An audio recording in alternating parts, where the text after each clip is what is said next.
What's going on, y'all? It's your man's Trail, and I'm back with another video. All right, I have to give y'all a couple days.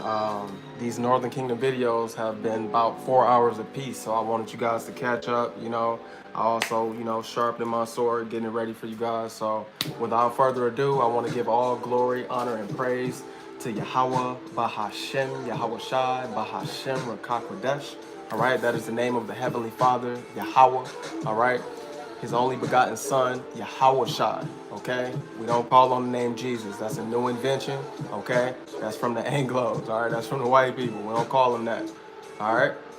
If that's your Lord and Savior, you gotta know his name. One day we're gonna do a video about the name. He told us he will reveal his name, okay? All right, all of that comes with the spirit of prophecy, okay? So besides that, man, let's get into it. This is Northern Kingdom Part 3. We'll go over a few recaps. Let me turn this down just a little bit. We're gonna go over a few recaps from Part 1 and 2. So we've already established and pushed people into a corner who teach that we are the biblical Israelites as black people, okay? We've pushed those in a corner who only identify with the blacks instead of the blacks, Latinos, Native Americans, and the speckled bird who looks like other nations, but their bloodline goes back to their through their father's lineage to the tribe of Jacob, okay, to our forefather Jacob, okay, through the 12 tribes of Israel, his children, okay, because that is the bloodline, that is the promises, that is the bloodline that the promises belong to. It didn't change because there was a New Testament. That's just how it is. If you guys want to know about salvation, I have a salvation series. I believe it's 3 parts as well. Just go on my channel, go under the live video section. You can learn about salvation. You can learn about what's this stuff about no Jew or Greek? What's this stuff about the Jew first, then the Gentile? What's this stuff about God so loved the world? You can go find out all of that information if you wish to know the truth. So, all right, couple recaps, man. Couple recaps. Let's get into it, man. And actually, let's go over why is this important. That's the main thing I wanted to recap, and then we'll get into breakdowns, and hopefully we get a classroom full of people who understand by that time. So we're gonna start with 1 Peter chapter 3:15. Okay, 1 Peter chapter 3:15, man.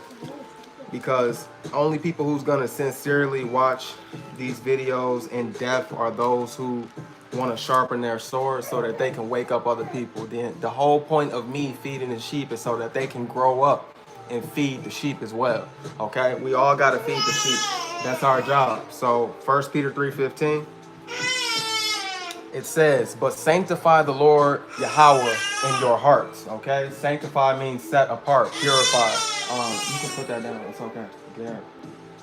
Okay, sanctify the Lord Yahweh in your hearts, and be ready always to give an answer to every man that asks you a reason of the hope that is in you with meekness and fear. Okay, you have to always be ready to give an answer.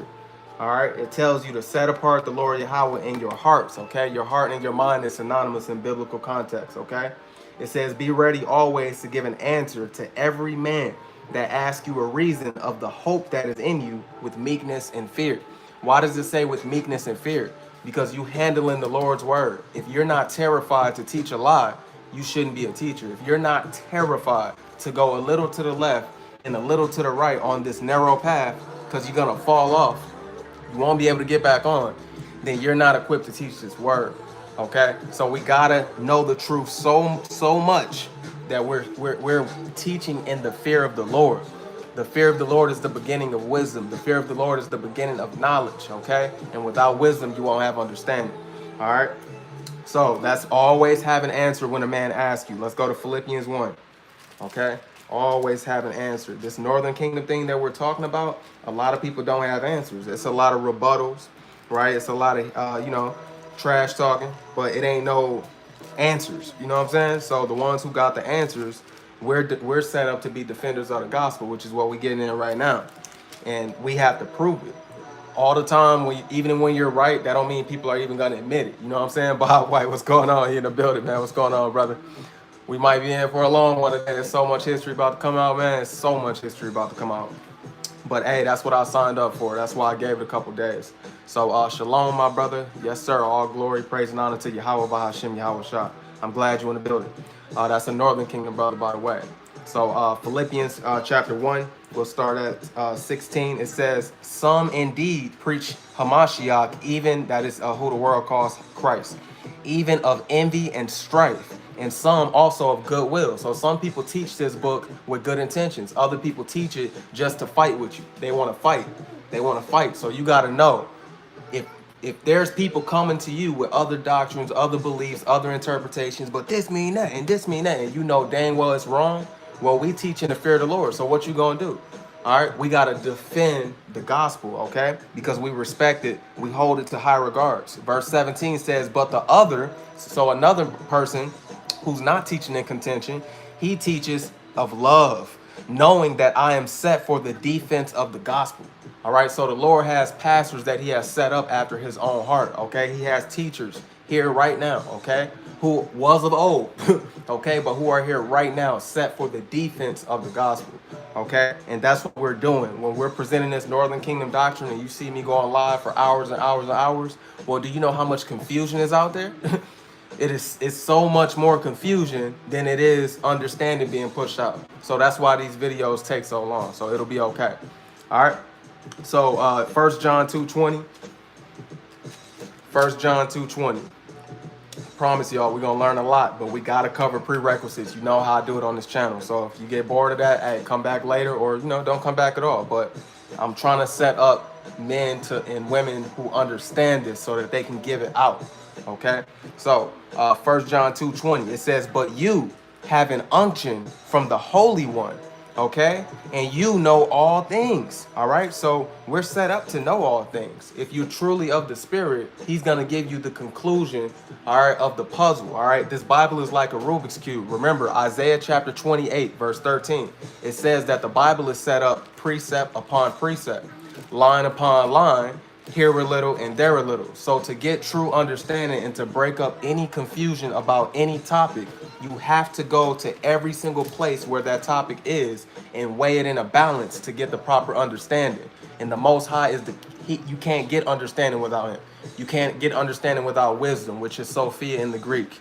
Okay, so you have to do a lot of explaining. You have to have an ear to hear. That's why wisdom, one of the laws of wisdom is to bow down your ear to a man of understanding, okay? You have to. The book of Proverbs always teaches us to not forsake the counsel of the wise. You have to have wise counsel. Who's going to proofread your work? There's no one-man machines. If you're truly walking with the Lord, you're not a solo dolo. Solo dolos get knocked off. It's better to punch with a fist or even 10 fists than to punch with one finger. The Lord is not interested in that. He told us to be in one accord, one spirit, one doctrine, one mind, one body. Okay? So we all have to come with the same doctrine. Sirach 24:33 says, behold, I will pour out doctrine as prophecy unto all ages. Okay? So we should have been teaching the same things from the beginning of the world, since there was a prophet, all the way to the end of Babylon's destruction. We should have the same message. Okay? All right?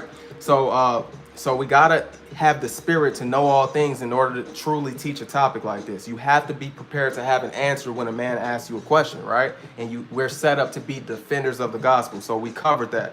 We got two more within this little genre of topic. So we also have to prove all things, okay? We're gonna get that in 1 Thessalonians. We have to prove all things. If we're saying that Native Americans and so-called Latinos are descendants of the tribe of Israel, how are you gonna prove that?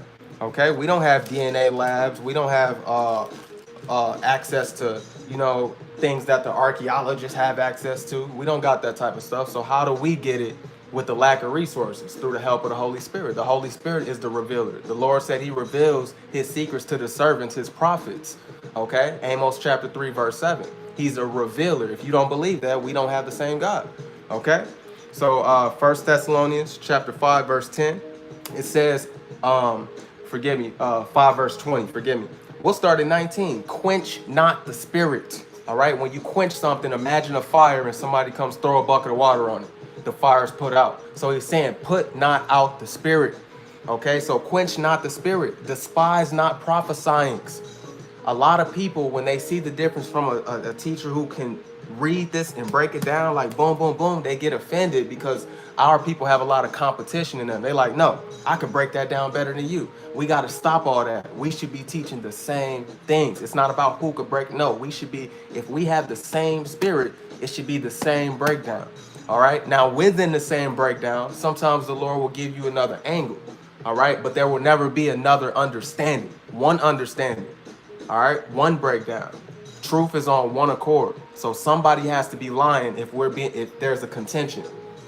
Okay. So this is saying, all right, despise not prophesying. If you read 1 Corinthians chapter 14, you will see very well and clear. Apostle Paul is telling us the gift of prophecy is the eraser of confusion. It's the ultimate edifier of the church, even over those who speak a language.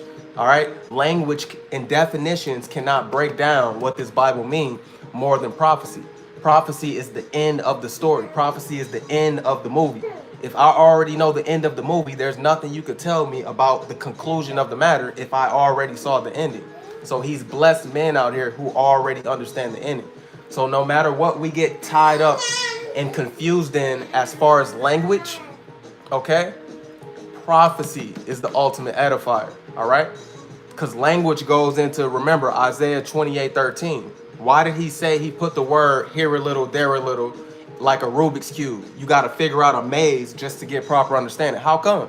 If you finish that verse in Isaiah 28:13, it says, so that some may stumble, may fall backward and be snared.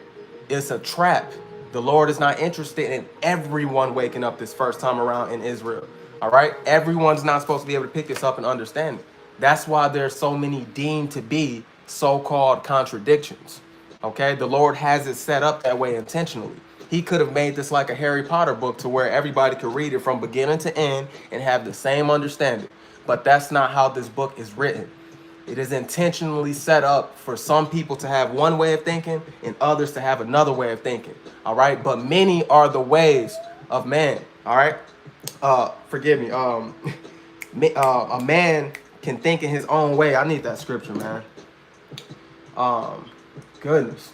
I just said a mouthful, okay? Many are the ways of man, but it is to his own destruction. Many are the ways of man, but it is to his own destruction. Let me get that out the way real quick. Proverbs 14:12. So yeah, let me grab that real quick, because I don't want to butcher that. We got to get that out ASAP, all right? Because you got to understand the Bible. You're going to have many teachers out here. You have to beware. We were taught to beware of many teachers, okay? And to not have many teachers. All right, that's how you get confused. It says, there is a way which seems right unto man, but the end thereof are the ways of death. So there's people out here who are actually genuine. They do want to, hey, do the right thing. All right. But there's many ways that's like that. But there's only one way of the truth. All right. And you have to go through the door, which is Yahushua, who the world ignorantly calls Jesus Christ. John chapter 10, he said, I'm the door. You have to go through me. Many people go through the basement, right? They crawl through the window. They bust a hole through the side, right? They go through the back door, or they go through the roof. All right. But none of those people are invited. They're going to get hogtied and kicked out. You got to go read. All right, what's that? Luke 14, John 10, Matthew 22. When it's talking about the wedding, you got to go read those things. All right, there's many doctrines out there, but there's only one that's going to get you into the kingdom of heaven. All right, so you have to watch who's teaching over you. So the spirit of prophecy is everything. Revelations 19:10. I don't care. I'm stressing that in every video. Revelations 19:10. The testimony of the Lord is the spirit of prophecy. Okay. You need the spirit of prophecy because this book was put together by prophets. All right. Don't you understand? Moses was a prophet. Okay. Yes. Moses was a prophet. Paul was a prophet. Yes, they had other titles, but they were prophets. King David was a prophet. Okay. All right. So from the first 5 books all the way through the prophets, through the apocryphal prophets, all right, all the way through Matthew to Revelations, there's prophecy coming out. All right. You got to understand that. 144. That's right. My brother Bob White, Matthew chapter 13, verse 47. Again, the kingdom of heaven is like unto a net that was cast into the sea and gathered of every kind. That's right. Okay, so and we're gonna be getting into that every kind as well. So one more, we got Sirach. Well, first let me finish this. So quench not the spirit, despise not prophesying, and prove all things, and hold fast that which is good. So if something has been revealed to you by the Lord, which is a good thing, okay? If and it's been revealed to you, you have to hold on to it. And what did we just read previously? You have to defend it. So you have to hold on to what was revealed to you, and you have to defend it, and you have to know it, and you have to be able to prove it. Do you see why I'm walking you down these avenues? Okay. Now you got some people will say, well, yeah, I'll prove what's important, but that's not really important, or this is not really important. Okay, well, I got something else for you, because we gotta, on this channel, we're gonna staple all ways of escape. We trap people into acknowledging the truth, or they just gonna see themselves as you full of it. Okay? So 5:15, Sirach, it says, be not ignorant of anything in a great matter or a small. So if it's worth the conversation, you got to know it. If you are truly a good teacher, you're going to have to know all things. The Spirit is going to deal with men who are on a journey and who's seeking the matter of all things. So this topic today, all right, maybe the last, it might be a part 4, who knows? This may be the last Northern Kingdom video for a little bit, all right? Before we start just going off the tongue with it. But a true, deep breakdown, all right, you're going to get a lot today because I got to prove this thing, okay? Somebody said, what did you just call Jesus? His real name. How about that? And I don't know who that Jesus is. That's a made-up name, all right? Yahweh, the son of the Father, the creator. That's who I called on, all right? Yahweh, the son of Yahweh, okay? All right? Now, the Lord is setting up wise judges. This next little part is for the teachers, and then we're going to get right into my Northern Kingdom brothers and explaining who they are and why and how. Who, how, give me some facts. That's what we're going to get into. But first off, my teachers out there, don't you understand that the Lord is setting up to be judges of the earth? All right, Revelations 5:10 says what? You can start at 5:9. He's pulling us out of every nation, kindred, tongue, and people. Out of them, because we were scattered amongst all of them. We're intermingled with every race of people. Then you read Revelations 5:10 and it says what? He made us a nation. Okay, and we know that's dealing with one nation because Ezekiel chapter 37:22, also Hosea chapter 1, verse 10 through 11, he says that they will no longer be two nations. All right, Southern Kingdom and Northern Kingdom of Israel, but they will be one nation. All right, one stick in the hand of the Lord. All right, so Revelations 5:10 says that he made us a nation of kings and priests, and we shall reign over the earth. The earth is always going to be here forever. When they say the earth, the new world, the new heaven, and the new earth, the earth ain't as the globe, whatever you want to say it is, that's not going to get completely wiped away. The inhabitants are going to get burned. All right, the earth going to suffer a little bit, but it's going to get restored. That's what's going to happen, right? And then the true rulers is going to come down after being delivered up from the lake of fire, all right, from the destruction that's going on here. And we're going to get put into our own land, Jerusalem, okay, Israel. And we're going to rule in the mountains of mountains, all right, above all nations. And they're going to come to us for everything. Whoever Israel is, they're going to be the rulers of the new heaven and the new earth. They're going to be the ones with the immortal bodies, okay? They're going to be the ones like the Lord. That's what's going to happen. And they're going to be kings over the earth. It's just going to be a change of rulership. Sirach, what is that? Ecclesiasticus chapter 10, verse 8. All right, because of unrighteous dealings, injuries, and riches gotten by deceit, the kingdom shall be transferred from one people to another. All right, that matches with 2nd Ezra 6:9. For Esau, Edom is the end of the world, and Jacob is the beginning thereafter. Okay, wow, so the world ends and there's a thereafter? Yes, and the people who are ruling right now will not be ruling in the world to come, because Acts chapter 3:13 says what? All right, we, according to the promise, we wait on a new heaven. No, that's 2 Peter 3:13. We wait on a new heaven and a new earth wherein dwelleth righteousness. Acts 3:19 talks about the times of restoration. Go to verse 21, it talks about the restitution. Okay, Look at these words: restitution, right? Restoration. Okay, because we once had power. Okay, and it's gonna be redone, but it's gonna be eternal. All right. Okay. All right. So this wise judges thing, we got to get this out the way, because a lot of people think that this is a small matter and, you know, whatever, the Lord's going to overlook it. It don't matter. Okay. Well, check out the wisdom of the Lord. Proverbs 18:2. Okay. Check this out. It says, a fool have no delight in understanding, but that his heart may discover itself. All right. We don't want to be in the house of fools. We are in the house of the wise. So whether it's a small matter or a large matter, we're going to seek our hearts, which is our minds in biblical context, to know it and to understand it. I get upset when I don't understand something. I have to understand things. That's just who I am. And any other teacher who is like me, that's how you're going to be. All right. So you're going to invest the time to get into videos like this when brothers are giving you an explanation to something that you don't understand. All right. I'm trying to provoke ears to hear and eyes to see. This is a serious topic. The Lord has children, and there's people out here who don't understand who all of his children are. Okay.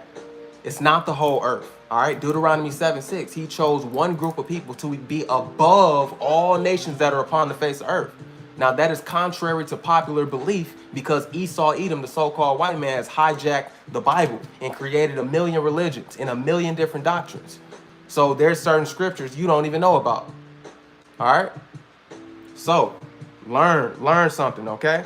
So it says, a fool have no delight in understanding, but that his heart may discover itself. It's all about you and what you want to know and what you think is right. No, be not ignorant in a small matter or a large one, right? Verse 5, it is not good to accept the person of the wicked, to overthrow the righteous in judgment. Okay? How many people are running to wicked teachers, but then when the righteous teacher, you know, he got the true good judgment, you know, you trying to overthrow him by a false doctrine. You see, it's ways you can stretch this, man, which is righteous, all right? It's a righteous way to see different angles in the same understanding, all right? Proverbs 29:7. We're going to flip through this real quick. A lot of people keep overlooking these Northern Kingdom brothers, and you can't do that, man, all right? Proverbs 29:7. It says, the righteous considereth the cause of the poor, but the wicked regardeth not to know it.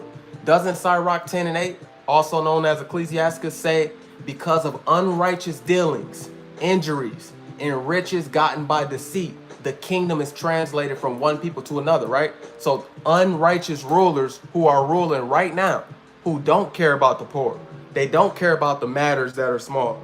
They only worry about their own selves at the top. The Lord finna root them out the earth, and anybody who think like them.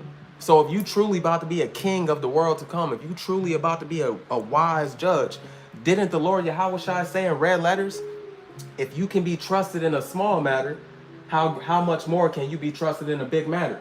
The little things make up the big things, and you have to understand that. That's why you can't overlook the little stuff, okay? He has to be able to trust you in little things. So if this is a little thing to you, then at least set your mind to know it. All right? Come on now. Verse 12. What does it say? If a ruler, right? What is a ruler? Synonymous to a king or something like that. If a ruler hearken to lies, hearken. If a ruler puts his ears to lies, that means you like it. All right? What did Adam do? He hearkened to the voice of his wife. He didn't only hear it, he liked that, and he accepted it. If you hearken, if a ruler hearken to lies, all his servants are wicked. Okay? So you have to be a defender of the gospel, which is the truth. All right? You shall know the truth, and the truth shall set you free, right? All right, come on now. All right, verse 14. The king that faithfully judged the poor. All of this has to do with shaping us into a good judge, a good king. You guys want to be a part of the 144,000? A lot. I see that all over Israel. They use that number so loosely. But you look at these people, they're not even good judges. They can't judge the small things. How you gonna judge something big? How you gonna be a ruler of the world to come and you can't even judge the small things? That's a waste of your time to know. Come on, man. Come on, man. All right? Come on now. So I'm trying to provoke thought into getting you guys to go deeper with the Lord. If he's calling you to go deeper, just jump. Or you don't got no faith, or you don't have no care. And it says a fool don't want no understanding. All right, come on now. So the king that faithfully judged the poor, his throne shall be established forever. You see how this all leads into eternal judgment? So everything, you put your ear to every matter that got to do with this.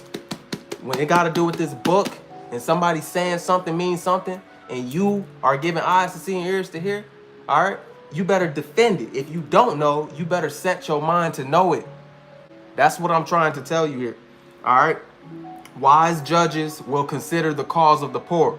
You got people who have been oppressed just like you, and you want to overlook them. They've been through exactly what you've been through, almost identical, right? And I can stand on that because this video is going to conclude of what I'm telling you. It literally is. You got people who literally did what the Bible said was going to happen. They went through it, and they still going through it to this day, just like we are.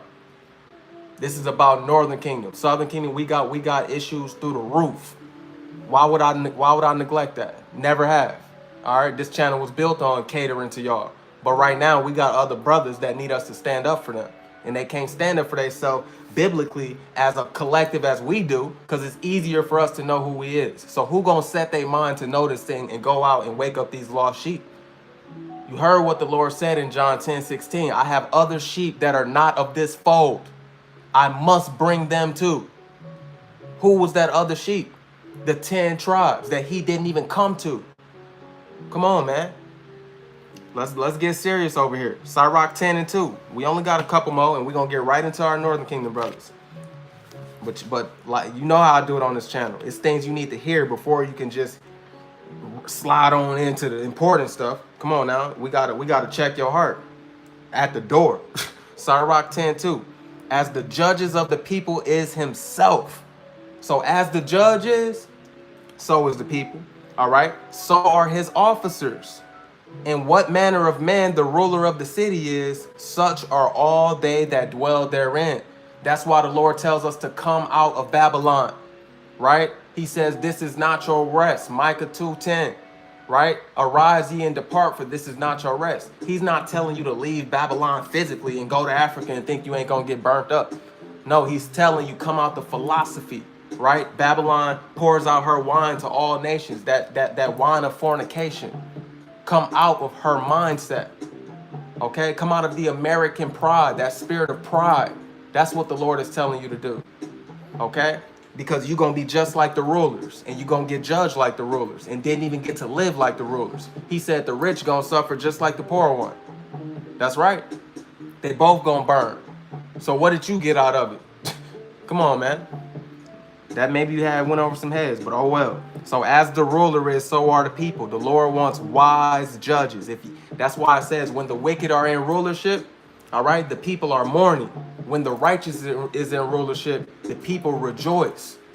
The wicked is in rulership right now. Job 9:24. Behold, the earth is given into the hands of the wicked. That's Esau, Edom. He covered the faces of the judges, right? Iconoclasm, whitewashed every damn thing. Maccabees 3:48. They opened up the book of the law and didn't find themselves in it and sought to paint the images to their likeness. Same way they did Egypt.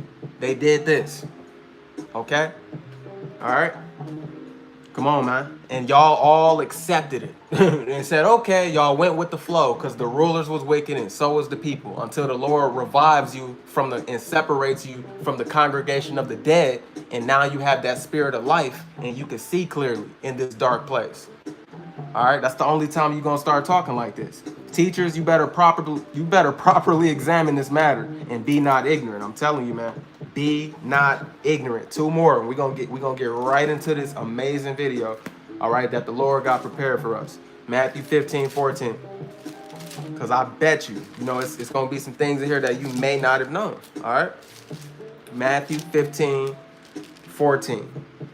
So it says, every plant which my heavenly Father hath not planted shall be rooted up. That goes into defending the gospel. Everything that he said that somebody out there saying he said, or whatever doctrine they got that don't align with his 144% truth, not his 80% truth, all right? Come on, man. It got to be rooted up, man. It's a lot of lies that have been planted. So, of course, I got to do videos like this. Come on, man. You got hundreds, forget that, thousands of years of lies. You know how much work it takes to clean that mess? Who's gonna do it? That's why the Bible says the harvest is plentiful, but the laborers are few. It's plenty work to do out here. But we want to stay in our same little boxes of information, our same little boxes of knowledge. Man, wisdom is as a seed. How about you get you some? Where your cup at? Let us pour you some. Come get this living water. All right? It says in verse 14, let them alone. They be blind leaders of the blind. And if the blind lead the blind, both shall fall into the ditch. This is why you got to watch who's teaching you. This is why you have to watch everything that goes into your ear when it's pertaining to a little matter or a big matter. And you got to set your mind to know it. What's truth? What's a lie? You know what I'm saying? Come on, man. The Spirit will always reveal. All right. One more. James 3:1. James 3:1. Remember, this is about a wise judge. If you're going to judge this Northern Kingdom matter, I've seen too many fools judge the matter. We need a wise judge to step up, all right, and fight with the Lord, okay? Because if you ain't with him, you already know the rest of that. You against him. Come on now. James 3:1, my brethren, be not many masters. All right? That word masters, it's not talking about some slave master finna crack a whip. All right? The word master goes into teachers, and the servants are the students. All right? Just like sometimes that word father is dealing with the teachers, and the little children are the little ones that the Lord told us to become when we're learning about his truth. That's one of them cheat codes to the scriptures, okay? All right? So it says, be not many masters. Everybody ain't set up to be a teacher, all right? But this is for those who want to be. All right, allow this sharpening. It says, knowing that we shall receive the greater condemnation. Okay? Come on, man. The greater condemnation. All right? You're going to get a heavier judgment because you chose to sit in the seat of a teacher. So if you don't think, which this was the last scripture about a wise judge, you don't think it's important to know the small things, right? Just like the bigger things, then that ain't right, man. You don't have an answer to all things. That's not right. You're not a defender of the gospel. You don't care to defend a little matter, small, a big matter. That's not good. You don't set your mind to know all things. You don't set your mind to be able to prove all things. You want to be ignorant? All right. Then put down that office, or the Lord gonna put your light out. All right. He said he gonna blow out candles. All right. Come on now. He give and he taketh away. And we don't want that to happen to you. So we give you the truth and speak boldly as we ought to speak. All right, man. Let's get into this, man. All right. John 10:16. We're just gonna get a little recap of John 10:16. When the Lord said that he got other sheep. We finna start getting into this Northern Kingdom thing. All right. John 10:16. So it says, we'll start at 15. As the Father knoweth me, even so know I the Father, and I lay down my life for the sheep. And other sheep I have, which are not of this fold. Them also I must bring, and they shall hear my voice. And there shall be one fold and one shepherd. Okay? He's talking about the two nations of Israel, which is Northern Kingdom and Southern Kingdom. We went over this in part 1 and 2. We just getting a couple prerequisites, okay? We're going to go to Acts chapter 4. And if you need proof of that, Ezekiel 37:22, Hosea chapter 1, 9 through 11. All right. Let's see. So Acts chapter 3, we'll start at verse 16. It says, in his name, Yahushua, all right, through faith in his name have made this man strong. The man, it was a miracle that was done, I believe in the 2nd chapter, all right. It was a lame man that was able to walk, but he was old in age. He was like, what, 40, 50 years old? What? He was like 40-some years old. All right, and through the name of Yahushua, not the name of Jesus. That's a new invention. That letter J in the whole word Jesus is new. All right, that's your what do they call it? You're conjuring up other spirits. Names have power, okay, when you're using that name Jesus. And who gave it to you? Your slave masters gave you the name Jesus, just like they gave you the fake image of Jesus. All right, so when we see that word Jesus in here, that's not what we saying. We saying Yahweh Shai. It's power in that name. All right, and if you want to access the Father, you gotta use the name of the Lord in the name, which is in the name of Yahweh Shai. Yahweh, Bahashem, Yahweh Shai. Bahashem mean in the name. Or you could just say Yahweh in the name of Yahweh Shai. Then you make your request, and you're gonna see the power I'm talking about. But if you don't believe what I just said, ain't nothing finna happen for you. Nothing gonna happen. You gotta believe that's the name. All right, and there's many ways to prove it, but this video ain't about the name. We'll get you together. Don't worry about it. But check this out. And his name, through faith in his name, have made this man strong, whom you see and know. Yea, the faith which is by him have given him this perfect soundness in the presence of you all. And now, brethren, I would that through ignorance you did it, as did also your rulers. Okay, what did they do? They killed him, because he told them in verse 15 right here, and killed the prince. Okay, or verse 14, you denied the Holy One and the just, and desired a murderer. What is his name? Barabbas. They desired a murderer to be granted unto you, and killed the Prince of Life, whom Yahweh have raised from the dead, whereof we are witnesses. Okay, Peter and who was he with? Peter and John were witnesses of the Lord and his resurrection, and they were a witness to his death. Okay, and he's telling these Jews, all right, because we're getting into a point right here. We're telling no, Yeshua is not his name, it's Yahweh Shai. But if you have confusion on that, I'm not going to rebuke you right now, but if you have confusion on that, just wait for a later video or go do your research. Yeshua comes from the Talmud, okay? Yeshu. We don't follow the Talmud. We don't follow these modern day Jewish pronunciations, these modern day Jewish understandings, okay? His name is not Yeshua. His name is Yahweh Shai. That comes from an ancient, the first Hebrew, okay? He didn't come speaking no modern day nothing. The Bible tells you, remember the former days are old. Ain't nothing old to the Lord, okay? If my name is Von Trail, that's my name, period. And it always will be, okay? All right, man, let me stay on topic here because we got a lot to cover today, a lot, okay? So I want to stay on topic. Now, I'll be forgetting people watch this on the playback, so I can't really entertain comments too much. But anybody in the chat, you know, if you can handle some of these comments for me, I appreciate that, without having to kick everybody out. You know, just because they said something that they may not understand. Now, what does it say? And you killed the Prince of Life, whom Yahweh have raised from the dead, whereof we are witnesses. All right, and his name, through faith in his name, have made this man strong. Now go back down to 17. And now, brethren, I would that through ignorance you did it, as did also your rulers. But those things which Yahweh before has showed by the mouth of all his prophets, that Hamashiach should suffer, he have so fulfilled. Now, why did I go there? All right. Right here, verse 25 and 26. You are the children of the prophets, and of the covenant which Yahweh made with our fathers, saying unto Abraham, and in your seed shall all the kindreds of the earth be blessed. Unto you first. That's the point. Yahweh, having raised up his son Yahweh Shai, sent him to bless you, in turning away every one of you from his iniquities. Why did he say unto you first?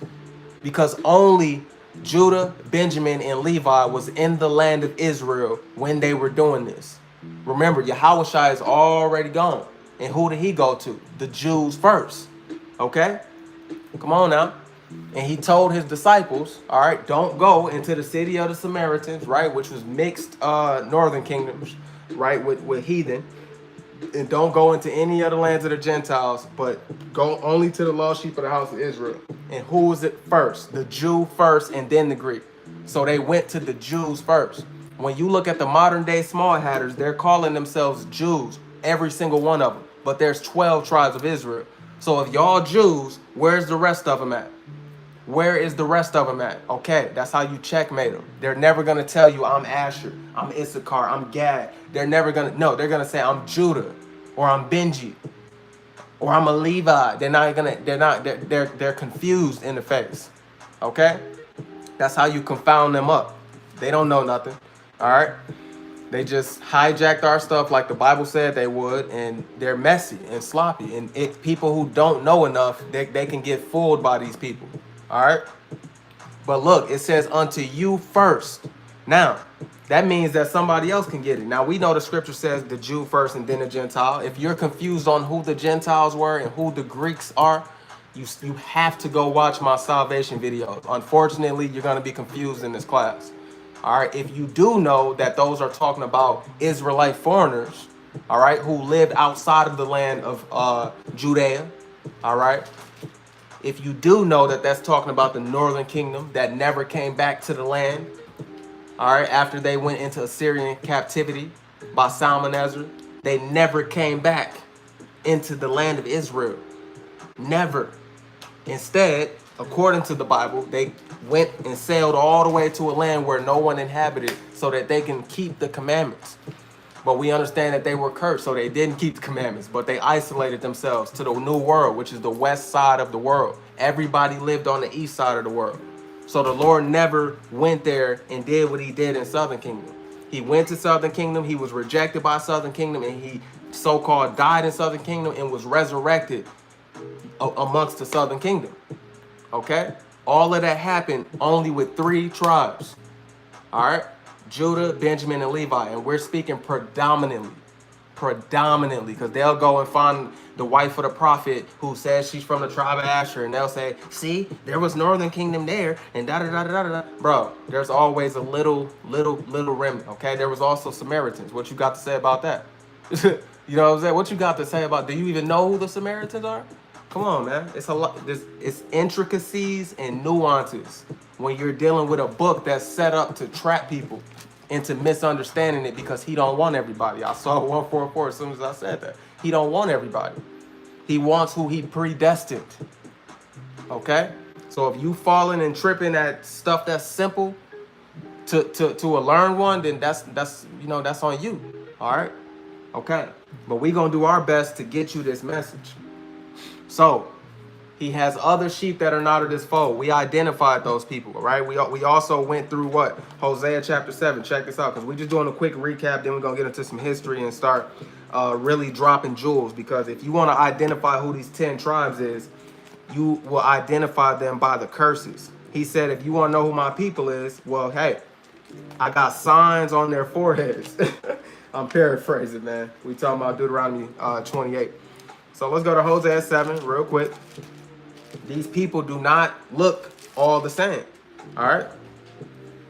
First off, Hosea chapter 4, verse 17. Ephraim is joined to idols. Let him alone. I wonder why he's joined to idols. Because they always mix themselves with the customs and beliefs and gods of the nations that were mixed within them, that they didn't all kick out. Because remember, when Joshua and Caleb got the land, they were commanded to kill all the inhabitants of Palestine at the time, okay, which were the Gergesites, Parasites, Jebusites, Canaanites, all kind of ites was in there, right? And they had different gods and they was doing different things. Now, you know that they couldn't kill them all, okay? They were getting erased groups at a time, but they couldn't get to them all. So eventually King Solomon, he made them servants and handmaids. So they were amongst the people. And they even had, in the surrounding where Israel is, you had Edom down by Judea. You had Moab. You had Ammon. You had Medes and Persia down the street, right? You had Egypt down the street. You had all the nations surrounding Israel. And what did they do? They fornicated with the ideologies and the beliefs and the gods of all these nations. All right? Our Lord Yahweh, the Father, he called Israel, his chosen nation, a whore. Yeah, you heard me, a whore. He said you have a whore's forehead because you keep fornicating. You keep sleeping with other gods. Okay? That's right. Listen, Linda. Ooh, King James of Judah. What's going on, my brother? You came in at 144, man. Yeah. So Israel is a harlot, okay? And when you dealing with a nation full of people who are intermingled with all these people that the Lord commanded them to not be, What do you think they're going to look like? Well, we got some clues because the Lord didn't leave us clueless. Unfortunately for the teachers, he didn't leave us clueless. All right. For the ignorant who want to stay ignorant, you can stay clueless. But check this out. He says in verse 8, Hosea chapter 7, Ephraim, he have mixed himself among the people. Ephraim is a cake not turned. All right. Now, was Northern Kingdom the only kingdom that mixed themselves? Of course not. This was a problem all amongst Israel, right? But who did it predominantly? Who, when there was the split, we went over this in part 2 of Northern Kingdom. When there was a split after Solomon's rule, you had Jeroboam and Rehoboam. Jeroboam was the first king. And you could check this out in 1 Kings chapter 12. Jeroboam was the first king of the Northern Kingdom Israelites. And that's what sealed the deal for them to, years later, maybe 200 some years later, to get rooted up out the land. The Lord, he said, when Jeroboam died, hey, Israel gonna pay for this. It may not be now, but they gonna pay for it. The first king of Northern Kingdom had them bowing down and sacrificing things to 2 golden calves. If you know anything about the history of Israel, when they got led out of the wilderness, when they were being led through the wilderness, fresh out of Egypt, you had, when Moses went up to the Mount Sinai to, do his dealings with the Father, what happened? What happened? Aaron was down there making golden calves for the children of Israel. And they was dancing around, praising, having a good old time around an idol. Okay, so Northern Kingdom and Southern Kingdom already had in their head that kind of history. And what did they do when the kingdom split? They listened to their king Jeroboam, and they sacrificed unto these idols of golden calves, right? That was put across Northern Kingdom. Okay, they had their own feast day. They had their own priests who were not Levites. And the law says that every priest has to be a Levite. They were messing up everything was getting messed up. Soon as they became a nation, they messed up. And that's what happened. All right, you can go get that history again. 1 Kings chapter 12. And that's that, man. So this says, Ephraim, he have mixed himself among the people. Ephraim is a cake not turned. What does a cake not turned look like? Like tan, kind of, or, this color, that's a cake not turned. All right. Now, I got a little bit of milk in my chocolate, so I'm not the darkest brother, but I'm a very dark brother. Do you see this color right here? That's a cake not turned. You go make some Bisquick and go whip it up and throw it on that skillet. All right. And before you flip that pancake, I want you to look at it. That's the color of a lot of Ephraim. Now, again, don't be silly. Every single member of Northern Kingdom did not mix themselves. That would be crazy. If all the sons of Jacob started off black, all right, that's how you can even say somebody mixed themselves and became lighter. Who were they mixing themselves with? Well, I got a quick thing for you. All right. And always hold that in your head. Every single one of them did not mix themselves. That would be crazy for you to even think that. The same way that every single one of them didn't go into Assyrian captivity. All right, come on, man. All right, let's be serious here. You got to understand the exceptions. All right. Let's see. Where we at? Oh my God. Going through. Oh, y'all got some other stuff going on. Okay, cool. So this is Ecclesiasticus chapter 8. Why am I here? No, I want 1 Esdras. Okay, 1 Esdras chapter 8. Forgive me, y'all. We're gonna get this done. Yeah, we're gonna get this done. All right, 1 Esdras chapter 8. It says the nation of Israel. So I told y'all, Northern Kingdom is not the only one who did this. This is all of our doings, okay? The nation of Israel, the princes, the priests, and Levites have not put away from them the strange people of the land, nor the pollutions of the Gentiles to wit, which means to know, of the Canaanites. So they want to know their because this is important for today, because we're going to be going into their history, their worship in the wood and stone and all that. They didn't give up. They wanted to know, what gods do they believe in? What are their traditions? What are their oracles? But the Lord never wanted us to fornicate like that. That's spiritual fornication. Okay? Babylon is the best at that. In this place, you can worship anything. You could build a temple here. You could do anything you want. That's not how our chosen land was. Okay? It says, the pollutions of the Gentiles, to know of the Canaanites, the Hittites, the Perizzites, the Jebusites, the Moabites, the Egyptians, and Edomites. Okay? And there was more people they mixed with too when you put precept upon precept. For both they and their sons have married with their daughters. That's proof that the seed line can continue through mixed babies, because they had men of Israel taking women of other nations. And we know we started off procreating through other nations.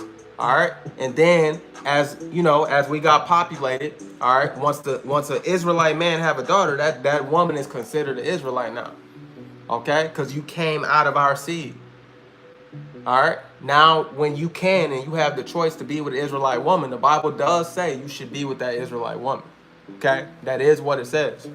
But we're not getting into, is it a sin to do this and do now? That's a whole nother video. Because the real sin was what? Look what Solomon did. They turned his heart. All right. And he started building altars.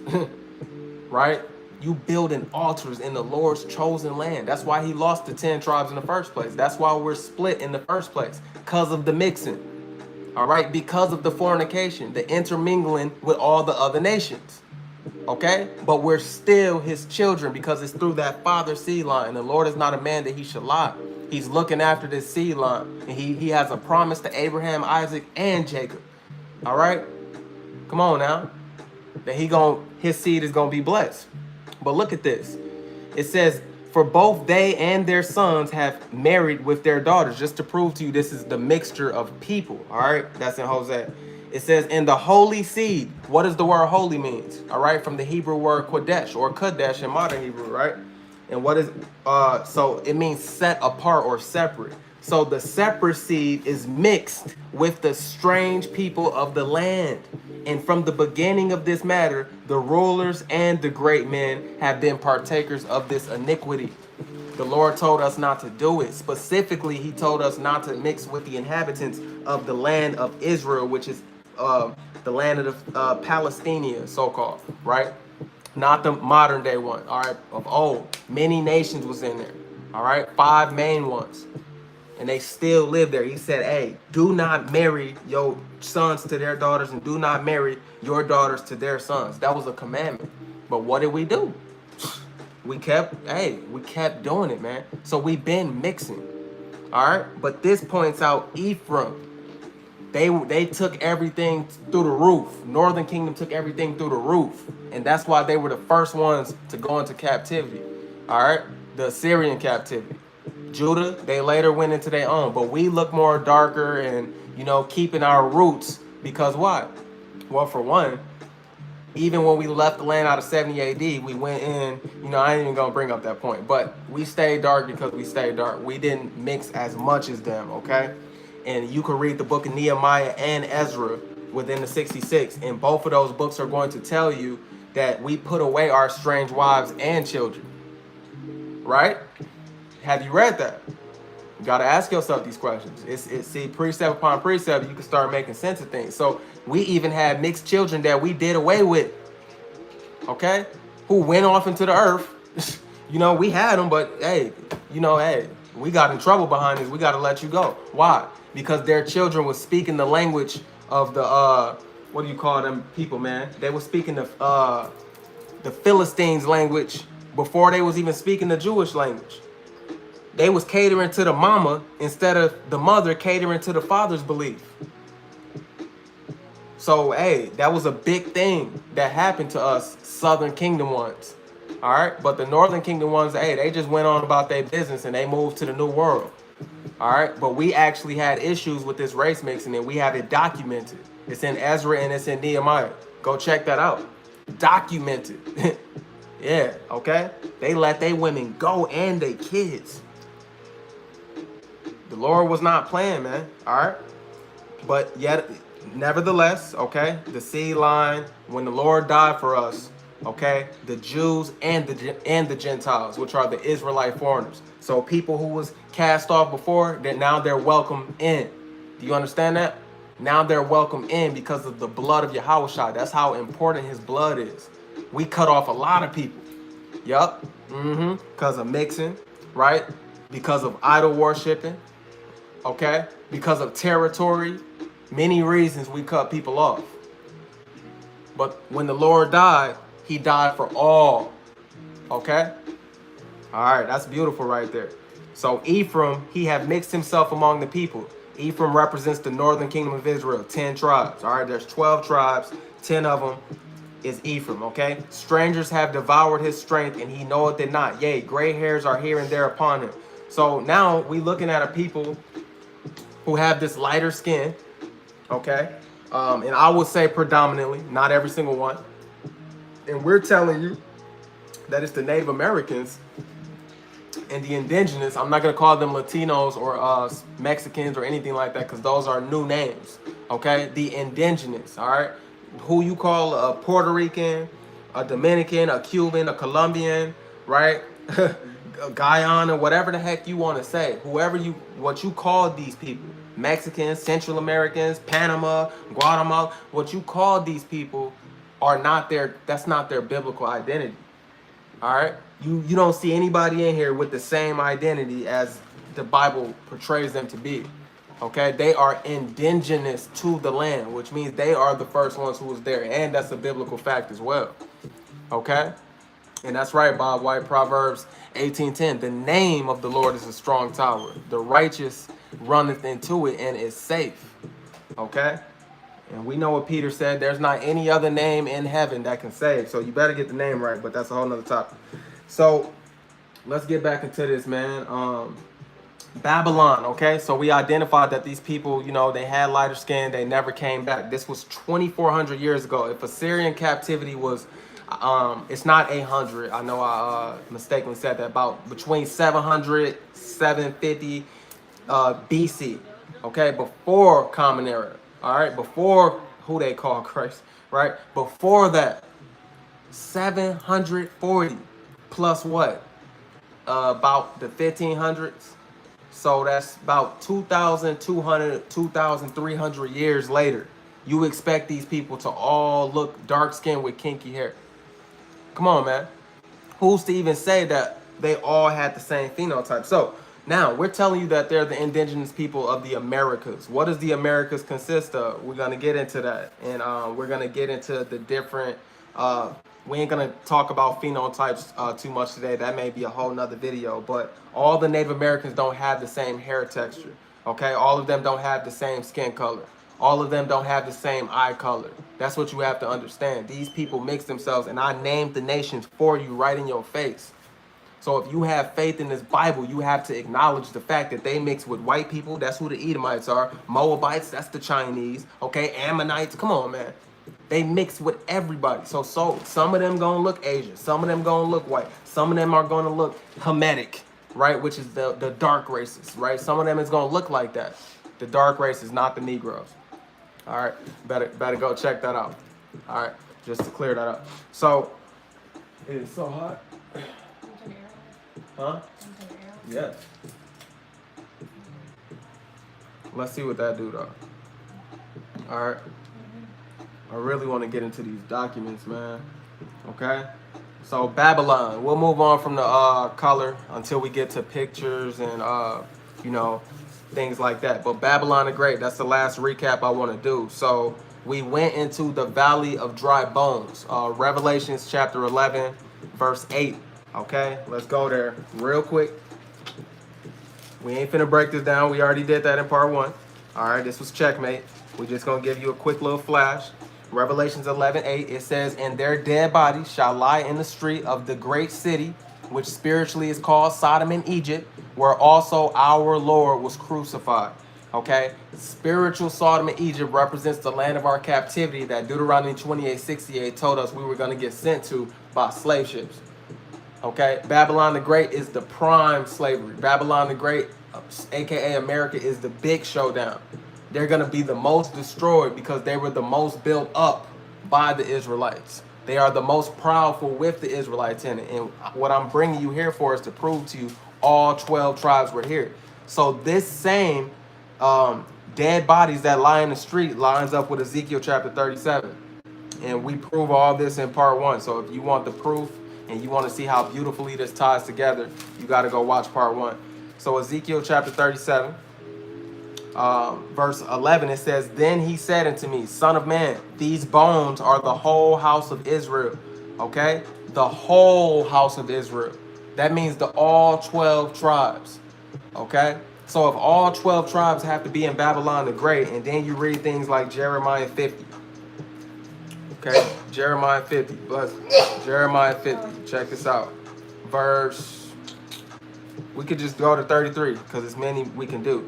Verse 33, "Thus saith the Lord of hosts, the children of Israel and the children of Judah." Children of Israel is northern kingdom. Children of Judah is southern kingdom. "Were oppressed together, and all that took them captives held them fast. They refused to let them go." We're going to be going into that history. When did that happen? When was they oppressed together? Well, for one, secretly we're oppressed together right now, but we got history where we were literally shoulder to shoulder being oppressed together. Okay, you so-called Latinos, so-called Native Americans, so-called Hispanics, and so-called blacks. You were being punished together. You were working in gold mines together. You were working on plantations together. You were being killed together. And you were also fighting together. Okay? Come on now. So all this had to happen in the place called Babylon the Great.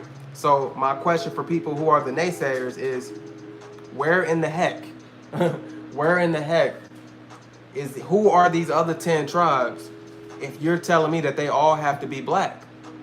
If 3 of them came here on slave ships, right, and they were oppressed together, did this together, and did that together, they're going to tell you, oh, well, the Native Americans were all black. Well, you can't prove that either.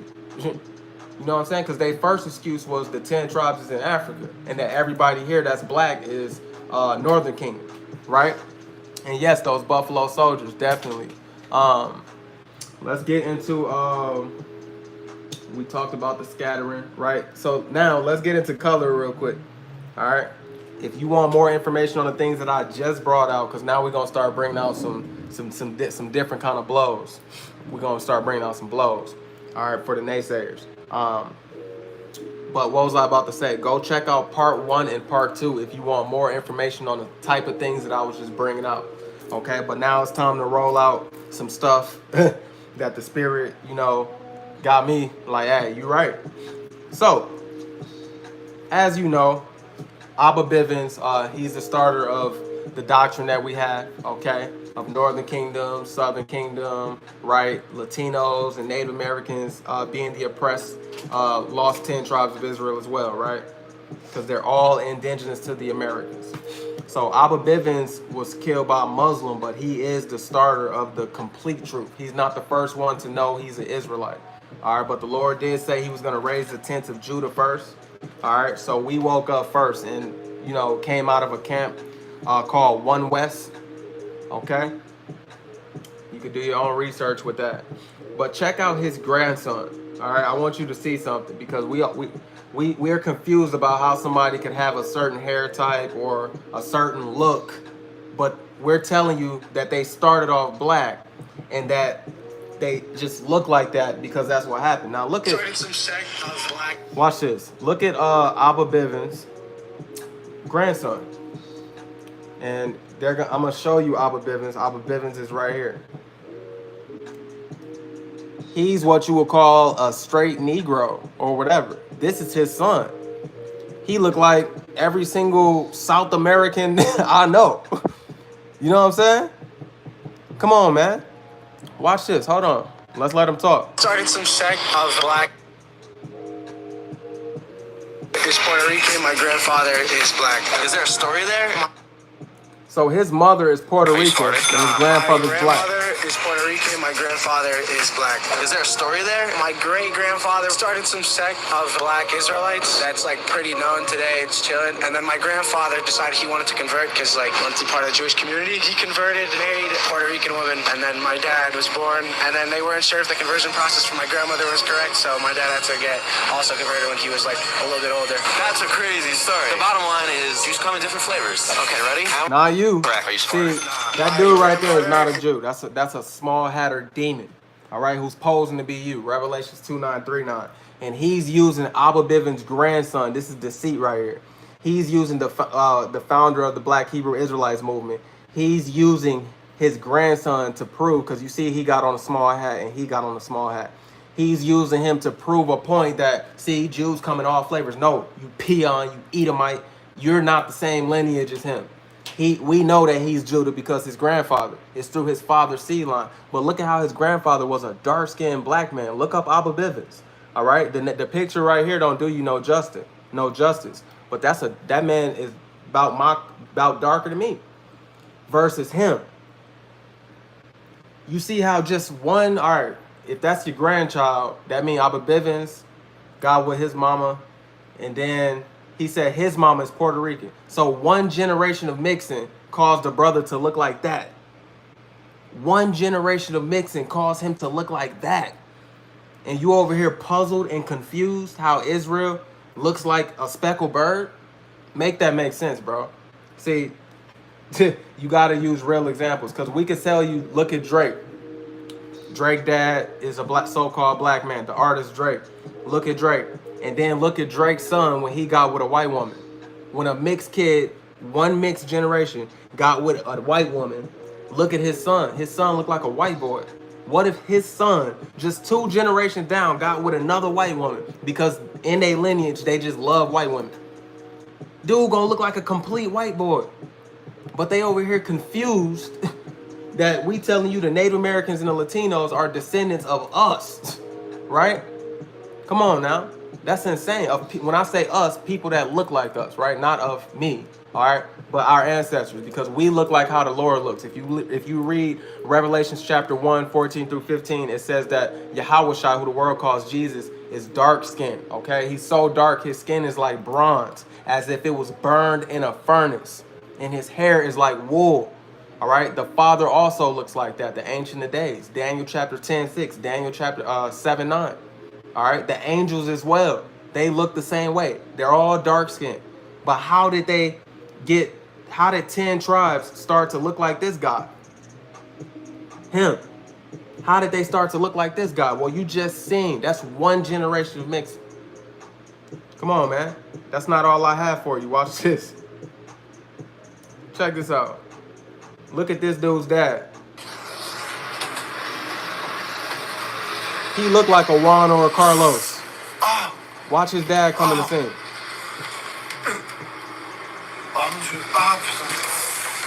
Look at his dad. Look at that white hair like wool on his head. Look at his dad, bro. That's one generation of mixing. Come on, man. And look at how they look. But you're so baffled and confused on how a Mexican or a Native American, or, you know what I'm saying? And we can get lighter than this. Don't be foolish. I know I got black and white friends who's more light-skinned than this guy, but look at his dad. That is a Southern Kingdom looking dark man. All right? And he looked like every Carlos down the street. No offense. I'm just saying. Look at this. All right? Stop being silly. All right? Y'all don't understand phenotypes and stuff like that, bro. Come on, man. That's right. I know your works and tribulation and poverty, but you are rich. And I know the blasphemy of them which say they are Jews and are not, but are the synagogue of Satan. Yeah, that's who that guy was who was in that video with Abba Bivens' grandson. Look at these guys, right? So they have even more coarse hair. Well, one of them, and he's light skinned. When you mixing, it's not always going to be a coarse hair, curly hair child. Some of them might have loose, straight hair or straight hair. You don't get to decide that. The Lord gets to decide that. Look at this stuff. Been flying about 5 years. How does it make you feel when you see your Y'all saying that, remember I took you to Jeremiah 50:33. Judah and Benjamin was oppressed together. But this video right here ain't even half of what I'm about to show y'all today. This is a brother who know the truth already put together. But check out a little bit of this. It made me feel good. How come? To know that I could train them, you know? Because at first when I was starting to train them, I used to lose the birds. And now? Now I could train them. Now I know how to teach them. They always stay here. They never go nowhere. They always stay in their home. They don't go no other place. How do you feel looking down on Harlem instead of being on the streets? I don't know. It's better to be on the roof because on the streets too much, you know? Because at first when I was starting to train them, I used to lose the birds.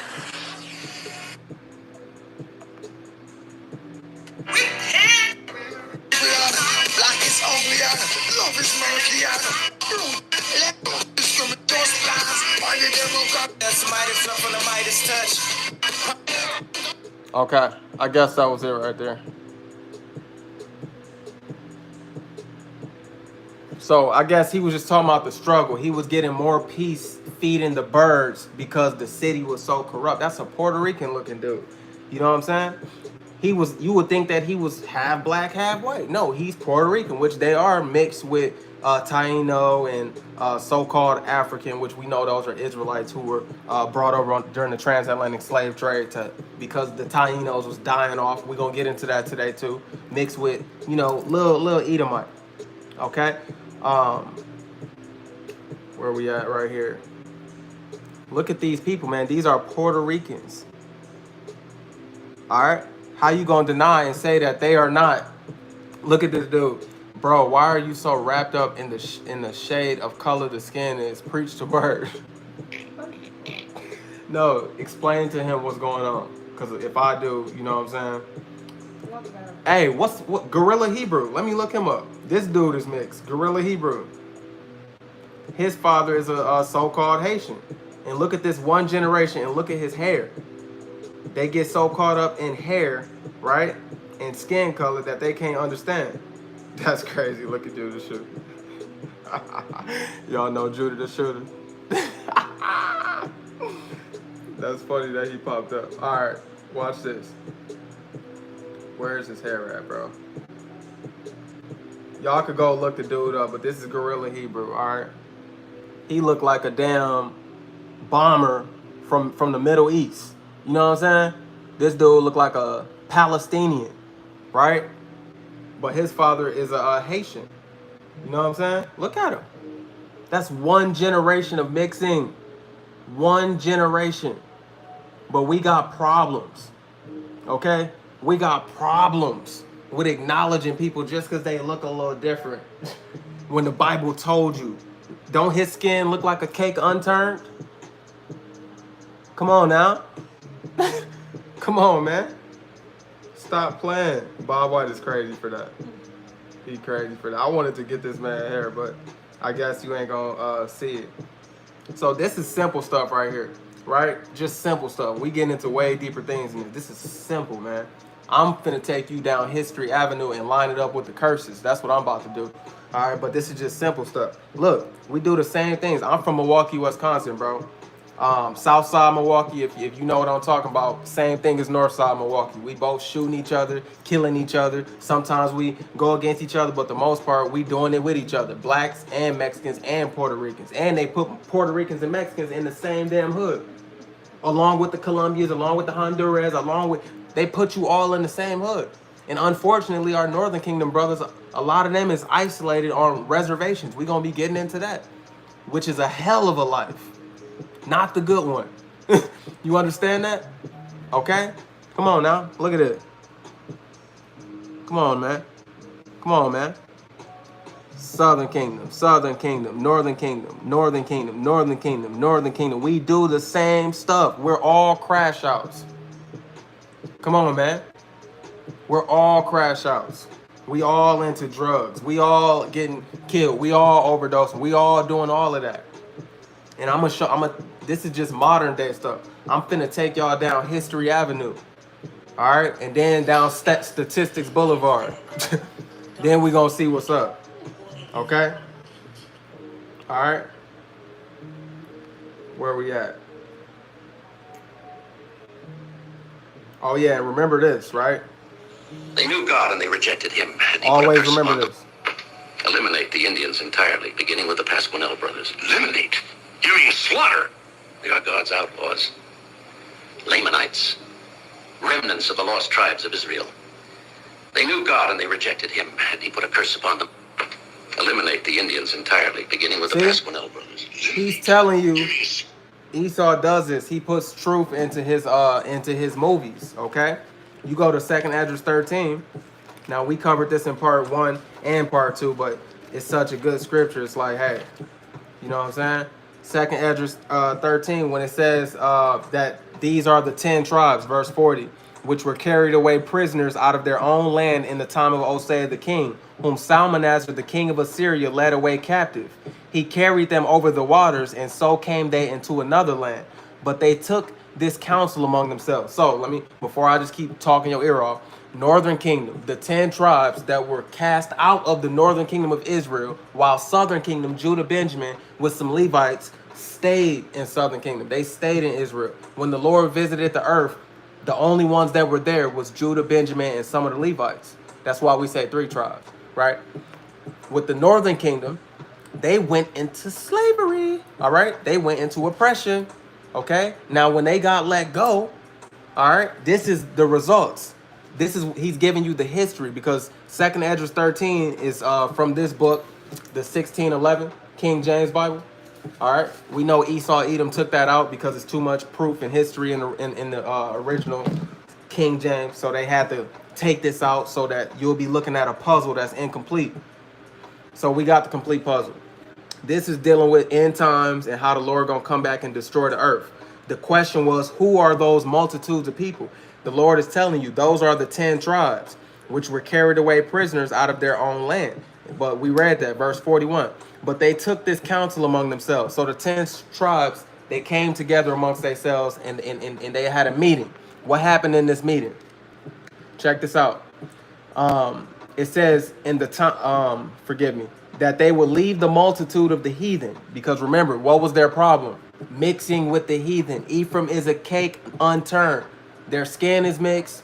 Their hair textures are mixed. Their cultures are mixed. Their worship is mixed. Okay? Watch this. Okay? It says, they took this counsel among themselves that they would leave the multitude of the heathen and go forth into a further country. So they had goodwill and good intent, but we know that, you know, according to the curses, that, hey, they already messed up. So it says to go into a further country where never mankind dwelt. That ain't Africa, all right? I'm sorry, my black onlys. Never mankind dwelt, that's not Africa, okay? That ain't nowhere on the east, because all the lands lived on the east. That's why the Christopher Columbus and many other people, they always refer to the west side of the earth as the New World. The west is the New World, okay? The old world is the east. That's why your traditions, all this new stuff, you know, women overpowering a man, you know, it's okay to be gay, all that stuff, what do they call it? They call that Western philosophy. Because Eastern, nobody was with that. Whether you was a Jew or anybody, nobody was with none of that. Everybody wanted their wives to respect them. Nobody really dealt with the moles. You know what I'm saying? That's a Western thing. Why? Because Esau, Edom took over the Western world. All right? Took over, okay? Encroached, all right? Exploited, downtrodden. So, check this out. It says that they might keep their statutes, which they never kept in their own land because they were evil, right? They mixed with these nations and they couldn't control themselves, which they never kept in their own land, and they entered into Euphrates by the narrow passages of the river. For the Most High then showed signs for them and held still the flood till they were passed over. So the Most High helped them escape the east world. He helped them. He guided them to here. Because people be like, how did that happen? How they go all the way from here to there? How they get a ship? It's all kind of crazy, loose questions. This just proved to you the Most High was involved. How we get from from Egypt to Israel? Come on, man. How Christopher Columbus get there? You saying he better than us? Now check this out. He got there because of this, and that's what we finna get into. This is gonna be quick. Watch this. We already explained this already, so I'm gonna go through the quick understanding. Go to part 1 and part 2 of this video. You'll get the deep understanding. It says, for the Most High showed them signs, right? And held still the flood till they were passed over. For through that country was a great way to go, namely of 1.5 years. In the same region is called Arsarif. Then dwelt they there until the latter time. Okay? The end. Latter time, not with an S. That's the end. It didn't say end times. No, the latter time. Until it's all over. Because there's the end of the world. And when is the end of the world? It's in the midst of the hands of Esau, Edom, the so-called white man. In the midst of his rulership. 2nd Esdras 6 and 9. For Esau is the end of the world. But Jacob is the beginning of the world thereafter. Okay? The 12 tribes of Israel is going to rule the new heaven and the new earth. Revelations 5 and 10. He's going to make us a nation of kings and priests, and we shall reign the earth. But check this out. Check this out. Till the latter time, and now when they shall begin to come, right? Where's they coming? To their salvation. They're going to come to the land of Israel, those 10 tribes, all right? So he identified with you that they came to the west side of the world that nobody lived with. And we even went into the Jewish encyclopedia that told you that's America, okay? Why are you reading the Jewish encyclopedia if you calling them the small-head imposters? Well, because it says that the devil's own tongue will fall on himself. They snitch on themselves, that they know certain things that they didn't tell you because you will put together the pieces. That's why they whitewashed your so-called Jesus, okay? Which Revelations 11:8 said they crucified the Lord. They didn't tell you what he really died for, what he was really about. They didn't tell you no real history. They shot off the noses of the Sphinx so you don't tie the link between Egyptians and Israelites because they was both dark, getting people confused. We was hiding there. All right? Come on now. All right?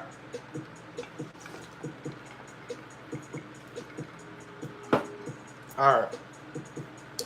You guys think it's such a stretch that these people look like all kind of different people. But then they want to, on the other hand, they want to brag about everything being black.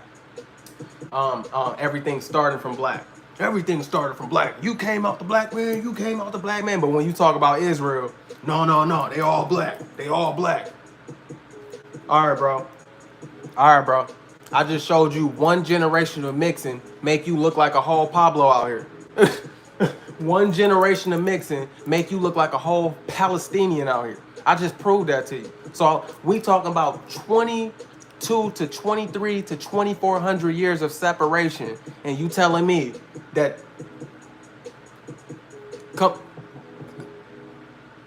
somebody come, bro? It's simple. Do you understand? The mixing was so bad. The Lord put it in His Word. When mentioning the Northern Kingdom, He made sure you knew, bro, this nation has, bro, they didn't did it. They don't even look right. He said they lost their strength and don't even know it. Then called them a silly dove. But don't get these derogatory terms wrong or misconstrued. He still loves them, okay? Because He's calling for them right now. Through me explaining who they is, He's calling for them. So don't get this misconstrued. All right, but the words say what it say, man. I'm not finna sit here and act like, you know what I'm saying? It don't. All right, y'all. So everything come from black. Oh, but they can't come from us. Make it make sense, bro. Make it make sense. All right, man. So that's that. And this video was a cool video too on TikTok. She's like, hey, we know who we are. We know we of the lost tribes of the children of Israel. Okay. But I don't feel like playing all that. Where we at? So yeah, y'all, of course there was dark-skinned so-called native tribes, of course, you know, or darker skin, you know, sometimes coarse hair. But there was a hell of a lot more straight hair indigenous, because we're gonna get into the Tainos. They know their history. We're gonna get into you know, it's so many different tribes, which we call them tribes, but they're called nations. It's so many different nations of indigenous. We ain't gonna call them natives, because I was gonna say natives. There's so many different nations of indigenous people, bro. Why do y'all expect? The Americas is the Caribbean, so-called West Indies, right? Greater Antilles, Lesser Antilles, that's all in that Caribbean, right? Canada, Alaska, Central America, South America, that's Mexico all the way through Central America, all the way to South America. Do you know how big the Americas is? You know how big the region of Arsarith is? And you think all these people is gonna look the exact same. Also, they came here as 10 different tribes. As 10 different tribes. I just told you that's impossible for every single one of them to have mixed themselves. So why do you expect that they all is gonna be the same color and the same damn thing? Come on, man. One dude mixed himself with a Moabite. That's a damn Chinese. One man mixed himself with an Ammonite. That's a Japanese. One man mixed himself with an Edomite. These are different looking kind of damn people. Who's to say who's who? What in the spirit? This is why we ultimately judge who the children of Israel are by the spirit, because we've always mingled amongst the nations. We just know predominantly through the spirit of the Lord, it is the so-called blacks, the so-called Native Americans, and the so-called Latinos, which Latinos and Native Americans are both indigenous. So it's kind of crazy to even call them that. All right. Come on, man. Now, as we get through this history, dude said he'll pray for me. I'm gonna pray. I'm not gonna pray for you. I can't tell no lie. I'm not gonna pray for you. So you can hold your prayers, bro. All right. So we dealt with that. All right, man. Let's go into some real history here. Let's start lining this up because let me bring out the scripture. Now you finna get hit in your throat. Okay? Now you're gonna be forced to shut up. Esau, all you Edomites, come into the room. Cause your dirt finna get uncovered. You know what I'm saying? All that history y'all lied about, I'm finna show what's going on. First off, we need to acknowledge Deuteronomy 28. All right, we'll start at verse 45. Okay? Watch this. It says, moreover, all these curses shall come upon you. Who? Unto Israel. And first off, before I even get here, I hope some of y'all understand how powerful it means to be an Israelite. Deuteronomy chapter 7 verse 6 says, for you are an holy people. The word holy means separate or set apart. You are an holy people unto the Lord your God. The Lord your God hath chosen you to be a special people unto himself above all people that are upon the face of the earth. Now, how you like them apples? How do you like them apples? You ever heard that in church? You ever heard the white man tell you that? No, you never heard the white man tell you that. But it's in the Bible. Why didn't the white man tell you that? Because the Bible actually tells you not to trust his ass. Proverbs chapter 50, verse 16. What did he tell him?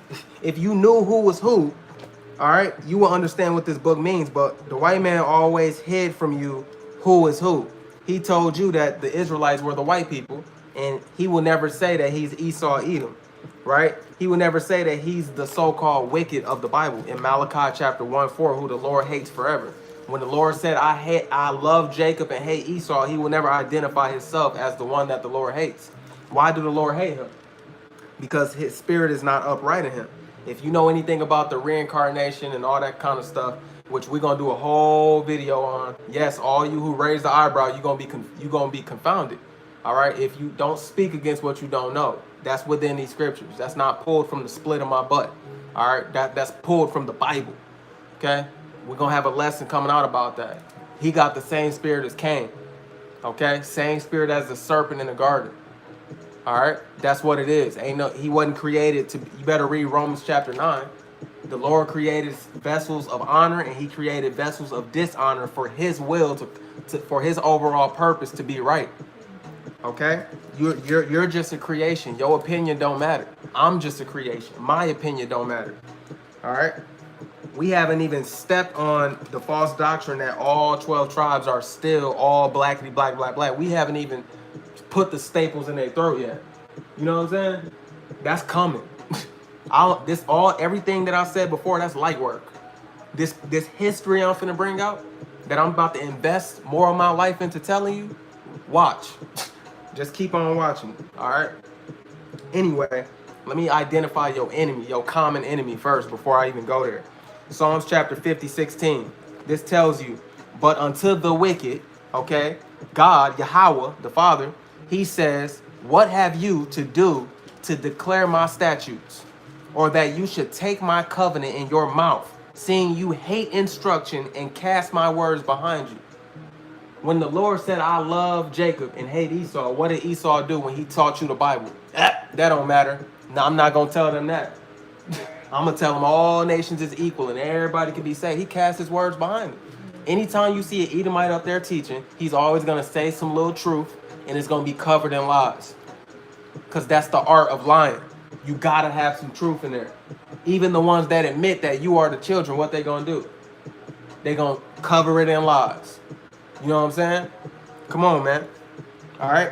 I would go all the way down and just keep going through his personality. But if you want to know who the wicked is, all right, I got a video about, go to my live videos and go down about 6, 7 videos. It's called The Wicked.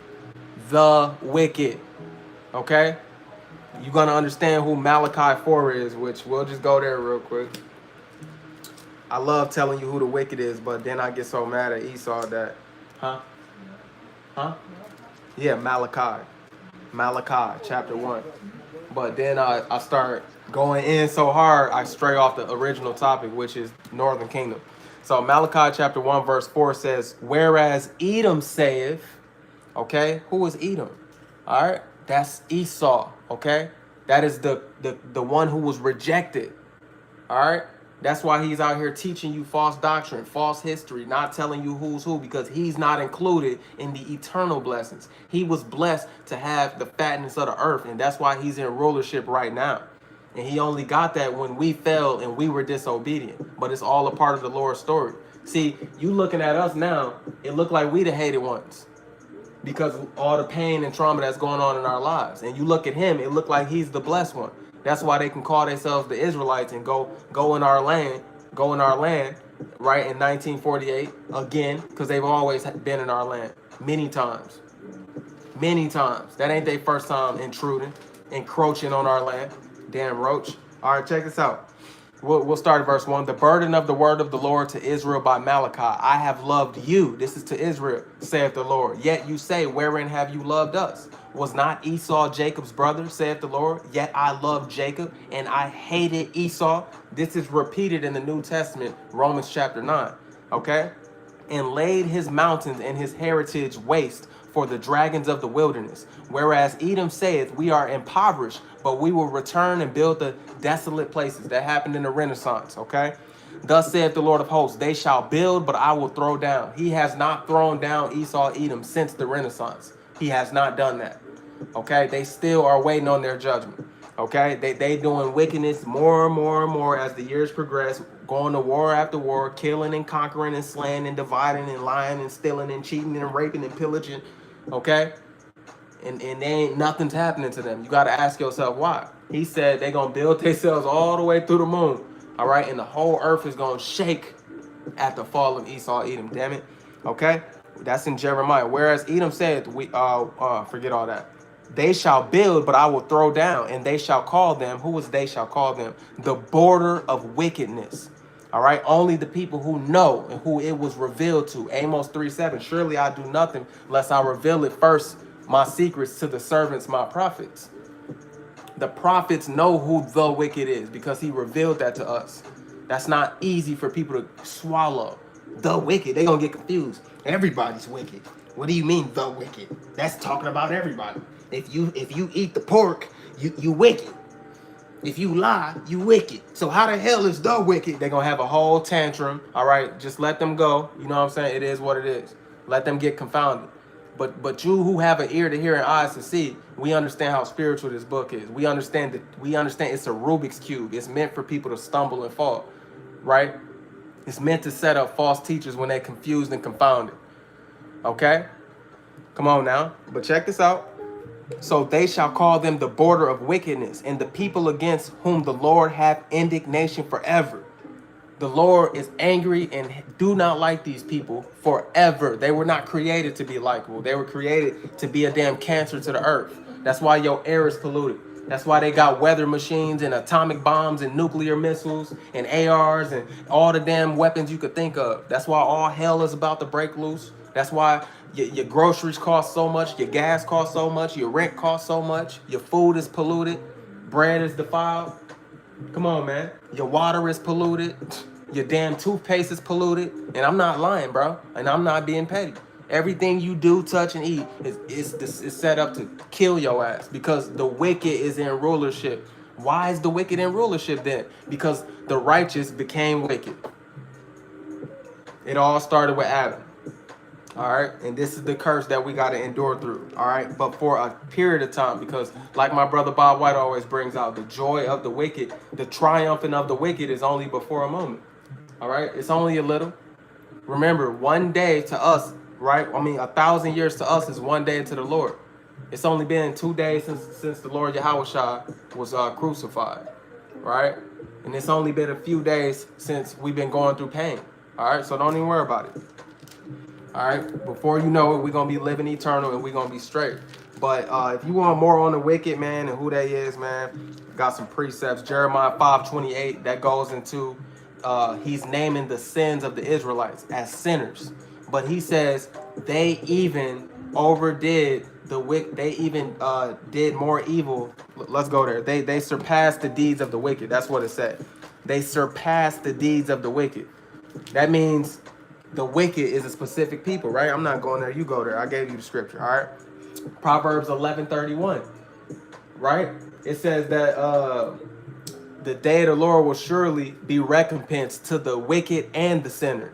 So if the wicked included all sinners, you know what I'm saying? All evil people, aren't they sinners? Why did it say the wicked and the sinner? So go there and look at that, right? Psalm 17:13. Deliver me from the power of the sword, of your sword, which is the wicked. The wicked, your sword. David said the wicked, your sword. Who was blessed with the sword? Esau, Edom. All precepts and understanding lead back to the same devil who had the Native Americans in captivity, the Latinos in captivity, all the Caribbean people in captivity, and the so-called blacks. We all got a common enemy, right? It's a reason you so-called Latinos out there speaking Spanish. That's from your conquistador Zaddy, all right? Starting with Cortez, Hernan Cortez, okay? And you English-speaking people, you Christopher Columbus, okay? And don't forget about the Portuguese. Don't forget about the French. Don't forget about the British. Don't forget about you got Spain, British, Portuguese, French, and it's another one, man. But they all colonized you, man, and dominated you. Why did the Lord, if we God's chosen people, why did the Lord allow you to get genocided, dominated, raped, humiliated, beat, chained up, scattered, forced in hard labor, separated from your children? Stop being silly. And the only thing that they children can tell you is to get over it. Love everybody. I didn't do it. That's the only thing they could tell you. Nothing else. Come on, man. Y'all all have a common enemy, bro. And don't give me no Jewish story. That's white on white crime. That's an in-house problem. To hell with that whole situation. If you really knew why that shit happened to them, you'll swallow your tongue. Come on now. All right. It said, and your eyes shall see, verse 5 of Malachi, and you shall say, the Lord will be magnified from the border of Israel, because we're his people, man. You could go to 1 Thessalonians 2:8 when it says that wicked, the man of sin, shall be revealed. The wicked is a specific demon. That's Esau, Edom, so-called white man. Job 9:24, behold, the earth is given into the hands of the wicked, and he covered the faces of the judges. What the hell? What kind of paint did they use to paint over our? If President Putin, Vladimir, whatever the hell his name is, revealed to the whole world ancient artifacts of dark-skinned images of Christ, so-called Christ, Hamashiach, and all his disciples and all the judges and all of our temple, things that was in our temple. If he could show you they were all dark-skinned, but you over here on the west side of the world where they telling you, no, he's white, he's white, he's white. Who the hell is the wicked? Why would Arabians cover the faces as a white man? You know what I'm saying? No, white men built themselves up and painted the Lord white. Even though you open up the book, it don't tell you that. It say his skin so dark is as if he was burned in the oven and he got nappy hair. But you accepted Jesus Christos Blanco. You accepted a white boy. Because you don't read. They know we don't read. We don't even think. We trust in Egypt. We trust in oppression. You know what I'm saying? All right. Come on now. And that's right. I like that one, my brother, Bob White.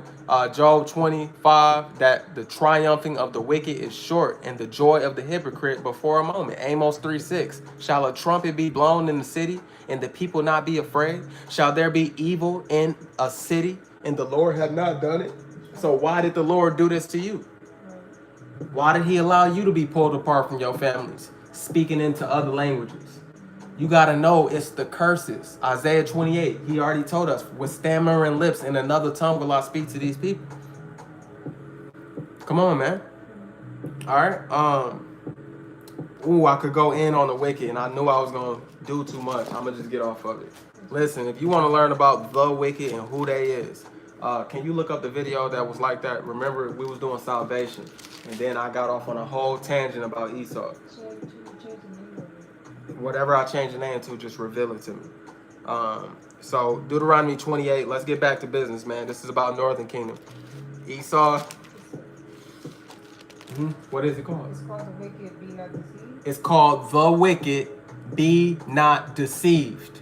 So if you want to know more about the wicked and who the wicked is, and why do I say the wicked, when you see that in the Bible, it's referring to Esau, Edom. Okay? And don't be silly. When somebody is called the border of wickedness, all right, think about the borders of a hum. Think about the complete circumference, like 2 pins on this side and then 2 pins on that side. Yeah, you got Israelites right in the middle of that thing. And if you in the house of the wicked, you going to get burned down. All right? So, yeah, that's why it says any that will be found in Isaiah, with them shall be thrust through. I believe that's Isaiah 13. You're going to be thrust through. All right? You like to intermingle with them. You like to trust in oppression, trust in Egypt, trust in your enemy. You're going to be thrust through. You're going to get the same fate as them because you ain't smart. The Lord finna come save the ones who have his spirit, who's revived. And when you have his spirit, you can see. And your eyes can't be shut off. Okay? They can't be shut off. Is that a link?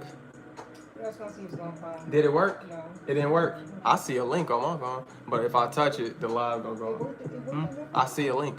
Oh, damn. Oh, it retracted. I did that on accident. Oh, yeah. Okay. So go to my live video about the wicked. That's our common enemy, okay? When you go to my channel, the live videos, about 3 or 4 videos down, it's called The Wicked. Do not be deceived.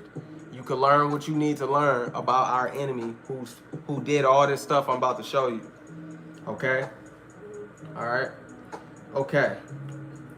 First off, Deuteronomy 28. And I know we're gonna have to do a part 2 of this, but I'm gonna get so much done today. We're gonna put the cherry on top. Deuteronomy 28, verse 45. So he's talking to these people that he chose to be above all people on the face of the earth, right?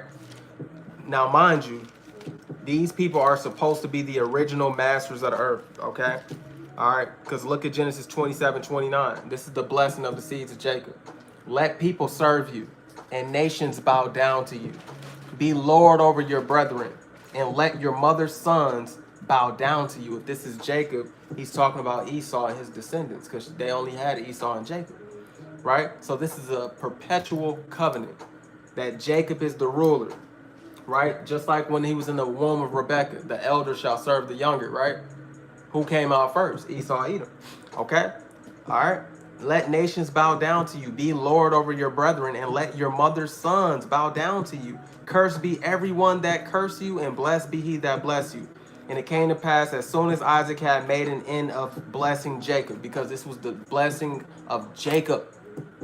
Okay? And they can't stand it. But that's what it is, man. And we're going to go to that.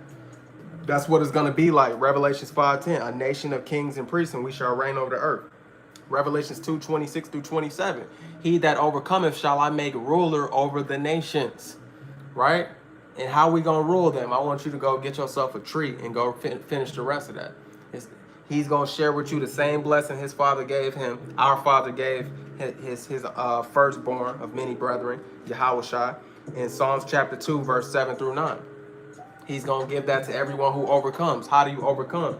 Through the spirit of prophecy. And who was mad at our testimony and keeping the commandments? In Revelation chapter 12, verse 17, the dragon. Who's the dragon? Esau, Edom. Come on now. And he was mad because we had this testimony, because when you have prophecy, you can see the future. And you know, don't trust him. Because what is that? That's a commandment. Don't trust your enemy. We take every word in this book serious. That's in Sirach 12:10. Okay? All right. That's right. That they do not rise nor possess the land. Find that scripture for me, big brother. King James of Judah, and we're going to bring that out when you do. So we in Deuteronomy 28, 45. It says, moreover, all these curses shall come upon you and shall pursue you. What did he call them? curses. You got to do your own research, man. I already got videos breaking down all of Deuteronomy, but I want you to go to Deuteronomy and read it from verse 1 to verse 15. Who's he talking to? His chosen people. All right? Now, from verse 15 all the way to 68, also Leviticus chapter 26, verse 1 to 15, it's talking about the blessings to his chosen people. But in both chapters, Deuteronomy 28 and Leviticus 26, from the 15th verse on down, is talking about the curses of these people that he chose to be better than all nations upon the earth. Now, why are they cursed? Okay? Because it says, verse 15, but it shall come to pass, if you will not hearken unto the voice of the Lord your God, to observe to do all his commandments and his statutes, which I command you this day, that all these curses shall come upon you and overtake you. Come on, man. And overtake you. For some reason, it's not showing. Okay. Isaiah 14:21. Because, yeah, his scripture didn't post all the way. I don't know if somebody messing with it or not. But, yeah, that's definitely Isaiah 14. Isaiah 14:21. And it says, my brother King James of Judah, shout out to you. Oh, yeah, prepare slaughter for his children, for the iniquity of their fathers, that they do. He went straight to the point. That they do not rise, nor possess the land, nor fill the face of the world with cities. And who filled the face of the world with cities? Who's in South Africa? Who's ruling South America? Who's ruling the Caribbean? Who's ruling the Americas? North America, Central America? Who's really running Mexico? Who's really Esau, Edom? The so-called white man. From the east to the west, he got power, his American dollar. All the riches you want to say that the Middle Easterns got, bro, they are not richer than the ones that print the money, bro. They are not rich. You got to use their money. Come on, I'm done, bro. Because if I start going in on this Esau stuff, I'm not going to get nothing done. I'm gonna go in on him and let them hang themselves by their own tongue and by their own facts. So, it says, Deuteronomy 28:15, that all these curses shall come upon you and overtake you. Basically, if we don't keep the commandments, if we don't do what the Lord said. Now, you go over, now we're in verse 45, okay? It says, I like 43, the stranger that is within you shall get up above you very high, and you shall come down very low, okay? That's the other nations. The other nations is going to have a higher life, and you going to have a low life. Because you didn't listen to your God. That's a part of the curse. But 45 says, moreover, hold on. 44, he shall lend to you, and you shall not lend to him. But what was the blessing? You shall be the lender and not the borrower. So you got the small hatters out there in the land faking like they you, okay? They the bankers of the earth. But they telling you that they the children of Israel, but the children of Israel is cursed all the way until when? The time of the Gentiles is fulfilled. That's Luke chapter 21, verse 24. When the Lord was going into the abomination of desolation that the book of Daniel talks about, which is when the city of Jerusalem in the land of Israel was completely destroyed in 70 AD. From like 68, 144, from like 68 AD all the way to 70 something AD, man. We were getting destroyed by the Romans. And he said that they were going to possess our land until the end. Okay? Until the end. Esau is the end of the world. Jacob is the beginning thereafter. 2nd Ezra 69. Where's 2nd Ezra 69? What's this? Oh, my bad. 1611 King James. Okay? You ain't supposed to take no books out this Bible. Shame on you. Especially, you ain't gonna understand prophecy, and you need the spirit of prophecy to overcome who? The dragon. Which is who? Esau, Edom. Okay? Alright. So, and that's Revelations 12:17 and Revelations 12:11. But the dragon is specifically in verse 17. Now, he shall lend to you and you shall not lend to him. He shall be the head and you shall be the tail. We go asking them for loans. We trying to finesse their systems in the hood. Wrecking cars to get an insurance check and doing this and doing it. That's what we do. Scamming. PPPs. You trying to be done with that bank? You want to wipe it out? We can cheat the system. Why you gotta cheat the system to get paid? Everything is yours. 2nd Ezra 7:11. He made the world for the children of Israel's sake. The Lord said that out his mouth. He made the world for our sakes. Yeah, so you have to understand, if he made the world for our sakes, why you gotta scam, cheat, lie, hustle, and do all this stuff just to make it by?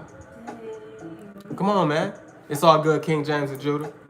Um, I like that, Bob. Well, I got to. I'm so bouncing, but you know, Psalm 37:35. I have seen the wicked in great power and spreading himself like a green bay tree. And what he gonna do? He gonna cut down that tree, just like the vision that in Daniel that Nebuchadnezzar had about himself. He gonna cut down that tree and he gonna exalt the dry tree. Who's the dry tree? Who don't have nothing? The same people scamming and robbing and cheating and stealing and murdering and in this down lowly life. They are the dry tree and they need living water. Okay? Psalms chapter 1 is that he that whatever it says is talking about you will be a tree planted by a river of living water. The living water is wisdom, knowledge, and understanding. Once you have that, you have everything. Once you don't have that, you're cooked. The only trees that's flourishing without wisdom, knowledge, and understanding are the trees that the Lord is allowing to flourish without it. He's doing miracles with them. But us, he set us up as a separate tree, a different kind of tree. We require wisdom, knowledge, and understanding in order to flourish. They don't got, these other nations are flourishing. They don't got wisdom, knowledge, and understanding. How are they flourishing? But we all dry and choked out because we ain't like them. Do you understand that? We're different. We're peculiar. Okay? So those of us who's making ourselves ready for the marriage, we're giving out this living water because the scripture says, he who believes on me, as the scriptures say, out of his belly shall flow rivers of living water. Okay? And that's what's happening now. Wisdom, knowledge, understanding. Perks of the gifts from the Lord, which is our Lord Yahushua, who the world ignorantly calls Jesus Christ. All right, then you got Sophia, okay, which is wisdom in the Greek. Then you got the Holy Spirit, which is another gift, the comforter, to bring all things that the Lord Yahushua said to us in our remembrance. So he don't got to be here walking with us. He's the light in us. Okay? That's right, them dry bones. That's another, you know, the Lord has all these different metaphors. Remember, he's the ultimate poet. When it comes to similes, metaphors, double entendres, triple entendres, you cannot out-rap the Lord. You cannot outright the Lord. You cannot out-create the Lord. He's very creative in making this word a Rubik's Cube, but it's able to be untangled by the Spirit, okay? Come on now. All right, that's why it's only few that can understand it. So anyway, the stranger that is within you, back to the curses, shall get up above you very high, and you shall come down very low. Didn't that happen to the Native Americans? A stranger came in, and he got up very high, they got down very low. All right? Didn't that happen in our land? Right? Strangers got up high. The Assyrians came and took the northern kingdom out. That happened in their land too. Right? They got up very high, they came down very low. Didn't that happen in the southern kingdom? Romans came in. Babylonians came in.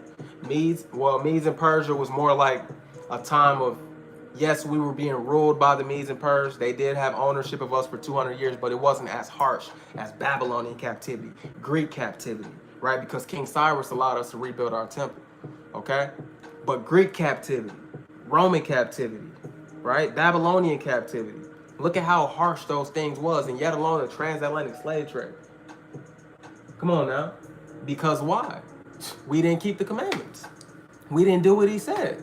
That's a lot of flames. But for real though, and that's the spirit, you know, it's on fire. You feel me? So it says, verse 44, he shall lend to you, and you shall not lend to him. He shall be the head, and you shall be the tail. Come on, man. That's why Amalek, the so-called Jewish community, can run all the banks, all the entertainment, all the sports, all the history, all the archaeology, all the theology, all the colleges, all the churches. He could do all of that and still call himself a damn Jew because you messed up. Now they able to act like you. They never really gonna be chosen, so it's like skin crawlers. They can crawl in your skin a little bit. This is what it feels like. Oh, the world loves me. It's deception. You're going to get pulled right out of that little suit that you put yourself into. Now, verse 45. Moreover, all these curses shall come upon you and shall pursue you and overtake you till you be destroyed. We're about to identify to you why we know for 3,000,000% fact that the so-called Native Americans and the so-called Latinos, Hispanics, blacks, whatever, they are the children of Israel. And we can prove it by the curses, man. Because watch this. So these curses shall come upon you and shall pursue you and overtake you till you be destroyed. Because you hearken not unto the voice of the Lord your God. That's why. To keep his commandments and his statutes which he commanded you. A simple Jake will be like, what? All of that for that? Well, you don't know how serious the Lord is about his word. And neither do the people who want to keep ignoring the fact that the Northern Kingdom is our people. Okay? Y'all don't know how serious his word is. So yeah, he sent us through all of that over his word. That's why you should fear the Lord. 144 again. That's why you should fear the Lord before you open up your mouth about some stuff you don't know. Verse 46. And they shall be upon you for a sign and for a wonder upon your seed forever. So the curses that's listed in this book, okay, is literally going to be how you identify who's an Israelite. So if you didn't get it before, none of that was good enough for you. I'm going to invest more time out of my life and my breath and my body that don't belong to me because I belong to the Lord. And I'm going to give you some more understanding because I love you that much. Is that cool? Let's do it, man. Come on now. If that wasn't enough, let's get to business. So first, I got some, we're going to hold them by their own tongues. I'm going to pause this. So we're going to go through videos and, curses and things like that the best way we can because I don't got a setup. I'm not in my office. I don't got that house no more, as y'all can tell. So look. 90% of the people were killed by smallpox. You're like, what? What is it, 6 million pigs in the United States now? Mhm. They came from 11. And that was by the Spaniards, right? Correct. Yeah. Conquistadors. Isn't that crazy? I mean, that's crazy, but maybe it's even crazier the fact they brought smallpox as well and killed 90% of the Native Americans. Yeah, that's nuts. That's a little worse. Yeah, most people are aware there was a genocide of Native Americans. When I had explained that to someone that it was 90% of the people were killed by smallpox, they're like, what? What is it, 6 million pigs in the United States now? Mhm. They came from 11.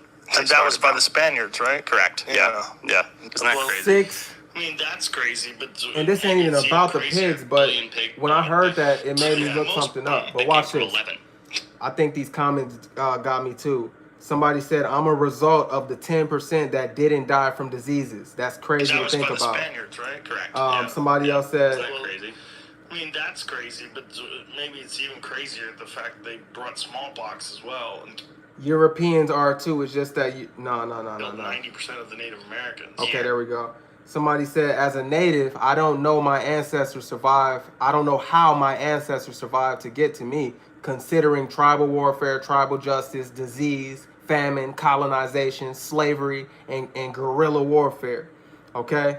That's nuts. The amount of people who hate us on here is crazy because, you got Edomites talking trash. Whenever you bring out the truth, they start talking trash. Yeah, most people are aware there was a genocide of Native Americans. When I had explained that to someone that it was 90% of the people were killed by smallpox, they were like, what? What is it? It's even crazier. In the 17th century, experts say they were anywhere from 15 to 20 million Native Americans. By the 1920s, there were less than 200,000. All right, now we don't know if those are exact numbers, but we do know they went from millions to hundreds of thousands. So is there any scripture that says something like that? We're going to get into that today. Is there any scripture that could prove that that's one of the curses? You know what I'm saying? Because you got the Irish complaining and this people complaining and those people complaining, but who really went through it like us on this side of the world, in the new world? No, they can bring up the Asians getting oppressed. Yeah, white people don't like nobody. They call everybody niggers. All right, they don't like nobody. All right, but we dealing with the real nitty and gritty curses, and that did not happen to these other people. That happened to us, and we're gonna prove that.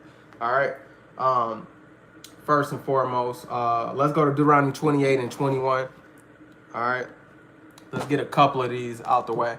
As we go, we'll go through different little curses as we go. We ain't gonna handle everything at once. But that pig stuff, we're gonna handle that too, because that's crazy. All right. Now, Deuteronomy 28, 21. This is some of the curses. All right. It says, the Lord shall make the pestilence cleave unto you. Did you hear them say millions was killed off by smallpox? Did you know that when Christopher Columbus came over here, that they had a plan to put diseases on blankets and give them out to the indigenous people that were here, right? The same people that the Lord told you moved over here to start a new life with hopes to keep the commandments, which we know they didn't, all right, because of the curses. They couldn't, all right? It was already too late for all that. They eventually went off, okay? But do you understand? Do you understand that they gave them blankets of diseases and that started some crazy mess? Do you know your history? Anyway, the Lord shall make the pestilence. That's what a pestilence is. It's a disease, okay? The Lord shall make the disease cleave unto you. Cleave mean, hey, you with me. You cleave to your wife. You cleave to the Lord like, ugh. All right? He made a disease cleave. All right? And look at how many it killed. Plenty. We'll go into other numbers. I don't care what that video said because we got more about those diseases coming. This ain't the end of it. All right?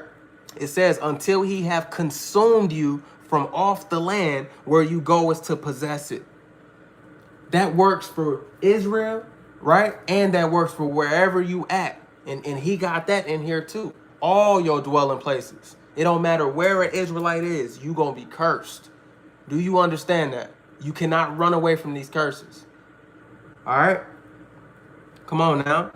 Look at this, verse 22. The Lord shall smite you with a consumption and with a fever and with an inflammation and with an extreme burning and with the sword. So you're going to be getting murdered by weapons. We know that happened. Oh, don't even, I can't wait to bring out this history. You think it's one time, you think it's three, you think it's one article, two articles. Bro, no, it's unlimited amount of hidden gold to identify who these people is and who they belong to. Stop playing, man.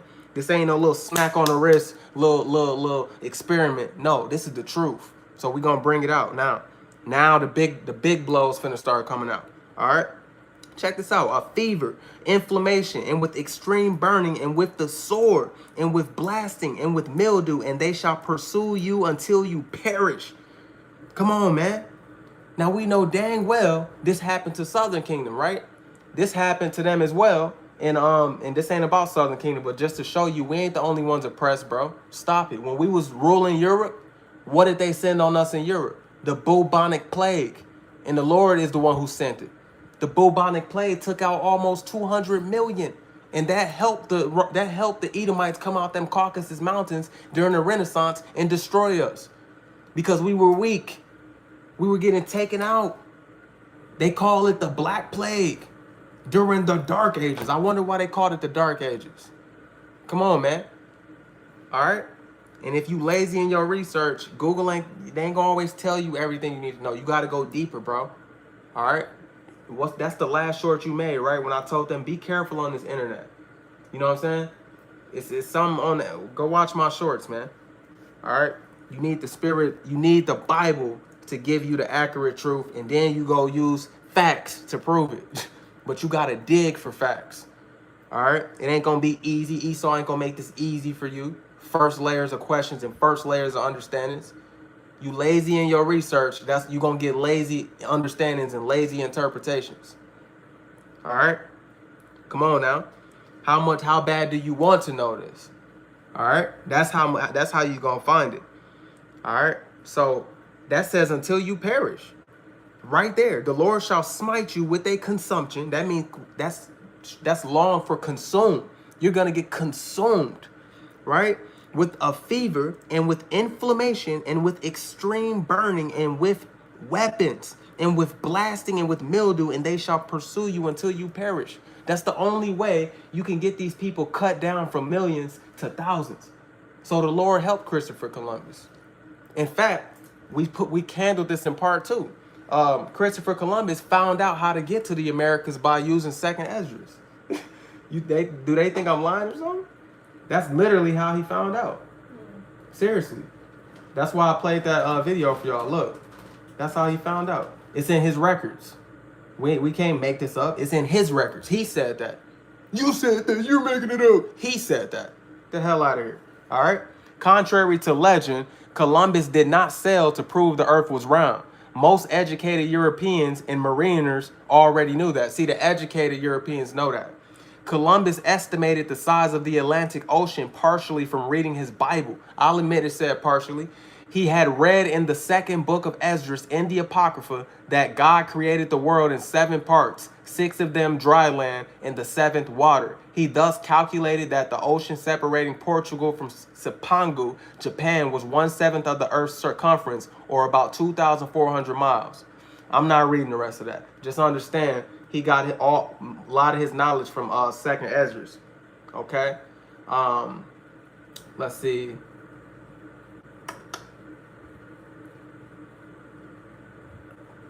And that's on Christianity Today. Look at this. Watch this video. This is from the movie The Conquest of Paradise, 1492. And it portrays how Christopher Columbus knew to sail west to get to the New World, right? That's the west, because the old world is the east. Christopher Columbus knew Israel had already sailed west into New World from 2nd Esdras 2, all right? 2nd Esdras 13, 40 through 50. We already read that when it said these are the 10 tribes, right? That's why he traveled with Hebrew interpreters, and he did travel with Hebrew interpreters, okay? That's common knowledge, if you know that, okay? He did not discover anything. That is another reason why they removed it from the original 1611, which is what I got right here in the KJV. Now watch. Oh, my bad, my phone, I tried to turn it. Let me go back. I gotta turn off the automatic. Give me 1 second, 1 second. We're gonna get this done. Okay. Should be good now. Why do you wish to sail west? To open a new route to Asia. Asia is the richest kingdom, the land of spices and gold. He's talking about America. At the moment, there are only 2 ways of reaching it. By sea, sailing around the African continent. The journey takes a year. Or by land. But the Turks have closed this route to all Christians. There is a 3rd way. By sailing west across the ocean sea. Sailing west across the ocean. The distance is unknown. It's said to be infinite.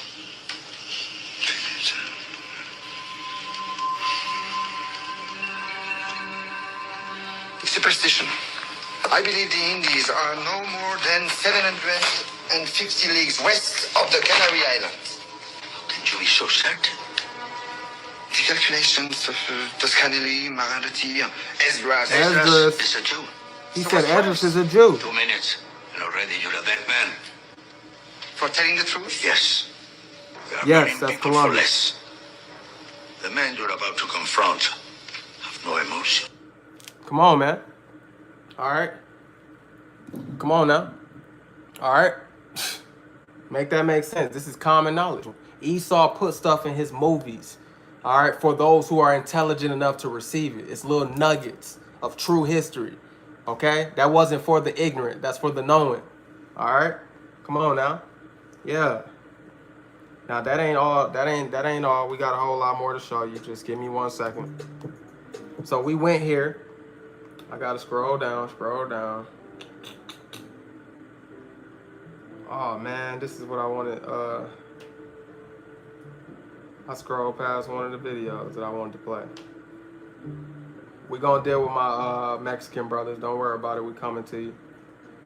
Okay.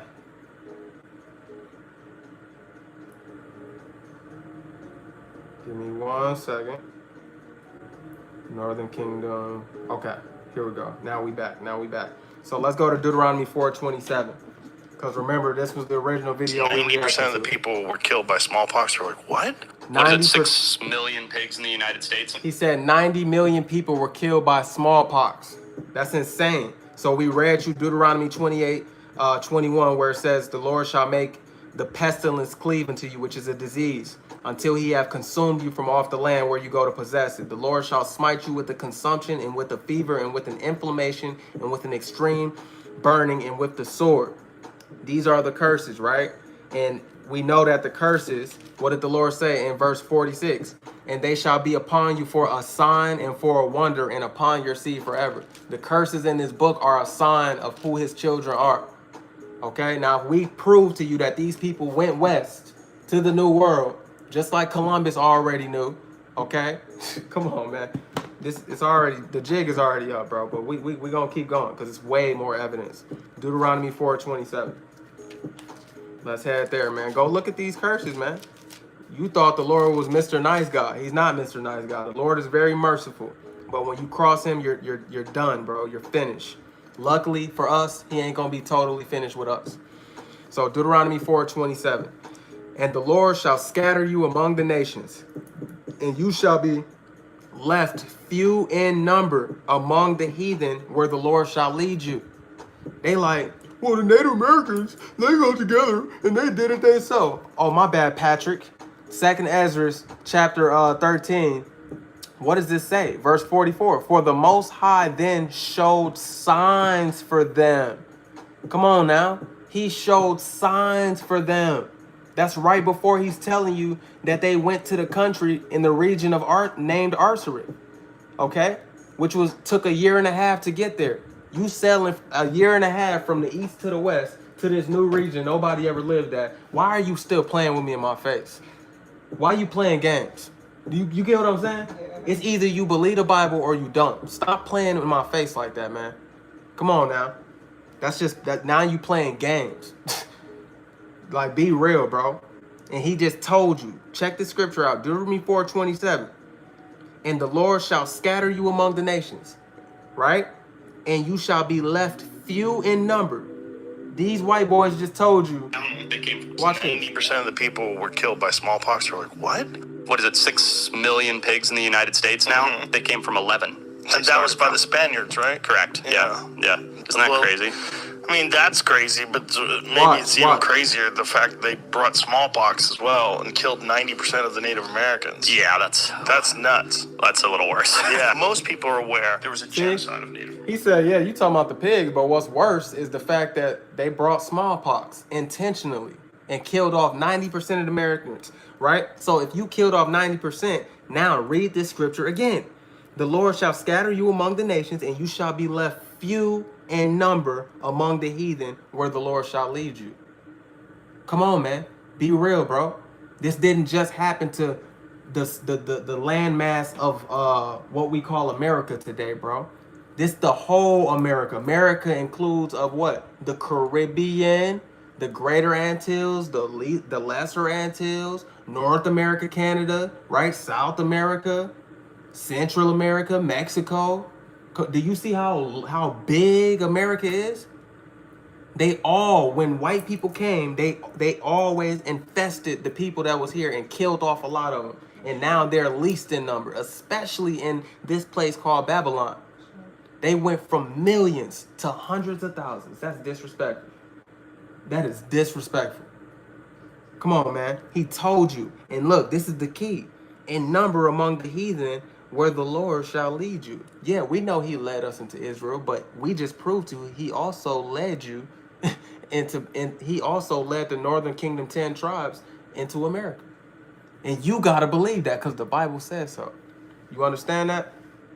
Now, the dude said something about pigs, man. Let's check out this pigs, man. They said, how many pigs?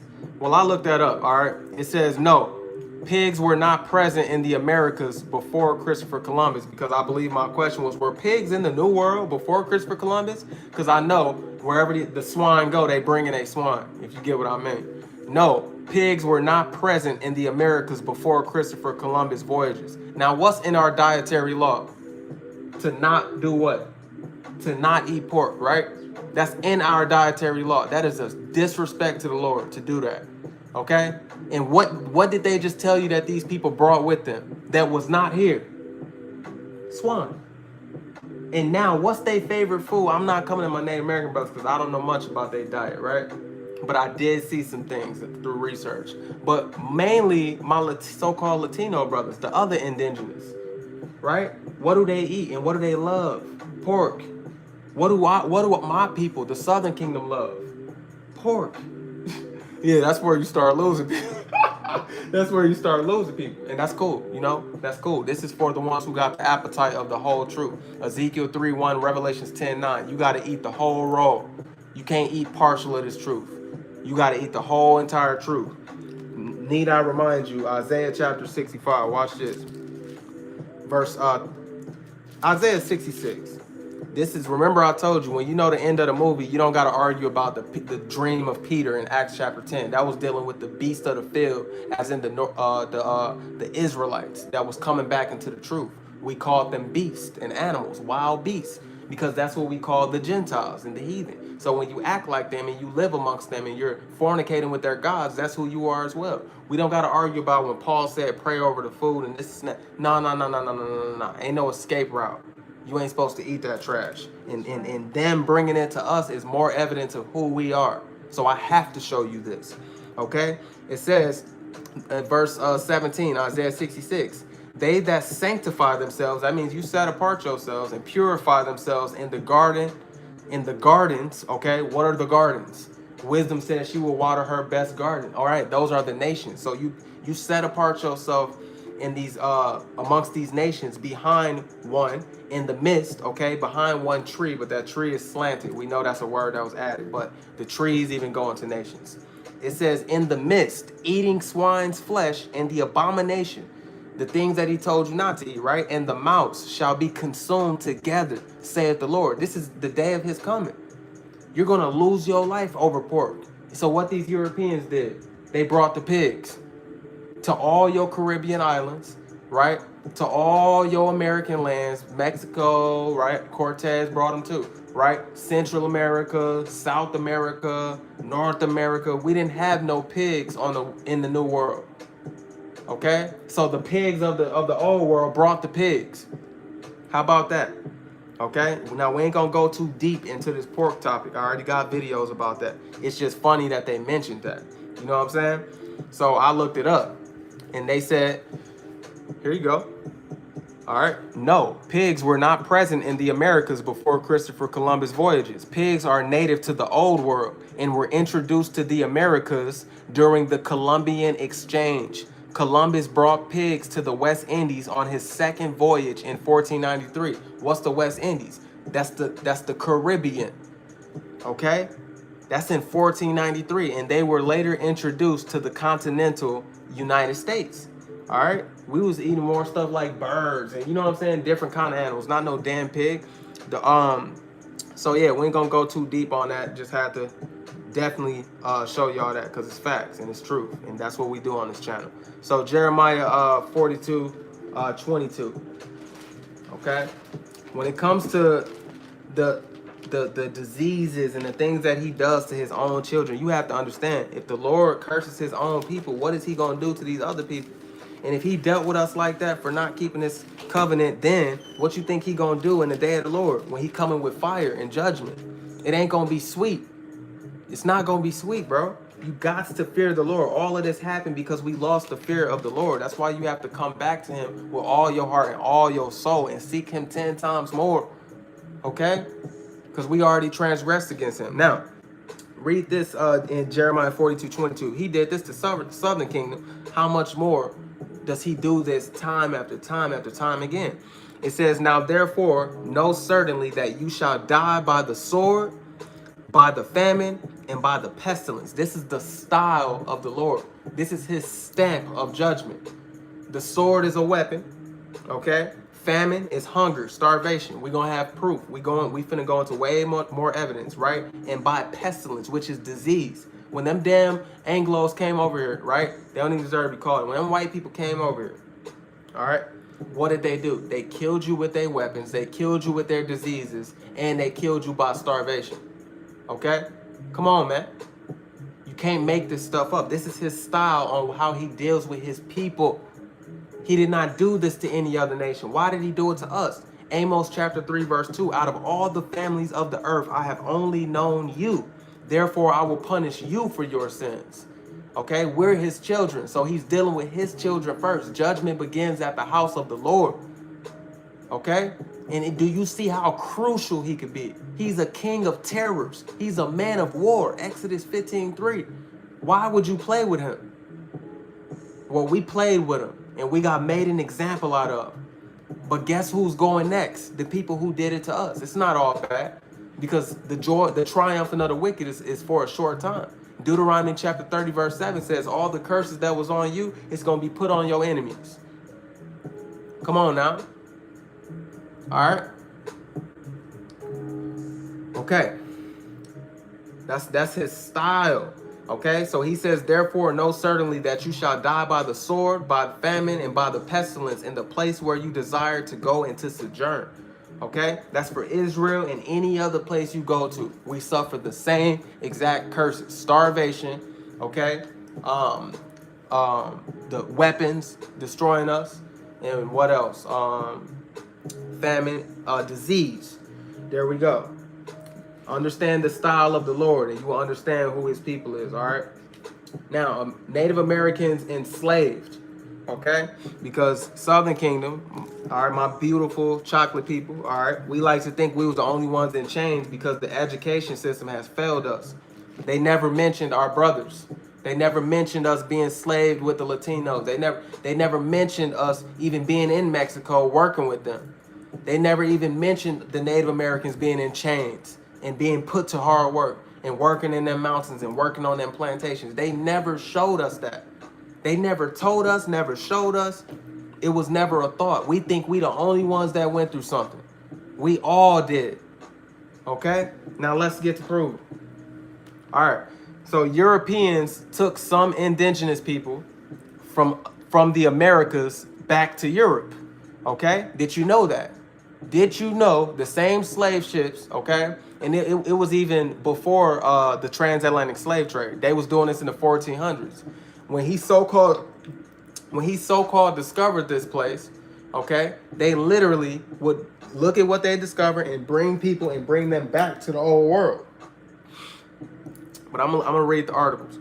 So Europeans took some indigenous people from the Americas back to Europe, often as enslaved people or captives, but also sometimes as diplomats, leaders, or family members of European colonists, because they will pop your women. That's why they want to deport you, but they want to keep your fine tenderonis. They want to keep them, but they want to deport you. You know what I'm saying? So shorty, if you bad enough, they might. No, I'm just playing. So anyways, it says just as often as the enslaved people. You know they talking about us, okay? But also sometimes, okay? That's the key word. Sometimes, as those other things. Now watch. Enslavement. Europeans enslaved millions of indigenous people in the Americas. So if you wasn't born yesterday, indigenous people are talking about the so-called Native Americans and Latinos. All right? This literally tells you millions were enslaved. What the hell is enslavement? Forced labor. Okay? So you gonna slap that on the wrist. Remember, this is about a wise judge. You gonna slap that on the wrist? That millions was put to work? You thought they just came here and started killing and didn't put nobody to work? You think they just came here and set their boots on the ground and it was a big old kumbaya? No, bro. We finna get into wars. We finna get into a whole lot. Okay? Somebody said races against the whites. Keep on listening. Put your ears. Don't you go nowhere. Races against the whites here? Are you must really be guilty. Come on now. Europeans enslaved millions of indigenous people in the Americas, forcing them into labor in mines, right? Plantations and households. That sounds just like the Southern Kingdom. That sounds just like us. Plantations, households, and mines. Some of these enslaved individuals were transported to Europe. So some of them were even scattered. All right? So they came over here, act like they discovered the place, and then take the people that they so-called discovered way back to the old world. Come on, man. It says they were transported like they luggage cargo or something. You didn't learn this in school. As part of the broader transatlantic slave trade. Do you see this? So even in the transatlantic slave trade, they were getting shipped. I guess the ship land here with the black folk, and then they take our cousins and send them across to the other side of the world. Make it make sense, man. It says captives and curiosities. Early European explorers and colonists often brought indigenous people back to Europe as captives, which is slaves, or curiosities. You know what that's going into? Look, curiosities to showcase their discoveries. Do you remember when they put the black people in the zoos? The sound is out. Hey, put a 1 in the chat if you can hear me. And if you can't hear me, I see 144. Put it a 1 in the chat if you can hear me. Sound. It's out? Yeah. You can't hear me?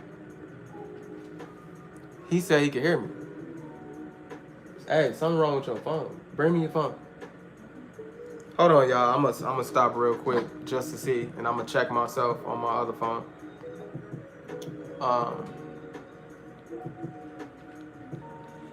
Just gotta make sure the sound is right.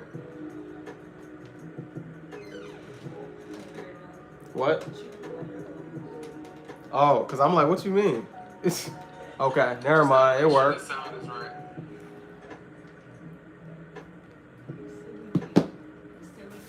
Okay. All right, my daughter had did something. I guess that's what happened. Bro, King James of Judah. Hey, I said, let me know if you put a 1 in chat if you can hear me. He said Esau can too. Yeah, clearly he could hear me too because he mad. Racist against whites here. I'm just bringing out facts. See, they don't like when you poke they history. But if you lock my black ass up, what you gonna do? You gonna tell me I can't get a job because of what? My history. Right? You gonna tell me I don't get approved for that loan because of what? My history. Everything is about history. The Lord told us in Isaiah 46:9, remember the former days of old. Come on now. He told us in Ecclesiastes, I require the past. Hold on, Esau, white boy. You want to be mad because all I'm doing is bringing out history. I got something for you. Because y'all can't do this. Actually, you could do whatever the Lord allow you to do, and I can too. How about that? And we'll see who's right on Judgment Day. Lord willing, I make it there to see all that. So, but either way, we win, right? Either way, we win. Ecclesiastes 3:15. Let me get this real quick. Ecclesiastes 3:15. It says, that which have been is now, and that which is to be hath already been. And God, we know that's Yahweh, requireth that which is past. We're reading the same book your president swears on. Now, are y'all going to be hypocrites and say, close that book, close it, I don't like it anymore? He requires the past. You can't just wash out. Don't you understand why you were allowed to take my people as slaves? Don't you understand why you was allowed to take us as slaves? Because of history, things we did in the past, bro. You think you can get away with us not saying nothing about your past? Everybody's past is required, bro. We went first into punishment. All we is telling you, you got next, buddy. You got next, buddy. You feel me? And we uncovering all your dirt. That's what we doing. All right? Shameful spewing. It's a shame what you did, ain't it? Come on now. You wasn't thinking about us before. Go on, mind your business now. Go spend your money. All right? Now, early European explorers and colonists. I wonder what the fuck a colonist is. All right? That's encroachment, which means invasion on personal property and space that don't belong to you. That's exploitation. Taking what is not yours. You downtrodden our people. And you mad because I'm bringing up history. All right? Peter Munez, from the name, you either a conquistador or you one of the people I'm talking about, one of the Lord's chosen people. You either indigenous or your father on your daddy's side is probably a European. Whichever one, if you are indigenous on your father's side, then you one of the people I'm talking about. You need to watch this video. You one of the chosen people of the Lord. All right? Now, so captives, first off, enslavement. Europeans enslaved millions of indigenous people in the Americas. That's what we're talking about. Captives and curiosities. Early European explorers and colonists often brought indigenous people back to Europe as captives, as slaves. So you were brought from the land that the Lord led you to get away, and then brought all the way back to the east side of the world to be a slave. Wow. And they didn't tell you this. Wow.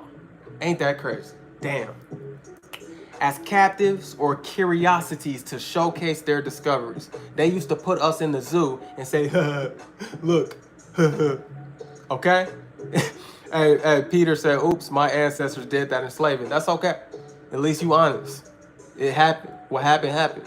All right? So, now, it says to showcase their discoveries, right? And demonstrate their power. So you were brought back so they can go back home. It's like a trophy. How do you, like a trophy? Look what we found. Look what we found. Yeah. Come on up here and tap dance. It's no different from what happened with my people. Okay? British, Spaniard, French, Dutch, Portuguese, English. What does it matter? Same Esau.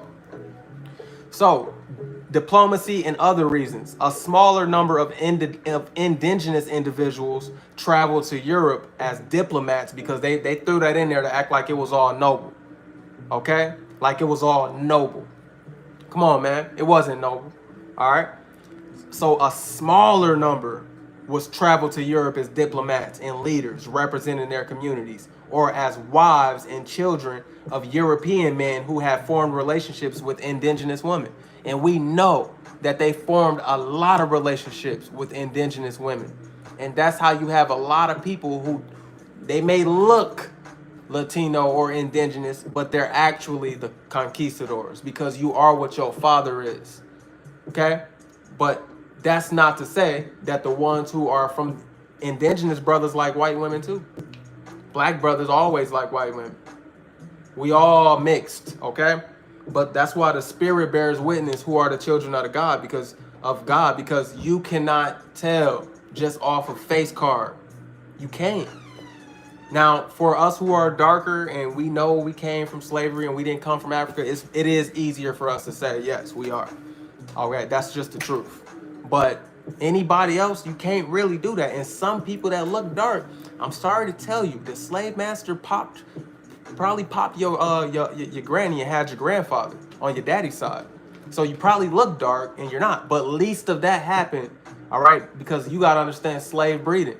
They will have black men breed in slaves because we got the strong seed to be able to handle all that. So most of us are Israelites, all right, as the dark skins. And it's easier for us to come to that conclusion. But listen, y'all, none of that matters because guess what? If you don't accept the truth, the doctrine, it don't matter.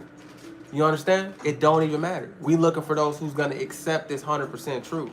And this 100% truth includes recognizing the 12 tribes of Israel and who they are and who's your target audience. All right? Now, it says, however, it's important to understand the scale and nature of this movement, okay? Primary exploitation in the Americas. The vast majority of enslaved and forced indigenous labor remained within the Americas. So though y'all were getting shipped off to the east side of the world, you know what I'm saying? Though you was getting shipped off over there, most of your oppression was here in Babylon the Great. Because that'll be something that Jake, the black ones, will make an excuse to keep everything all dark skinned. They'll say, see, they got shipped off, so how you gonna say da da da da? Just a bunch of bullshit. They gonna say, how you gonna say this and say that and say this? It's always a rebuttal, right? Like, bro, no, they were oppressed together in Babylon the Great, Jeremiah 50:33. All right. So it says, the vast majority of enslaved and forced indigenous labor remained within the Americans, where it was crucial for the development of colonial economies. Come on now. We needed y'all here. What they call us, niggers, spicks, and wetbacks. Well, the spicks and wetback, they needed them here, right? To build up their new world. Okay? All right, and if we... Come on, man. Where it was crucial for the development of colonial economies. You got put to work. You got put to work. And let's figure out, how did it start off like this? Where did we come from? Watch. So it says limited numbers transported to Europe. While some indigenous people were taken to Europe, their numbers were likely a small fraction of the total enslaved indigenous population. The total enslaved indigenous population mostly was in the Americas. And an even smaller fraction of the entire indigenous population of the Americas. Okay? Focus on African enslavement. So as European diseases, all right, we already took you to Deuteronomy, right? The curses that tells you that the Lord will send pestilence and famine and swords on you. So diseases, right? As European diseases decimated indigenous populations. Bro, decimate? Bro, you were destroyed. Okay? And resistance efforts continue. So y'all fought back. Y'all wasn't no hoes. Y'all fought back too. Okay? So as this happened, diseases was taking y'all out and y'all was fighting back, but most likely losing, like all of us, right? It says European colonists increasingly relied on the transatlantic slave trade to bring enslaved so-called Africans to the Americas. And that's where Southern Kingdom, your brothers, come in. So as y'all was dying off by disease and fighting back in hard bondage, we was getting brought over to supplement. Okay? We was getting brought over to supplement the deaths of our brothers, who we were detached from for over 2,300 years. This is the beautiful will of the Most High Yahweh Bahashem Yahweh Bahashem Rakakwadesh. Okay? Come on now. It says, and why is it beautiful? Because he told us it was going to happen. That's why it's beautiful. You can't escape prophecy. All right? Come on now. So, it says, especially in large plantation areas like the Caribbean. All right. This shift led to a decline in the large-scale enslavement of indigenous people in some regions, though it persisted in others. Okay. In the large-scale enslavement of indigenous people. So if it was that big and broad, why you never heard of this? Why we ain't? Because we always want, when you think of a slave, you think of a nigga you think of a brother who look like me. You don't think of the indigenous people of the Americas, the so-called Latinos and Native Americans. You don't think of them. You think of me when you think of slave. But in reality, it was all of us, oppressed together in Babylon the Great, aka America. Jeremiah 50:33. Therefore, while the practice did occur, the primary impact of European colonization on indigenous labor was its forced utilization and exploitation. I just told you exploited them within the Americas, within Babylon. Not a widespread migration of indigenous workers to Europe for employment. So some of y'all, right, went over to the Eastern world on slave ships. But the most of y'all was oppressed right here. Right here. So what does that mean? What can we conclude knowing that we were scattered from the west to the east, from the east to the west? Wow. I need to go read something. When you know the curses, and because these curses are prophetic as well. When you know the curses, you can put two and two together. Right? So what does it say? Oof. Oof. So I need to come back to that because that's beautiful. Deuteronomy 28 is where we're going. Sorry, I saw another curse that lines up with everything we're talking about. So Deuteronomy 28, right here, verse 25. The Lord shall cause you to be smitten before your enemies. You shall go out one way against them and flee 7 ways before them. If you know anything about the uproars of the Native Americans, they was fighting back, but they always lost. If you know anything about the so-called Mexicans, they fought, but they lost. Why? The Lord caused that to happen. You shall go against them one way and flee 7 ways, and shall be removed into all the kingdoms of the earth. The Bible just told you some of your brothers was being brought to the west, and it told us Southern Kingdom, some of your brothers was being brought from the west to the east after they came from the east. Come on, man. You can't escape these curses. You're going to be removed into all kingdoms. And later we're going to name some of these kingdoms that they were removed into. All right? Yeah, all over Europe. All right. He said, "For you fatigued, I arranged for you to get a little rest, bro." King James and Judah crazy. Hey, I know how he gonna be in the kingdom. Yeah. You ain't gonna want to deal with Jake, bro.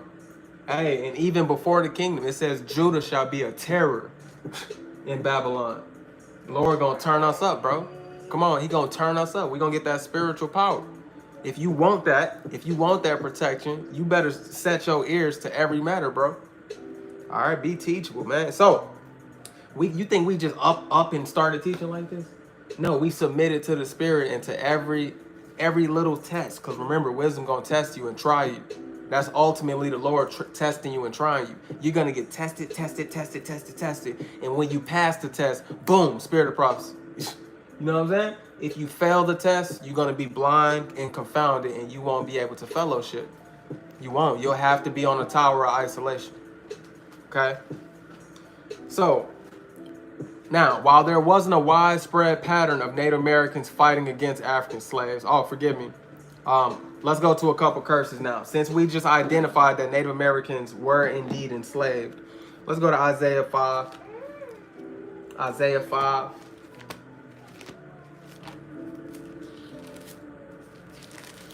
through 17, and it says, "Therefore my people are gone into slavery, because they have no knowledge, and their honorable men are famished, and their multitude dried up with thirst." What else do you call you had a flourishing environment over here in the Americas? Whether it was the Caribbean, South America, Central America, North America, Middle, it don't matter where you was at. How else do you? It's called being dried up. Come on now, dried up with thirst. Okay, it says, "Therefore, hell."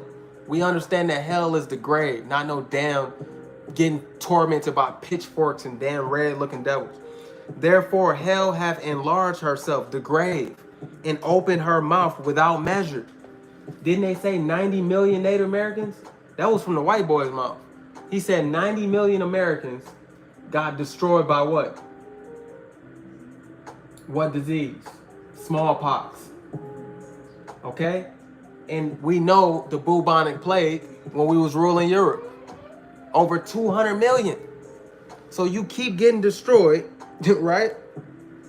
Come on now, that's called being dried up. So hell enlarged herself and opened her mouth without measure, right? You can't even count how many bodies drop. It says, "In their glory, in their multitude, in their pomp, and he that rejoiced shall descend into it." So the multitude of the indigenous that was here got swallowed up. Now let me ask y'all a primary question here. If they bird flock of gods, they were gods of wood and stone, right? Because remember, I'm coming here as an advocate of the Holy Spirit with the Bible. I'm not here to defend my Native American brothers and defend they idolatrous bullshit. Okay? Dancing around stones and worshiping and praying to your ancestors and smoke worshiping. I'm not here to praise you for that. You ain't getting no, I'm here to pull you out of that and show you got a Father in heaven who's calling you back. If you listen, you won't get destroyed.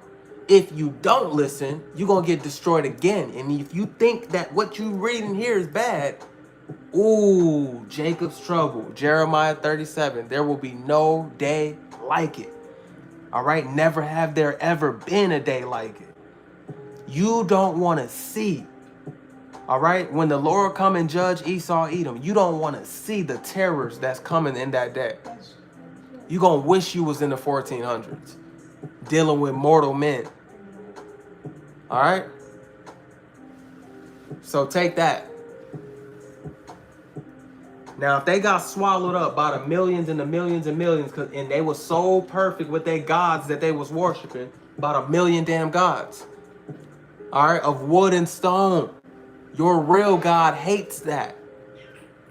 Your real God hates the religions that you have and take such pride in, even amongst your reservations, even amongst all of your little, especially the Latinos with this Catholics garbage. Y'all can't let go of white Jesus the same way most black people can't. If y'all continue to serve these other gods, this don't even mean nothing. You can carry on, have a nice day. But if you're curious to what really happened to your people, you got to ask yourself, where was bird flocking? Where was the God of the ocean? Where was the God of the sea? Where was the God of the clouds? Because they make a God out of everything. Where was the God of the rocks? Where is the God of gold? Where was the God of silver when we was getting destroyed by the white man? Was our God less powerful than the white man? None of your gods saved you. None of them. And we can prove to you, they'll be like, well, where was the Bible God? How about you pay attention? This happened to you because you love to do the things I'm telling you about. Worship the damn creations instead of worshiping the creator. All right? Come on now. Therefore, hell hath enlarged herself, the grave enlarged herself, and opened her mouth without measure, and their glory and their multitude, all those people, okay, descended right into it. Come on now. Why? The mean man shall be brought down, and the mighty man shall be humbled, and the eyes of the lofty shall be humbled. Pride, man. Okay? All right? Come on now. The Lord will rule over his people, man, even if you got to die and be born again. That'll go over some heads, but we'll get into some lessons proving what I just said. Don't worry about it. Let's go to Deuteronomy 28. We just proved to you, all right, Native Americans were slaves. You can go look that up your damn self and you gonna see. You know what I'm saying? You're gonna be like, dang, why was this hidden from me? But you can't be lazy in your research. Look at the whole matter. Okay? Look at the whole matter. You know what I'm saying? I think Stunner D is talking to the other person. Because, yeah, I know Stunner D. All right. Deuteronomy 28:48. It says, therefore shall you serve your enemies, which the Lord shall send against you. Didn't the Native Americans, didn't we just prove? It says, yes, Europeans, no, forget that. Europeans enslaved millions of indigenous people in the Americas, forcing them into labor in mines, plantations, and households. Some of these enslaved individuals were transported to Europe as part of the broader transatlantic slave trade. Come on, man. Hey, God bless you, King.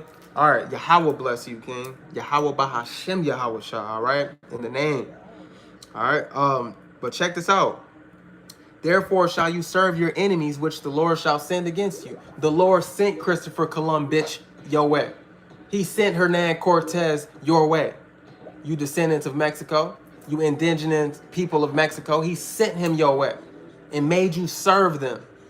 The last time I'm gonna read this to you, this specific one, Europeans enslaved millions of indigenous people in the Americas. It was not just blacko, not just negro. You too. Okay, you too. While you want to be them, he got you in Alligator, Alcatraz, next door to another Native American city. Why they telling you don't nobody live around there? Just alligators and snakes. It's reservations right there. What you talking about? Oh, nobody who you deem as people. Europeans enslaved millions of indigenous people in the Americas. The Lord told you, therefore shall you serve your enemies, which the Lord shall send against you in hunger and in thirst and in nakedness and in want of all things.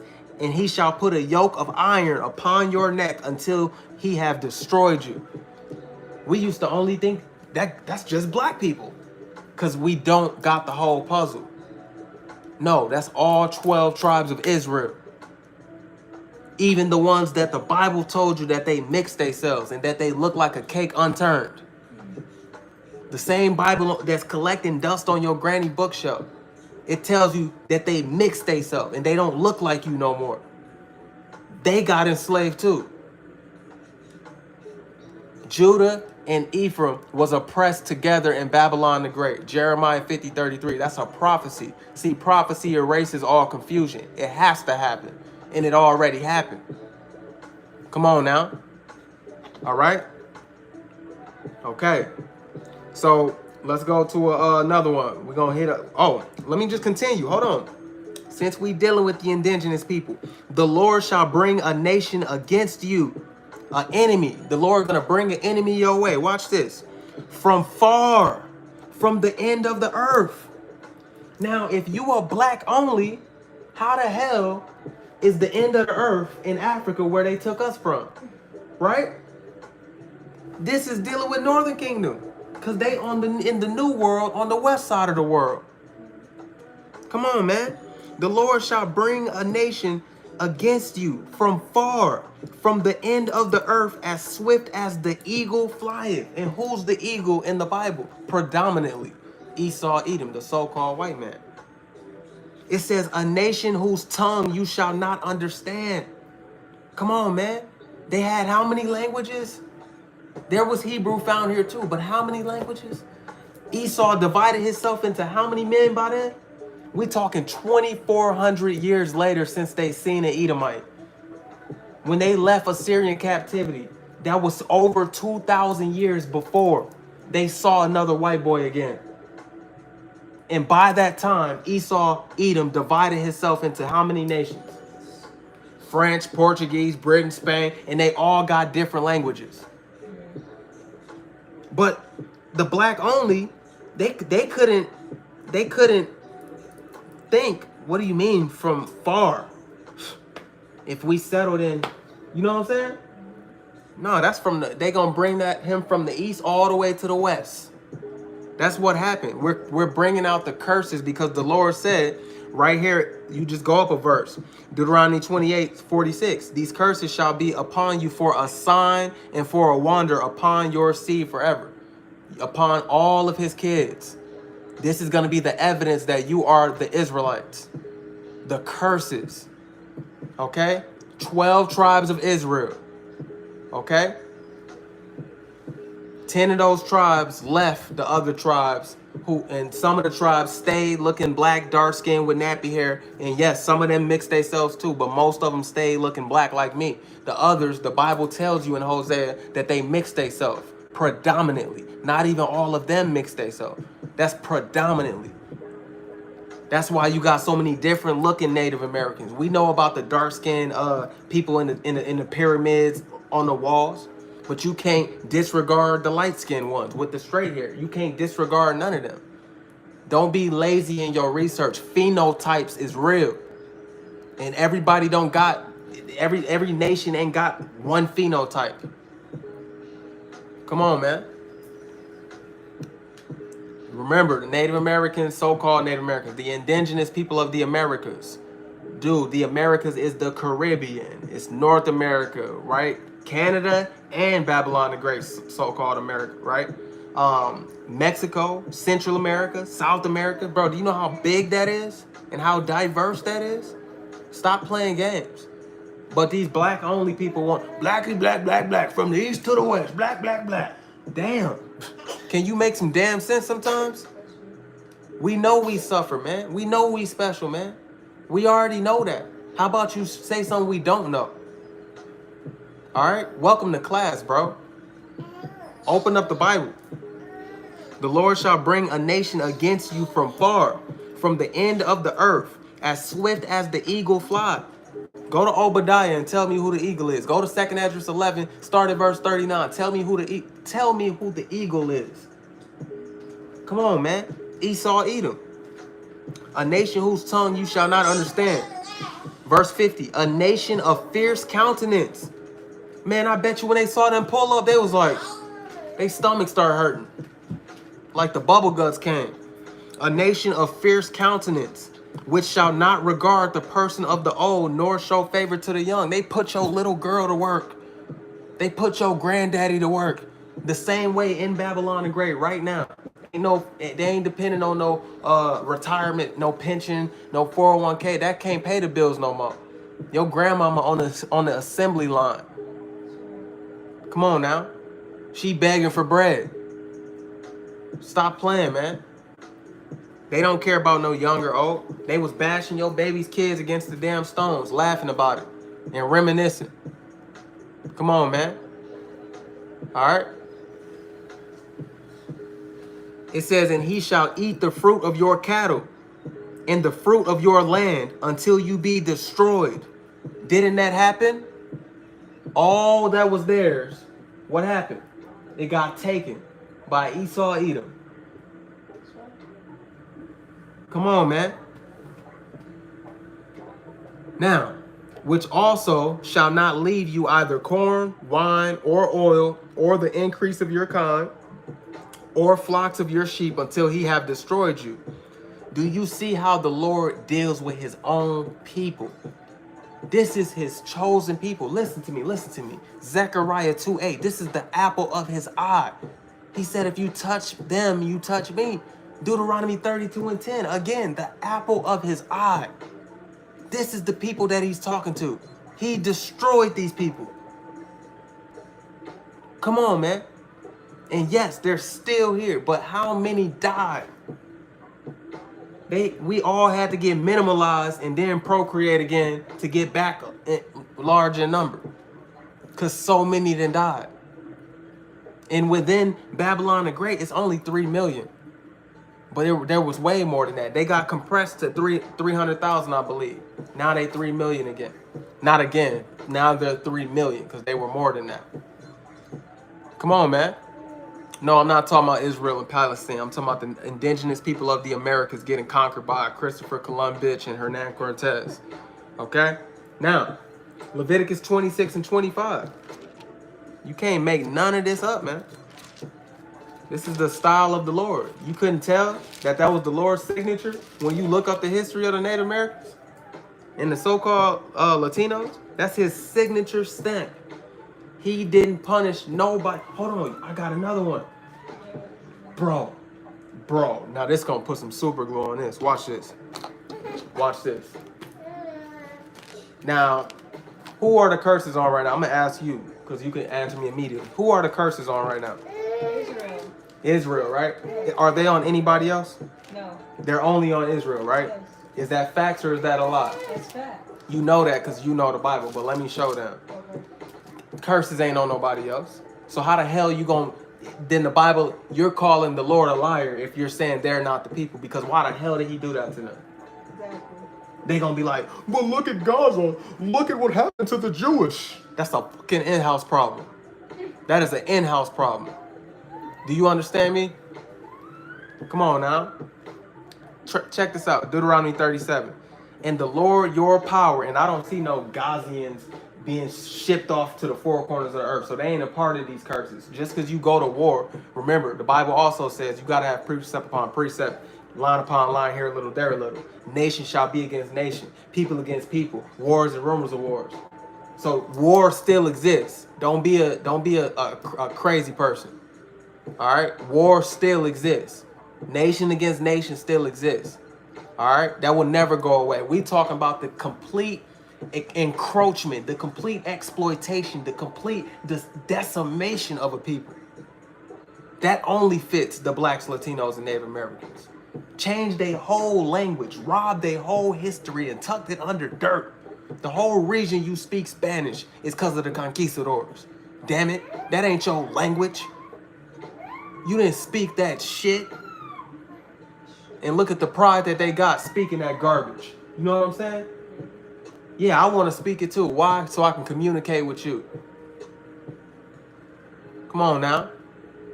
All right? Got Native Americans speaking English. Why? We gotta speak your tongue. You running shit. You the big bad wolf. And the big bad wolf gonna get put down by the biggest. That's what's gonna happen. That's what we talking about today. Welcome to class. Now, Deuteronomy 30 and 7. Now check this out, man. The curses identify his people. All right. All right. He says, verse, forgive me. I was already on the right page. Okay. Verse 6. And the Lord your power will circumcise your heart. He's talking to his children, the Israelites, and the heart of your seed to love the Lord your power with all your heart and with all your soul that you may live. What is he saying? He's talking about he ain't going to punish them no more. Okay? All right. We'll start at verse 1, chapter 30, because y'all ain't going to believe me. And it shall come to pass when all these things are come upon you, the blessing and the curse. All right. We're in Deuteronomy well, we're in Leviticus 26 now. That's the curse. And Deuteronomy 28 are the curses, right? Right now, we're in the time of the curses until the end of the world. Not the end of the globe, the end of Esau, Edom, the white man being in rulership. And it shall come to pass when all these things are come upon you, the blessing and the curse which I have set before you, and you shall call them to mind among all the nations where the Lord your power have driven you. You shall remember all these curses in all the lands where the Lord sent us. So what I'm doing right now is a great thing, because he said it would happen. My people was dragged here. Okay? I got Northern Kingdom in me too, but my people is I'm talking about from my spirit bear witness. Hey, I'm of Southern Kingdom predominantly. And we was dragged here by slave ships. Okay? Whither the Lord your power have driven you, and shall return unto the Lord your power, and shall obey his voice according to all that I command you this day. So after the slave ships, after the captivity, after all this American BS, when it's all said and done, we gonna get put back into our land. We know that because of prophecy. There's way more other scriptures you have to tie with this to know why I'm saying what I'm saying, man. It's a puzzle. Now skip down. That's why he said in verse 6, and the Lord your God will circumcise your heart, because those new bodies. That's the new covenant. Jeremiah 31:31. And go on down. He's going to give us new bodies, new spirits, new understandings. All right? All of that. We're going to be perfect, and we're not going to be able to go off. Right? What was always our problem? Going off. He's going to make it to where we will never lose our land again. How can our kingdom be eternal, okay, if we're going to have the ability to cross him again? We won't. He's going to cleanse our blood. Joel chapter 3 talks about cleansing our blood, bro. Okay? All right? So check this out. And the Lord your power will circumcise your heart and the heart of your seed to the Lord your power with all your heart and with all your soul, that you may live. So once we get cleaned up, watch this. Listen, Linda, watch this. And the Lord your power will put all these curses upon your enemies and on them that hate you, which persecuted you. And you shall return and obey the voice of the Lord and do all his commandments, which I command you this day. Come on now. See, once we're done being cursed, the curses is going to go on the nations. Now, we're proving today, the so-called Native Americans and the indigenous people, which are the Latinos and Native Americans, they already suffering the curses. You're gonna know that for sure by the end of this series. They're already suffering the curses. Yokes of iron hung on tree. Yeah, that happened to them too. They never told you that. I just gave them a cheat code because I'm going there too. Yeah, wasn't lazy in my research at all. I'll spend days to study something before. Come on, man. Don't play, because I fear the Lord. I'm not finna come sit here and tell you something that's a lie. Did not show you the scripture in the beginning. Masters get the greater condemnation. We gonna suffer the most if we don't do this thing right. I fear the Lord. Come on now. These is our people, man. They already cursed. You like, open your eyes. Damn. So, Leviticus 26:25. Let's get some more of these curses and line them up. So again, Europeans enslaved millions of indigenous people in the Americas, forcing them into labor, mines, plantations, and households. Some of these, you don't even have this type of history on the fake Jews. You ever heard of them being enslaved to work in mines and plantations? You ain't never heard of that. Yeah, they got toasted up in the oven and persecuted. That's an in-house problem.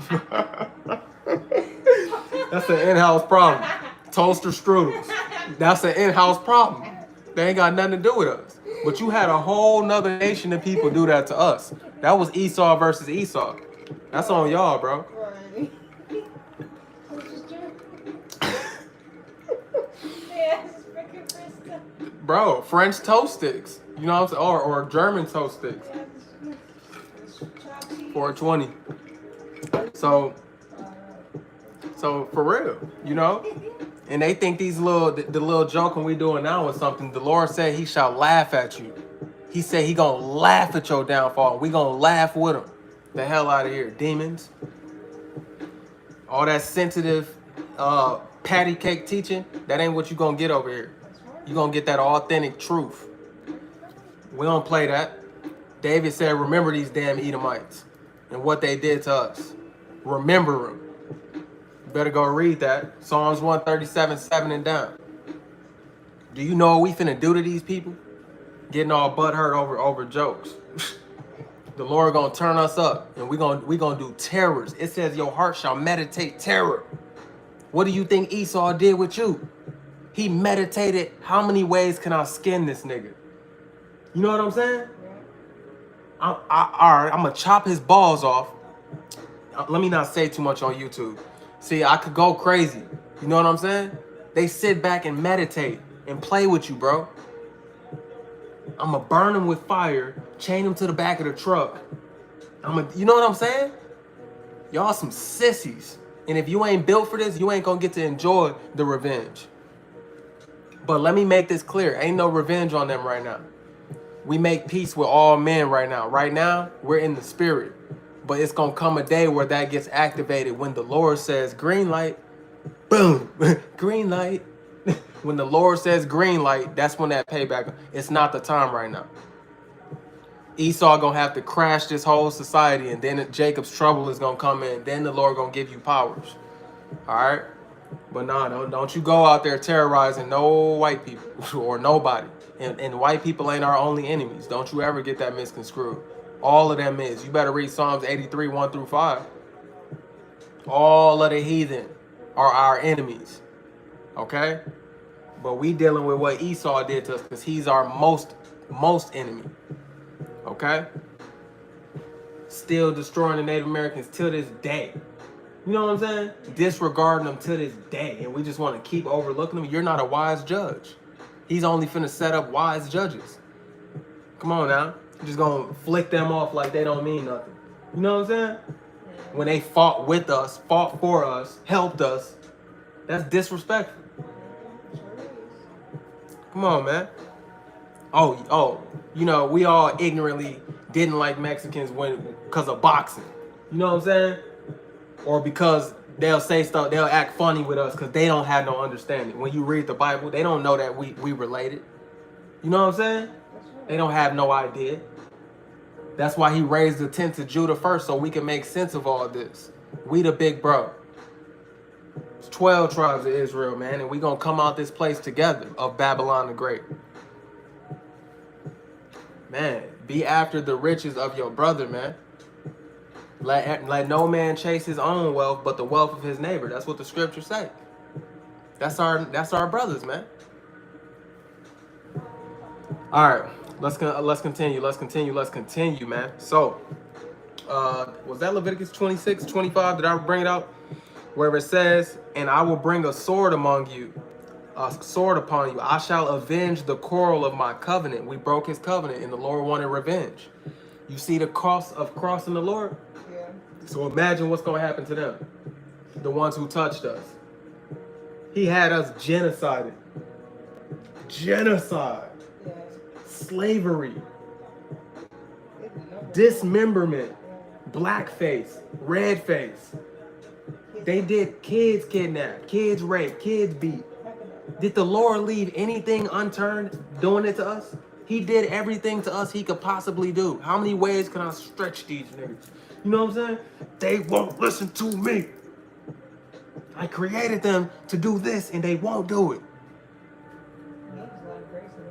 Come on, man. And yes, there's grace and mercy. There's balance with the Lord. I don't want to make him seem like a complete monster. That happened to us because of us.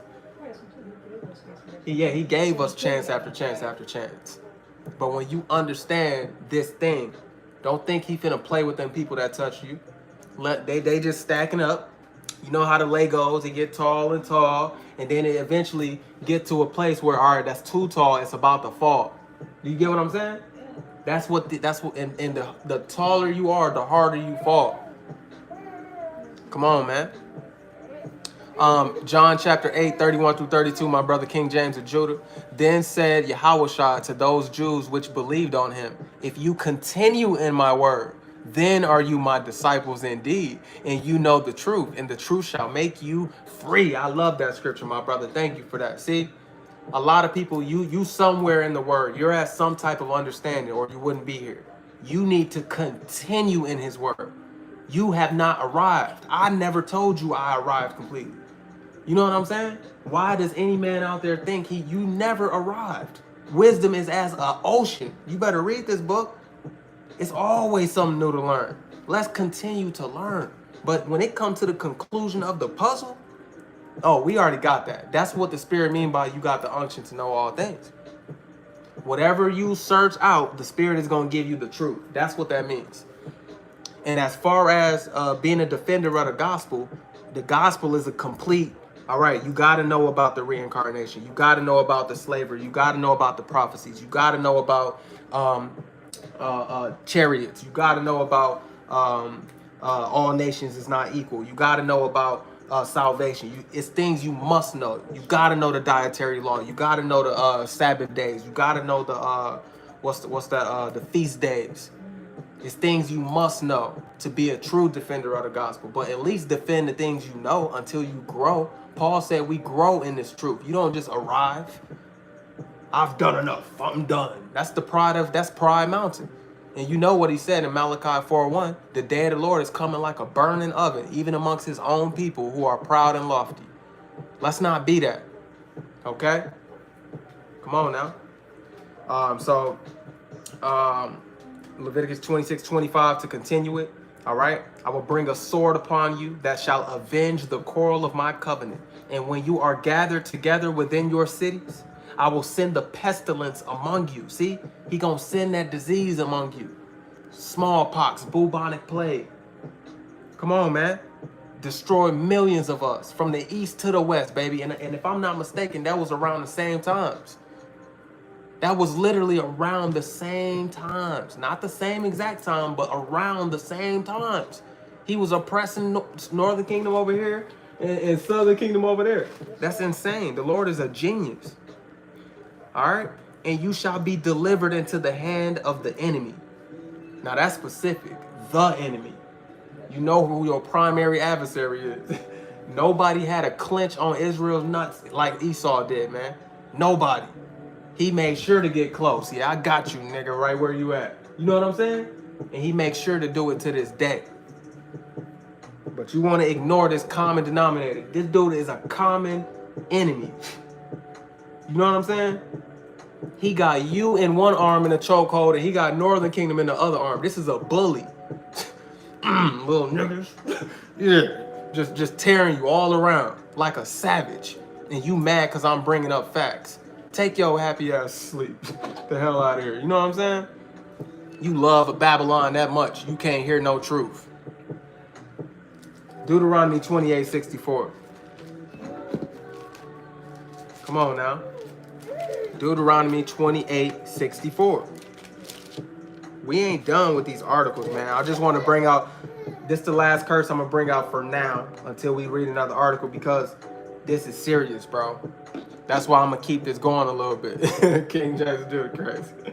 You know, hey, you got to have fun with this thing, man, because it's too gruesome. People really lost their lives. People really, their heart was broke. They little baby snatched out their arms.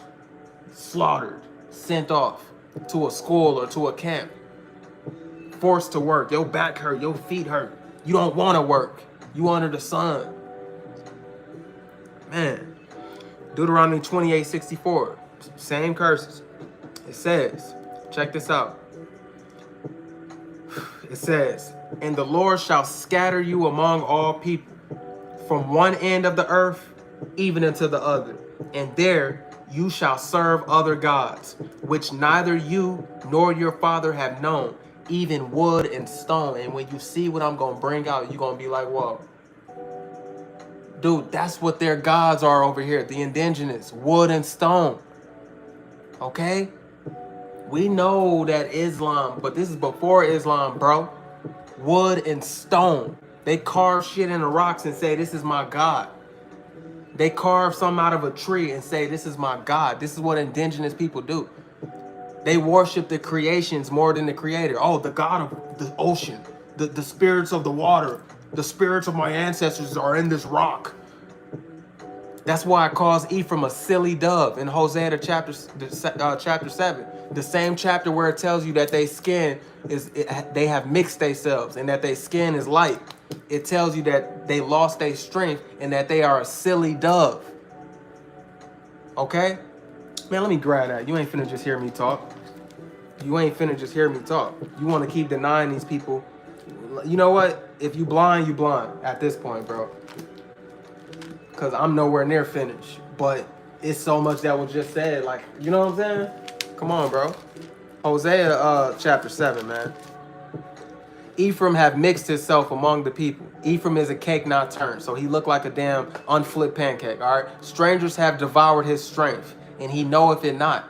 So other nations have devoured his strength, all right? Why? Because of their idolatry, right? And the mixing, okay? Devoured his strength, and he knoweth it not. Yea, gray hairs are here and there upon him, yet he knoweth it not. Even they're old, right? And the pride of Israel testifieth to his face, and they do not return to the Lord their God, nor seek him for all this. So even they're so prideful, they're not saying, Lord, we're sorry. We're going to come back and repent.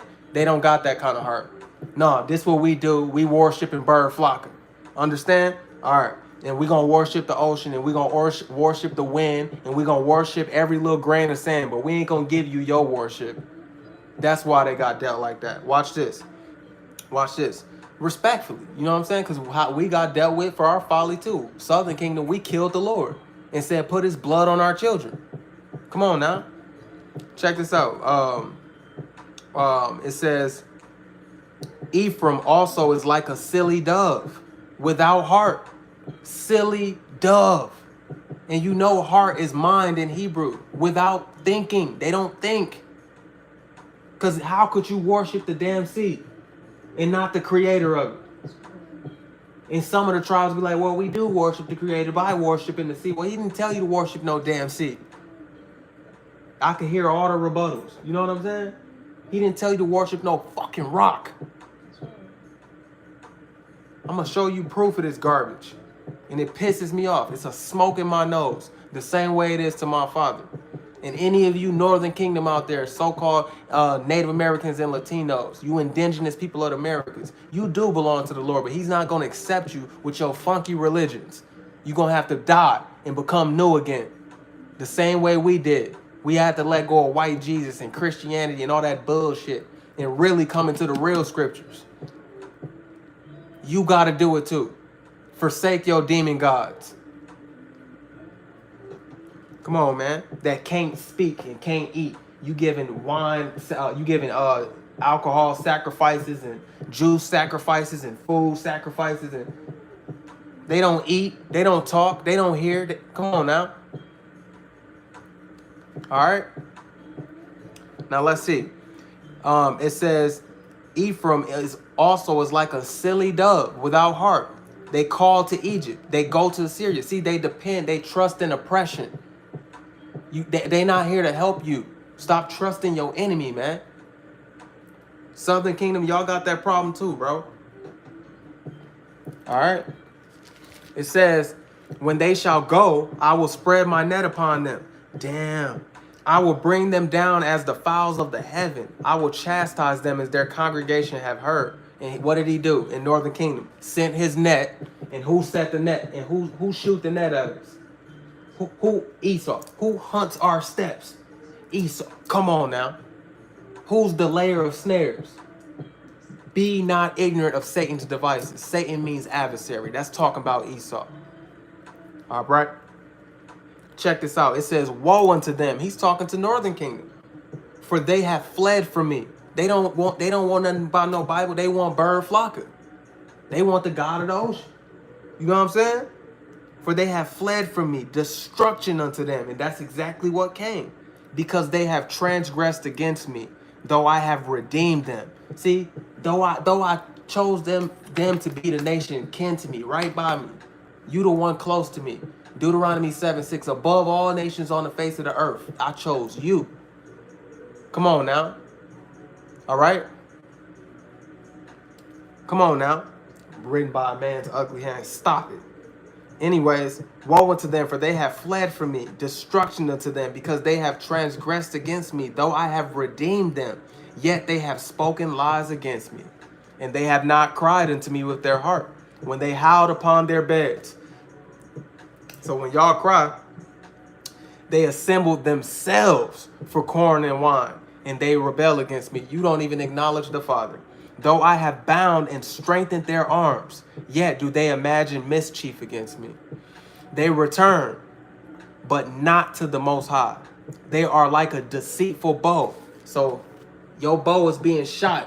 You wanted to go that way. This motherfucker went all the way over there. You went left. Come on, man. The bow is obedient to the archer. The Lord is the archer. Just be the bow, bro. And go where you're supposed to go. Serve the Lord, in other words. Come on, man. It says, their princes shall fall by the sword. Did they killed how many? Come on now. Where's that? We're gonna get to the slaughter. So, enslaved and forced indigenous labor remained within America. Okay, where it was crucial for the development of colonial economies, particularly in resource extraction and agriculture. They took all your stuff, took your resources, and took your vegetation. And we went into that right here. You know, your cattle, your corn, your wine, your sheep. The Bible don't miss, bro. It don't miss. You're cursed, bro. You're cursed, Native Americans. You're cursed. And nobody wants to hear you. Nobody's going to shed a tear for you. Last time I checked, you got the trail of tears. Not Esau. Nobody cares about you. You understand? So you got a brother that's advocating for you. Take heed. Nobody cares about you Latinos either. They laughing at you. Taking screenshots at Alligator Alcatraz. Peace. What's up? Yeah. The same way they used to post up by Southern Kingdom when we was being hung on trees. They'll post up. The whole city will come out and take a picture on the 4th of July while you the barbecue. And you niggas still trusting in your slave master. Get the hell out of here. Y'all idolize him. You want to be him. Come on now. All right. Check this out. Enslaved and forced indigenous labor remain within the Americas. That's telling you that's y'all, because we proved that that's y'all if you watch the whole video. Anyways, we ain't gonna keep going back. Look, they return, but not to the Most High. They are like a deceitful bow. Their princes shall fall by the sword for the rage of their tongue. This shall be their derision in the land of Egypt. He just told you Northern Kingdom will be in the land of Egypt. Are we reading the same book? He just told you that they will be, oh my goodness, in Egypt. The same Egypt in Revelations 11:8, the house of bondage of Exodus 20 and 2, Deuteronomy 28:68, by ships. Yeah, your Southern Kingdom brothers came by the ships into Egypt, but you was also took on them ships and took back to the east on them same ships that came into Egypt. Pure bondage. That's what spiritual Egypt is, the house of bondage. And it represents the back of your dollar bill with pyramids, all right, and the eagle, which is Egypt. All right, America, Babylon the Great. All right, the valley of dry bones, where we were cut off for our parts, the whole house of Israel, Ezekiel chapter 37, verse 11. Okay, the whole house of Israel is in that place spiritually called Sodom and Egypt. The whole house of Israel.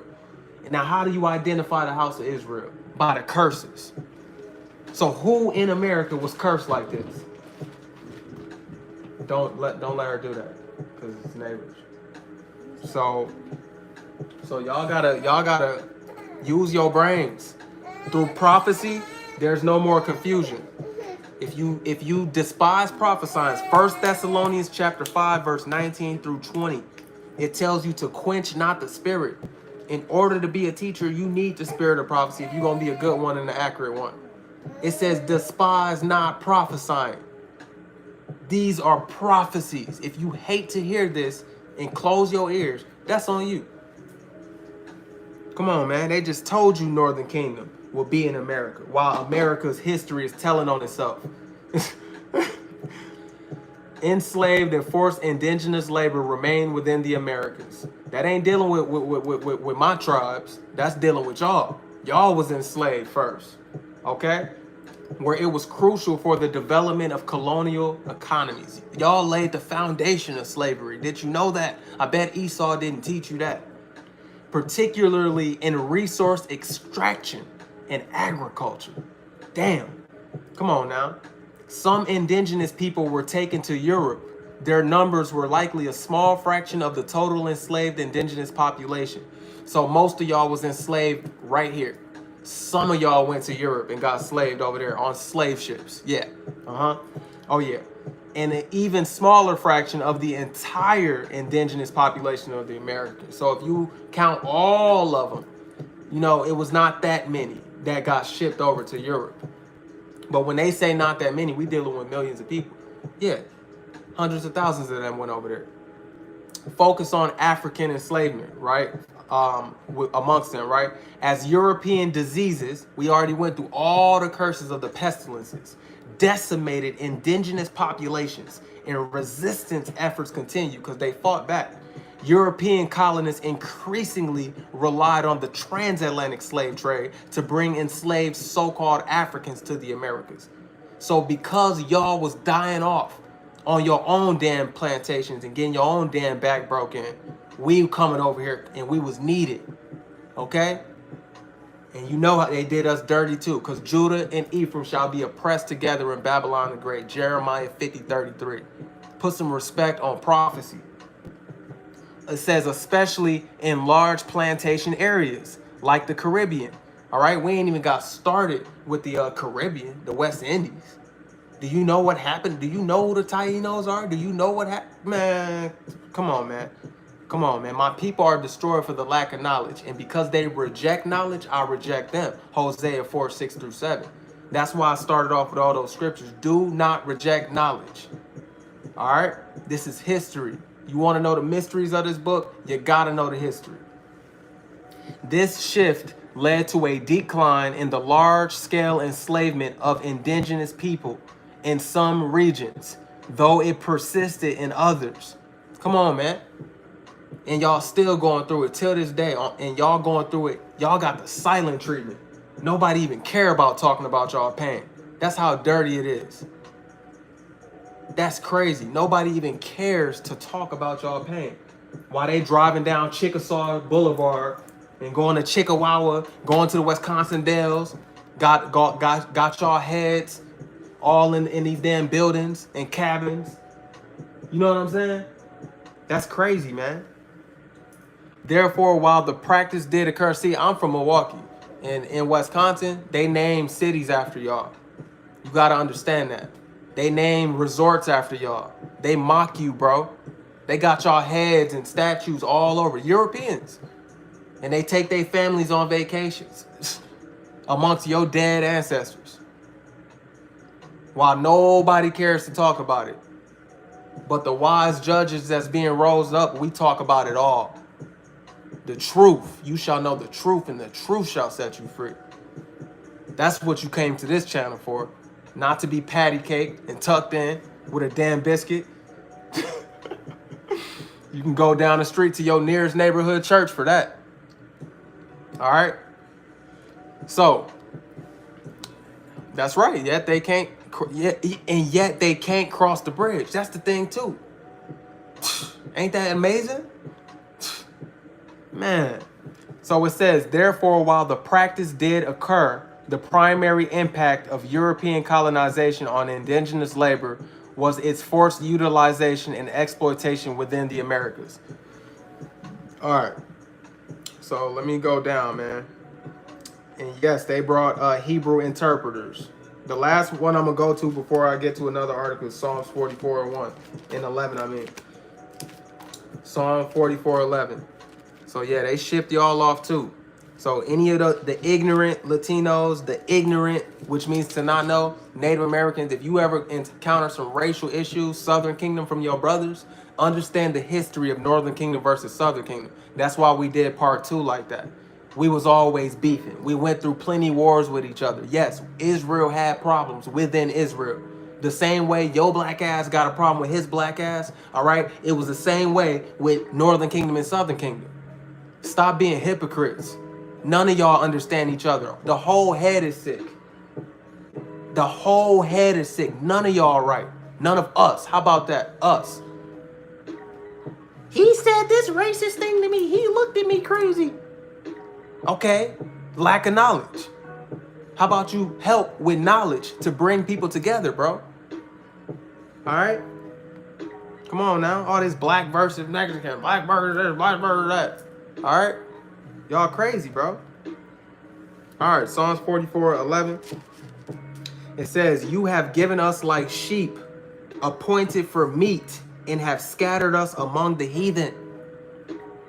Come on now. We like sheep led to a slaughter. Where is the slaughter? In the hands of the heathen. This just told you. You have given us like sheep and have scattered us. It says appointed for meat. Appointed for meat and have scattered us among the heathen. Where is your neighborhood church bringing these scriptures out? This is diabolical. Come on, man. The true judges of the earth got to bring it out. Come on now. That's who gonna bring it out. We ain't worried about it. We got it. That ain't your job to tell the truth anyway, devil. All right. That's insane. They enslaved millions of indigenous people in the Americas. And I never heard that in my life. And never heard nobody even utter that. So even if you did know it, I never even heard nobody utter it. You never stood on the damn stand and had a voice for them and said, this what's going on. No, the Lord got to do that. The Lord got to put a spirit in you to fight for people like that, regardless of the outward appearance. Come on now. Okay, where we at? My screen always go up. That's annoying. So, did you know that they brought Hebrew interpreters? Yes, Christopher Columbus brought he brought Hebrew interpreters. Why did he bring Hebrew interpreters to the west side of the world? Why would you do that? Because he was reading Esdras and he knew that the 10 tribes was gone over here. Come on, man. We proved that. If you just getting into this class, you need to rewind the video. We already proved that. Okay? And we showed you they old westerns where they mocking it. They're mocking it. They telling you the truth in plain sight, but we take it as entertainment. Now you gotta know through entertainment where to spit out the meat, where to spit out the bones and chew the meat. Okay? Because entertainment, no. The spirit gotta show you what's true and what's false. Now, Christopher Columbus did have. They trying to dumb it down. A Hebrew interpreter. No, he had Hebrew interpreters. A Hebrew interpreter on his first voyage, Luis de Torres, who was a converso. At least we got a name. He was a converso. What did he convert from? A Jew who had converted to Christianity. Served as an interpreter for Columbus. This is a real Jew from back then. He was chosen for his knowledge of Hebrew, Aramaic, and Arabic as Columbus anticipated encountering Asian populations with connections to these languages. Okay, now America, they called this Asian. You know what I'm saying? So don't get that confused. All right, and that's gonna get brought out. Watch. All right. Born Yosef ben Halevi Havari, he converted to Catholicism shortly before the voyage, as required. This was probably one of them small hatters, to be honest, or I don't know. As required, because this is late in the years. These ain't even ancient Israelites. As required for Jewish individuals to travel with Columbus. See, the Hebrew interpreter was the captain, all right? He had other ones with him. Expected encounters. Columbus believed he was sailing to Asia and expected to encounter populations with ties to the biblical lost tribes of Israel. Hence the need for Hebrew and Aramaic speakers, because that's what we spoke. Why the hell would your slave poppy come over here with Hebrew interpreters? Come on, man. Make it make sense. This is documented, bro. Esau don't do nothing without writing it down. That's what y'all need to understand. When they was chopping off your private part and burning you with fire, they logged it. When you was running away and got ate up by alligators, they logged it. Come on, man. They keep records. All right? Just because you lazy and trifling don't mean that's how they is. Esau is a genius, and you better give him his credit. The white boy is a genius. He calculates. The Lord made his mind as a perfect hunter. Why you think they better with guns and better with weapons? Why you think they shed so much blood? Why you think they created the airplane? Why you think they y'all underestimate your enemy? That's the problem. They created the fucking nuclear missile, and you wanna underestimate these people? In fact, I'll say they're smarter than you, bro. They are. They are. Okay, we have our days, but as a collective, they are smarter than you. This ain't your world to be smarter. You're gonna have your time to be smarter and to be better. But as for right now, they know as a collective, okay? Yeah, maybe some of them don't understand none of this, but as a collective, they know you the enemy. Okay? They know. Only ones who don't know it is the ones who shoulder to shoulder with you on their 9 to 5s. You know what I'm saying? But the business owners, the bankers, the elites, the presidents, the governors, the mayors, the rulers of all these kingdoms of the earth, they know who you is. They all know, bro. Come on now. Adolf tried to tell you who you was as he was making toaster strudels over there in Germany. He tried to tell you exactly who they was. You didn't want to hear him. Those are the Jews. Your damn imposters, bro. Stop playing with me, bro. All right, we gonna make sure you know that too. Anyways, let's get into Isaiah 11. So we dealt with the Americas, as in Babylon the Great, stuff like that. The Caribbean, man. The Lord, He didn't leave you out. He know that He put His kids on the islands of the sea, and that ain't just subjugated to the West Indies. The islands of the sea could be Hawaii, Philippines, right? Australia, that's an island. Greece, right? We got shit to all around the world, bro. You don't know where His children is, but He do. He said He will put us into all the kingdoms of the earth. Isaiah 11, watch this, verse 11. Because we're gonna deal with the Caribbeans and the West Indies. And once I'm done dealing with this little part here, we'll just do another part. The last part will be tomorrow. So, and if not tomorrow, day after, you know what I'm saying? Because I like to take a study day in between now, because I want to take advantage of some time I got on my hands. And you guys who coming in now, you need to come back and watch from the beginning. You feel me? And if I'm giving you back to back, you ain't going, man, nah. Meditate on this for a couple days. You feel me? All right. What's going on? What's going on? From Haiti. Hey, that's our brother or sister, whoever. You know what I'm saying? That's right. No one's black, just Hebrew Israelites. I love that. Thanks for the corrections, because somebody said, "Are you of the black Hebrew Israelites?" Where do you see black Hebrew Israel? I mean, it do tell you our skin is black in Lamentations 4. It do tell you, Judah mourneth and is black unto the ground. It do say our skin is black upon us.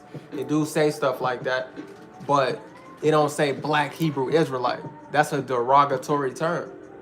It just says Hebrew Israel. It just says Hebrew Israelite. How about you call us who He is? But you want to shame us with that term black. Okay? While you call yourself white to represent yourself as pure and clean. While we sound like a damn stain on a damn toilet. The hell out of here. Hebrew Israelites. That's what it is. Yeah, we is. Problem? Come on now. So, Isaiah chapter 11, verse 11. It says, "And it shall come to pass in that day that the Lord shall set His hand again the second time to recover the remnant of His people, which shall be left." This is the last time He's coming, His second coming. He's going to set His hand again the second time to recover the remnant, which is the remainder of His people, which shall be left from Assyria and from Egypt and from Pathros and from Cush and from Elam and from Shinar and from Hamath. Check this out. drum roll please, and from the islands of the sea. Yes, we are even on the islands of the sea. So as a speckled bird, we're gonna be in some of them Japanese islands. We're gonna be in some of them Philistine, Hawaii, Marshall Islands, all these different islands, these atolls, right? And Antilles, okay? But predominantly, we know that we are in the Caribbean, okay? The West Indies, the Taino people, okay? Mixed with the so-called African, the Southern Kingdom Israelites who came over because the Tainos was dying out because they was getting their backs broken in by the same damn colonizer, the same damn encroachment piece of How about that? You know what I'm saying? All right, the same exploiter.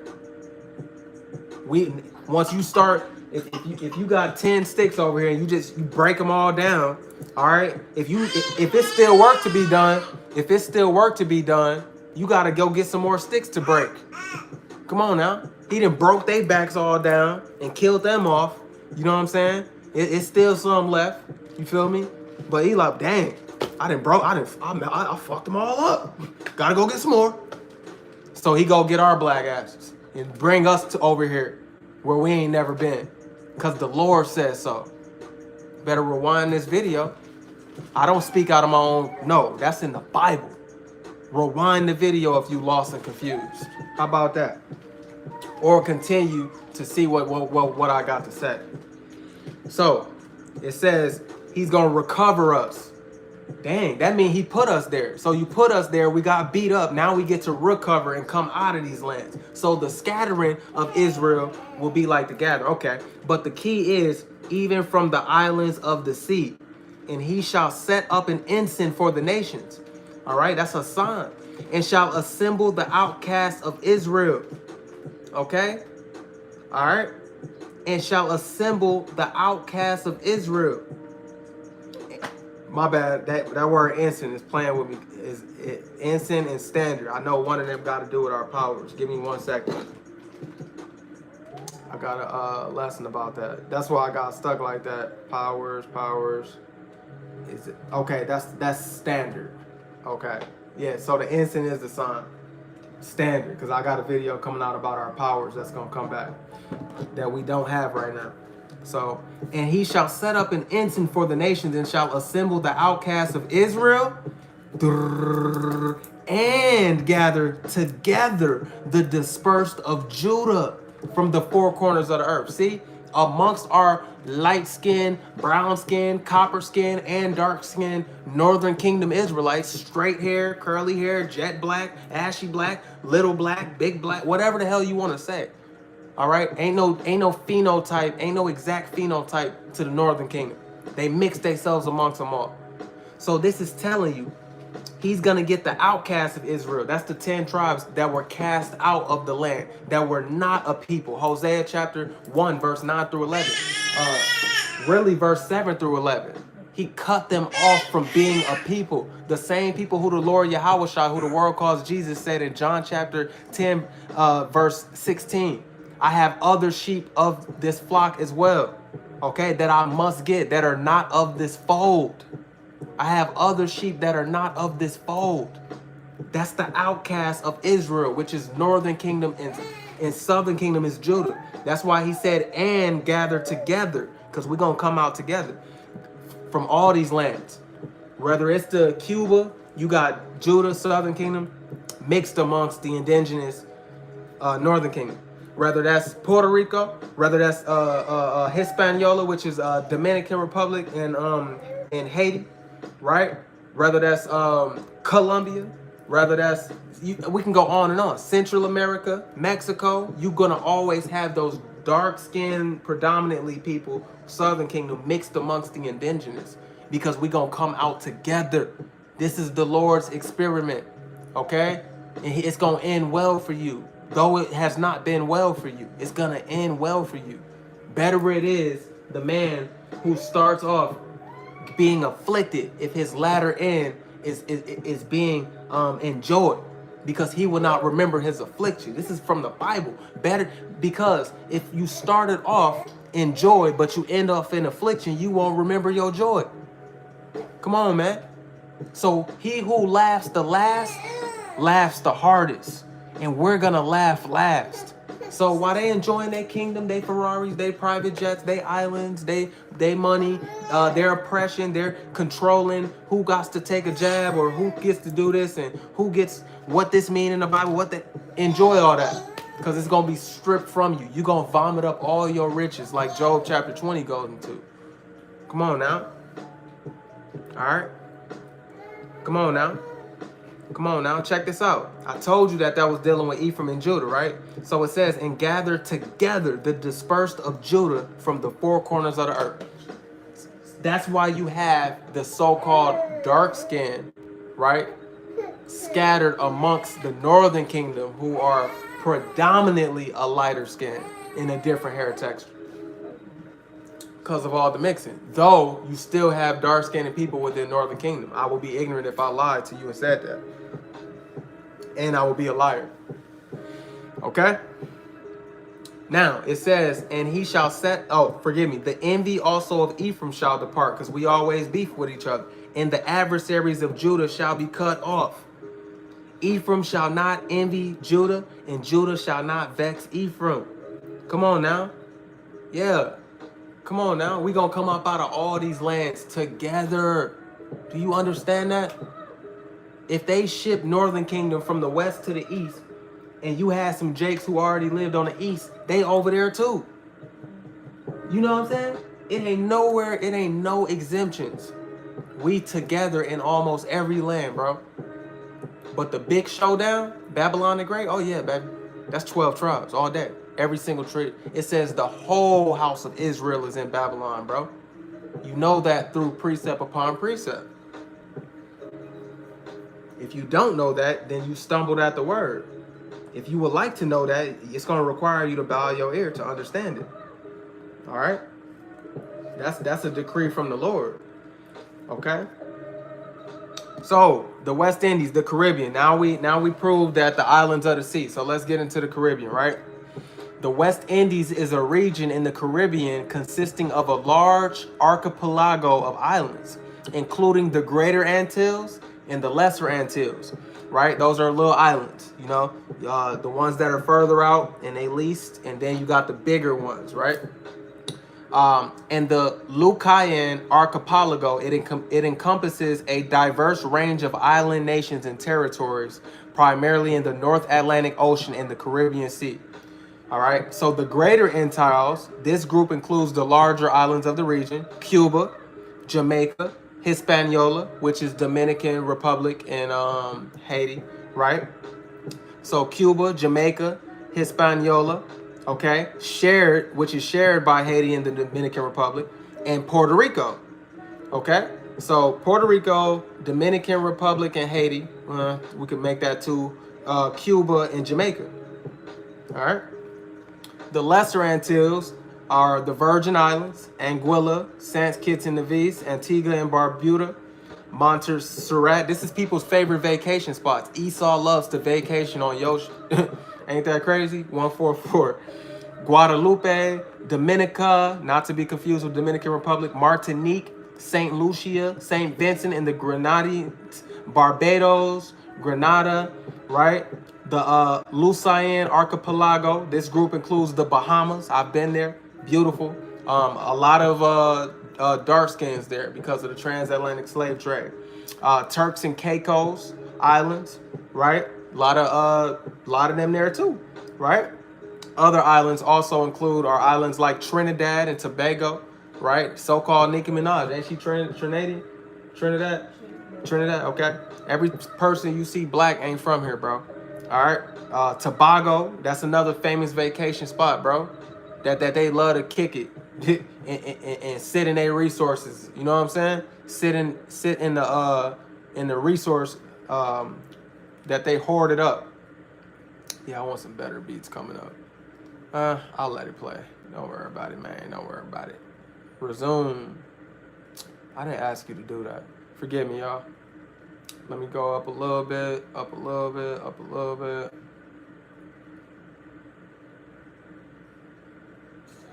Okay. So the West Indies is a culturally and historically rich region with diverse influences from European colonization, African heritage, and indigenous populations. While the term West Indies is still used, the region is also commonly referred to as the Caribbean. So it's the same thing. Now, behind me, you got charts of DNA.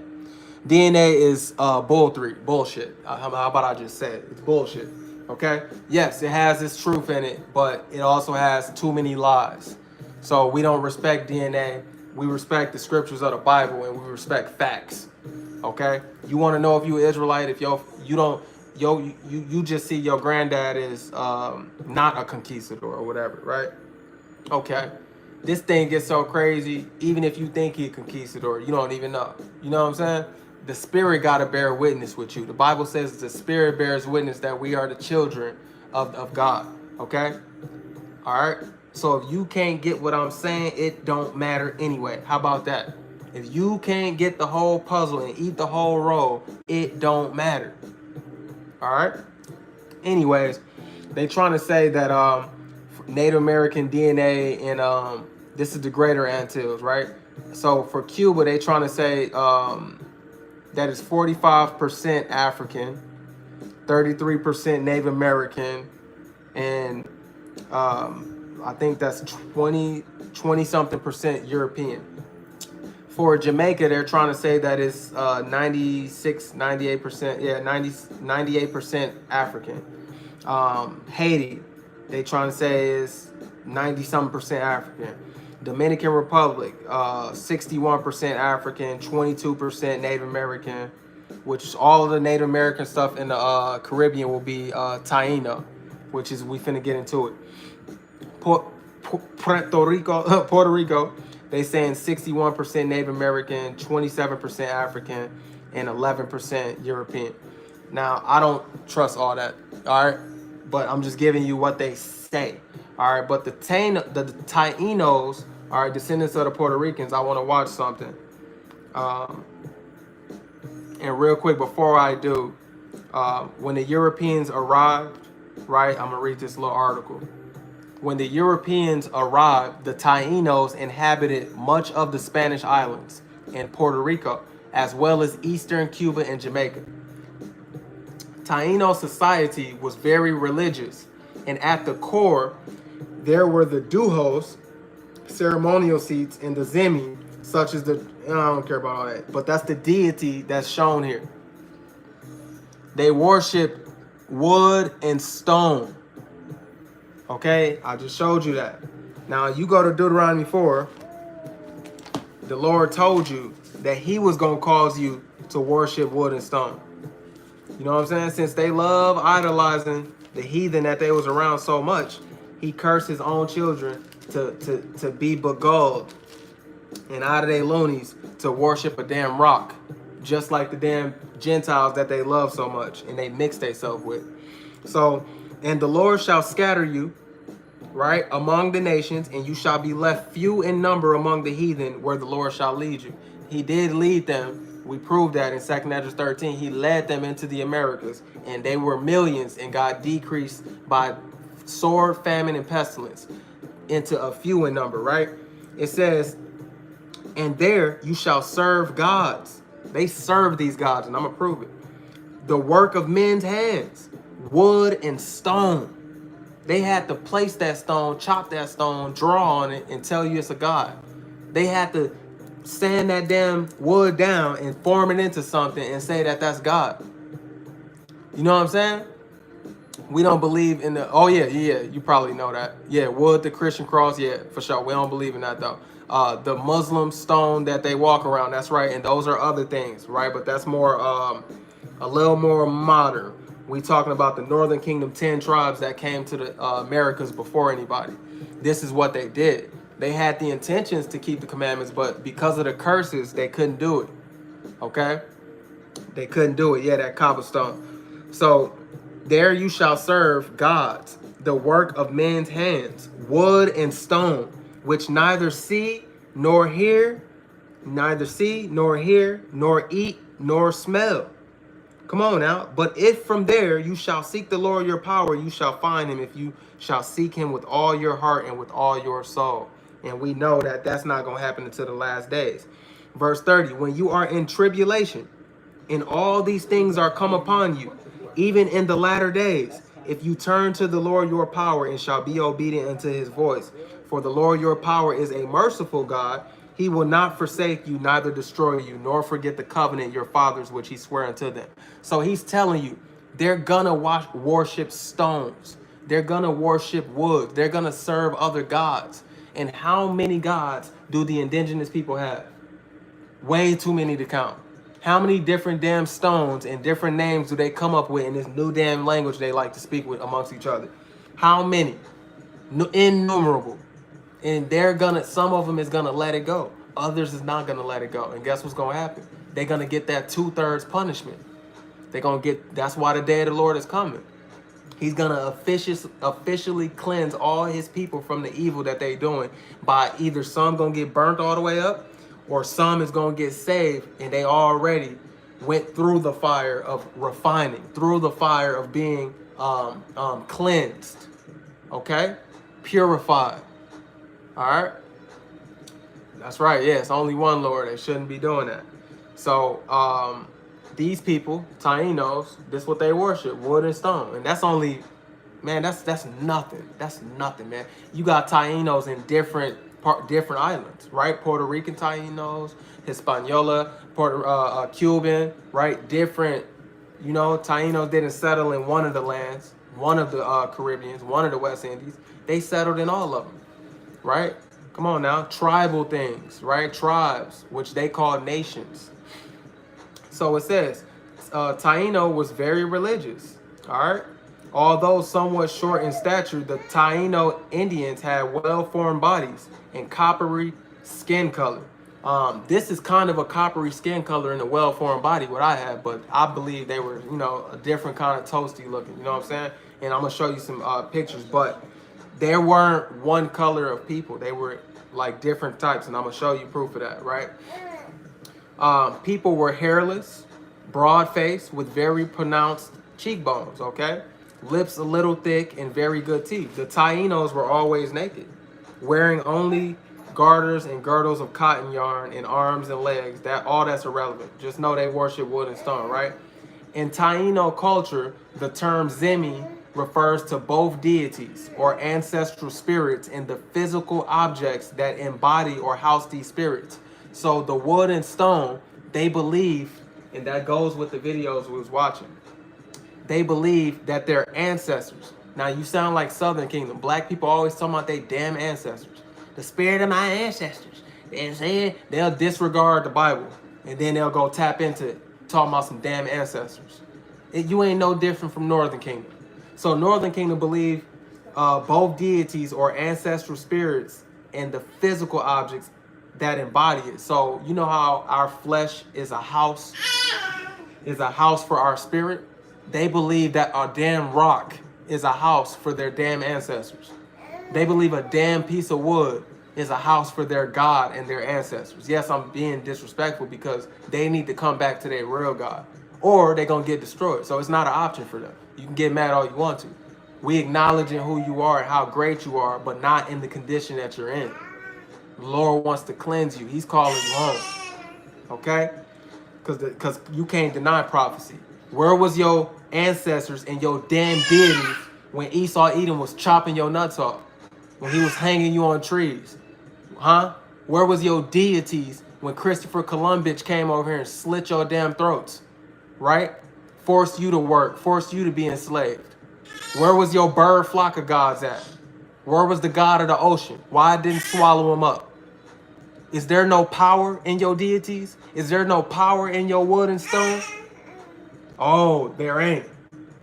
There wasn't. Because your wood and stone couldn't deliver you. In fact, Esau probably picked that stone up and bust you in the damn head with it. That's how important your gods are. They're not important.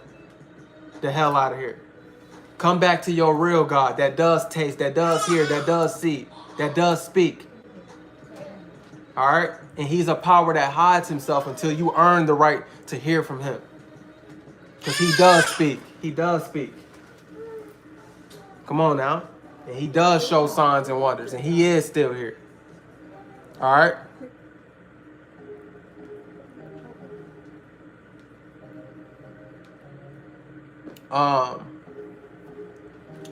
Okay, so I'm just gonna continue what I got here. We'll get into the comments a little later.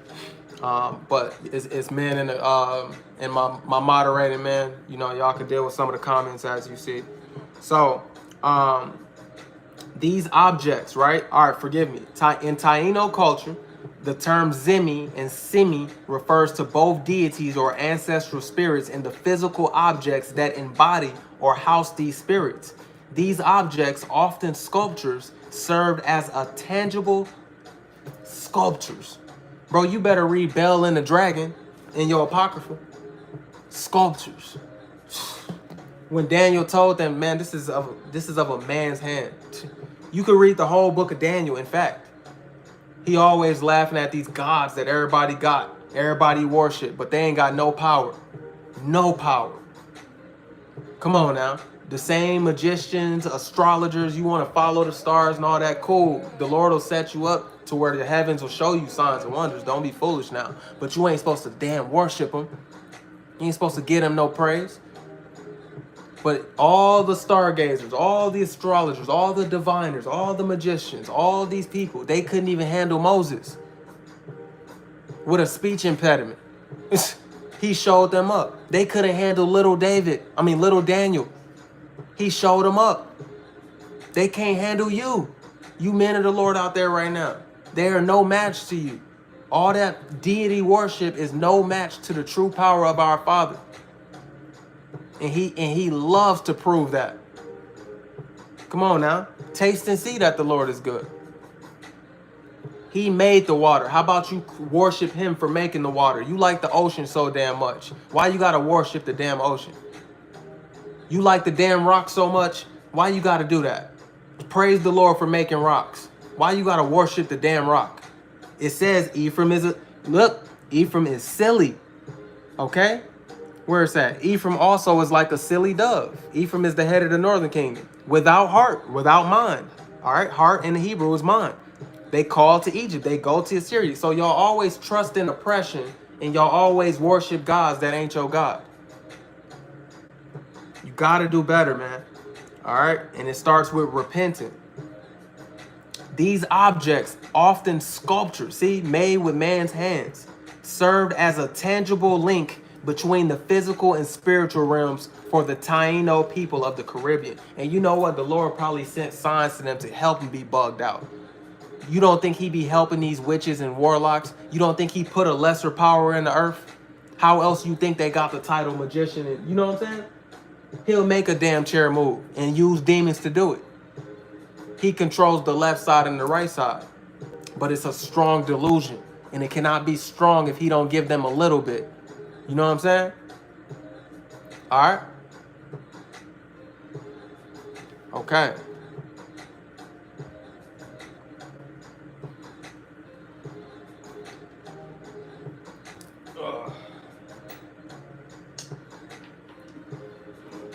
Let me put this charger in here.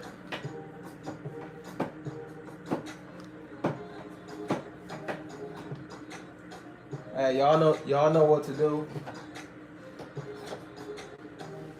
Hey, you monitoring or not? I need this cord. Y'all give me 1 second. I gotta charge this phone because if it shut off, I'm gonna lose the whole video.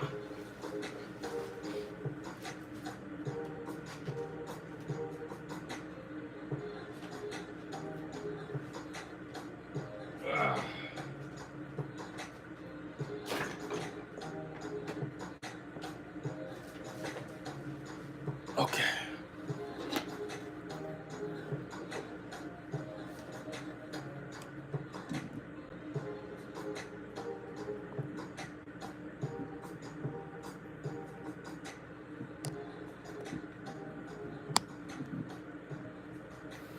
Okay.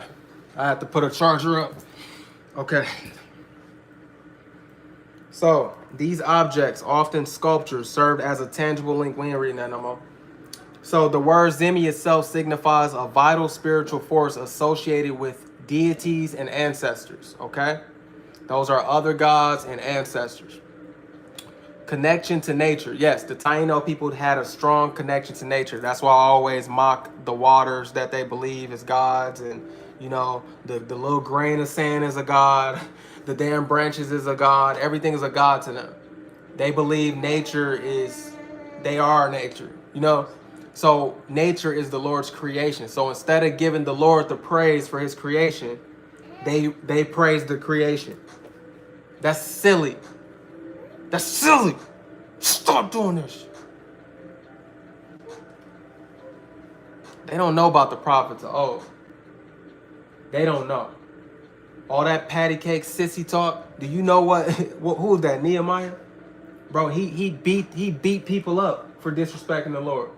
Plucked their hairs out their head, said, I'm gonna lay hands on you if you come. Man, read your Bible and stop learning from Pastor Porkchop. How about that?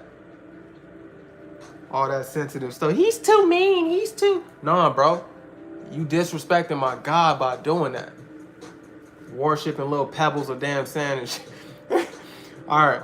So Zemis could also represent ancestral spirits, especially those of chiefs who were highly honored. So the chiefs could really be an ancestor, right? Bones or skulls might be incorporated into Zemi sculptures or housed in reliquaries. So they playing with dead bodies. Interaction with humans. Taino priests known as Bahuti or Bahutu would consult Zemis for advice and healing. So what did the Lord say? They don't call unto me. Look, verse 14. They have not cried unto me with their heart when they howled upon their beds. Y'all don't call unto him. Okay? Y'all don't call unto the real Lord. Y'all call unto damn rocks and shit. Check this out. Taino priests known as Bahuti or Bahutu would consult Zemis for advice and healing, sometimes painting or tattooing images of the Zemi on their bodies during these ceremonies. What, they on some damn Maui shit. Come on now. Zemi representations. Zemi figures could be crafted from various materials like wood, stone, bone, shell, or ceramic.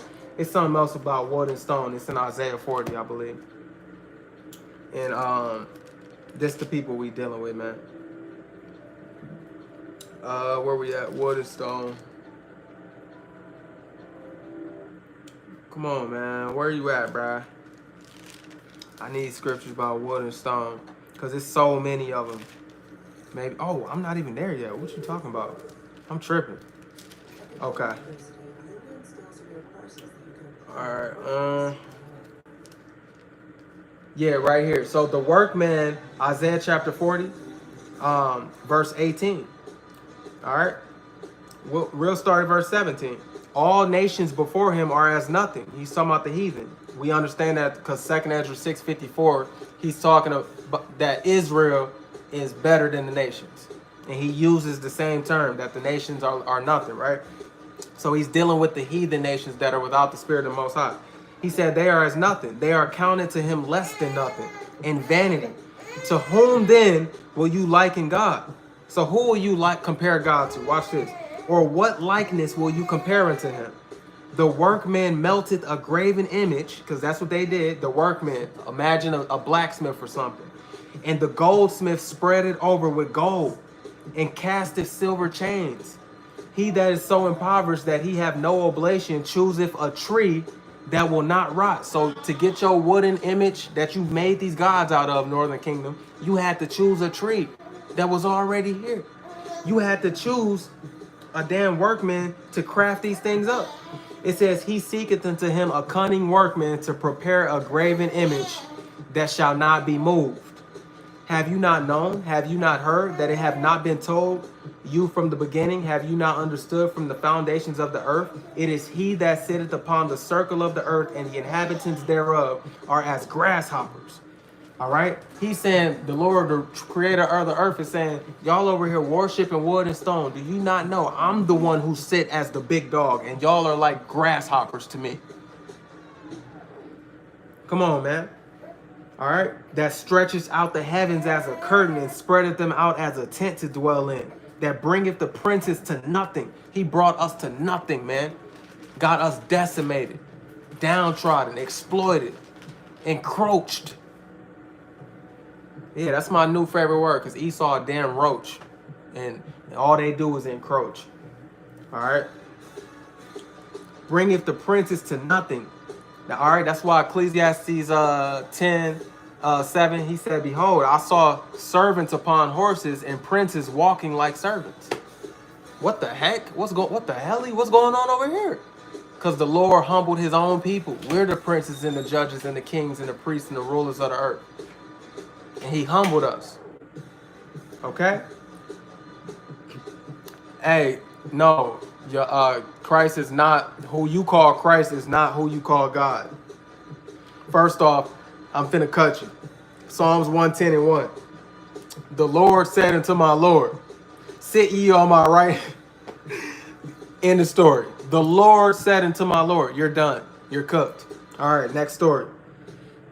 And it ain't no back and forth with that. All right, we're gonna end that right there. Okay? So, that's a good example right there. They're arguing about is Yahweh Shai actually the Father, or is he a separate person? See, they don't understand precept upon precept, here a little, there a little, line upon line. They don't understand that. So they take one scripture and make a doctrine out of one scripture instead of taking every scripture where it's mentioned and putting it in a balance. How could all of them make sense if there's no contradictions? If the Bible is true and there's no contradictions, I need to put every single example that's written here. No scripture wars against another scripture. He's the word made flesh. It's perfect. You can't do that. So in order to get the truth, you got to put them all on line upon line and weigh them in a balance. Okay? All right? So, yeah,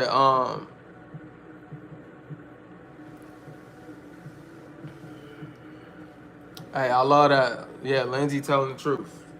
So, let's see. That bringeth princes to nothing. He maketh the judges of the earth as vanity. Who's the judges of the earth?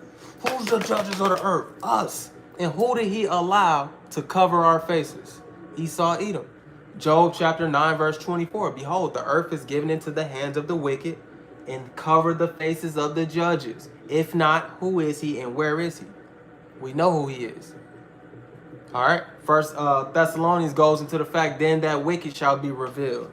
Malachi 1. We ain't going into the wicked no more. The wicked is Esau, Edom, so-called white man, okay? He's the one who whitewashed, iconoclasm, everything. Shot the noses off the Finks, so you won't tie in the fact that there was dark black people in Egypt. You won't tie them to the true Israelites, because they got to act like the Israelites. So how could they let that look like that? The man is a cunning devil, man. All right, very crafty, man. Be not ignorant of Satan's devices, man. Satan means adversary. Esau is Satan. All right. All right. So it says, damn.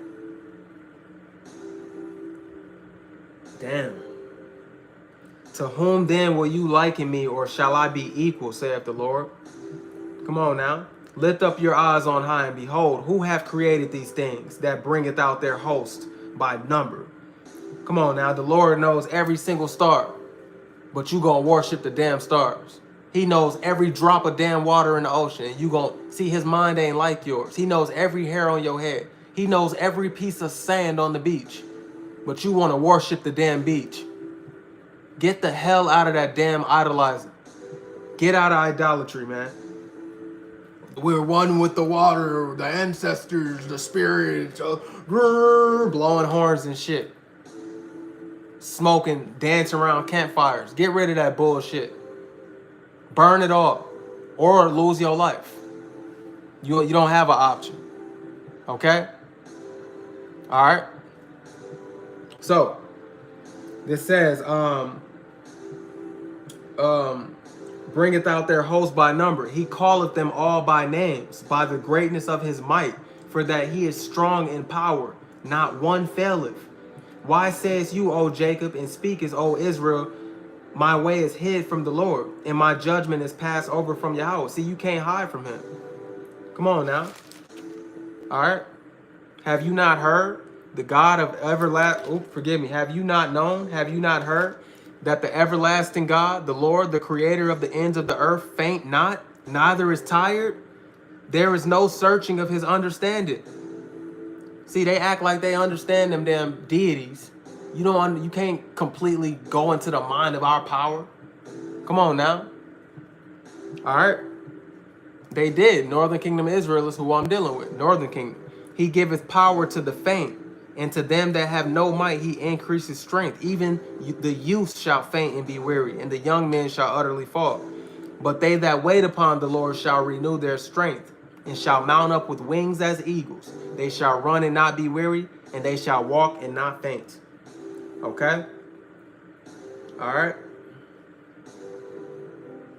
I wanted more of the wood and stone worship, but y'all got enough of that, bro.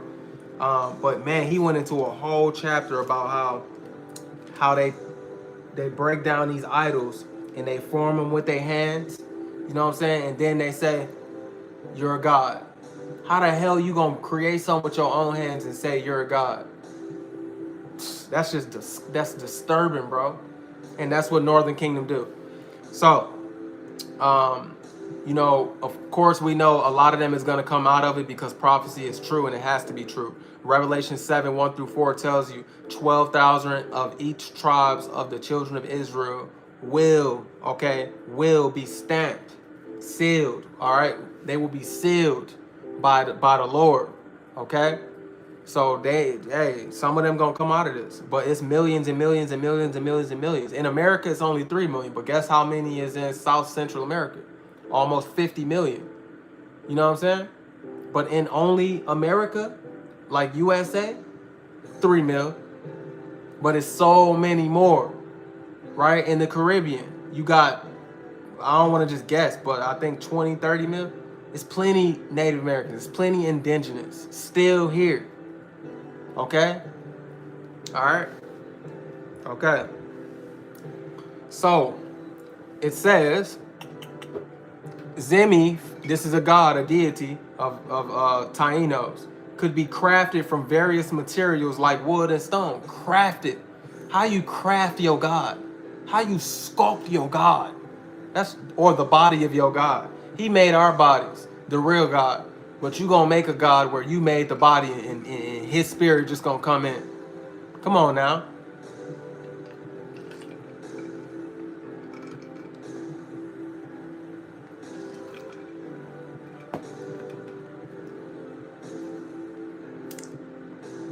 The innumerable multitude, your answer is in 2nd Ezra, chapter 2, verse 42 on down. Revelations 5:9, because what Lindsay is quoting is Revelation 7:9. Your answer is in Revelations 5:9, 2nd Ezra 2:42. What else? Hosea 1:9-11. Ezekiel 37:22 on down. It tells you who that is, but that ain't my topic right now. The innumerable multitude is always confusing to people because we haven't properly identified Gentile, Greek, Jew. Now, if you feel like you look like, because you got to read Revelations 5:9, we came out of every kindred, tongue, and nation. He said his children are to him as a speckled bird. We're mixed. Some of y'all can look like Europeans. If the Bible bears witness that you are the children of God, who is somebody to tell you you're not? But you better make sure that it's truly bearing witness. But you're not going to reject the doctrine that we giving out. The truth is, Esau, Edom has to pay. That is the so-called white race. They enslaved the children of Israel, northern and southern kingdom. They enslaved them, robbed them. And the Lord said they got to pay for that. That's prophecy. You have to believe in prophecy in order to be a child of God. If you don't believe in prophecy, that's the problem. That's not bearing witness that you are a child of God. The Spirit bears witness who are the children of God. Okay? through believing and having faith and hope in the prophecies, which is the future that he said was going to happen. Okay? All right? Okay, cool. Cool. No problem. So, back to the lesson, man. Stones of Hebrew found in 1880s in Puerto Rico. So, in Puerto Rico, then we're going to get into some video. Dang, I thought I had a video. Oh, okay, I got them right here. Let me show y'all a couple videos of the Puerto Rico fair use. Hopefully some of y'all speak Spanish.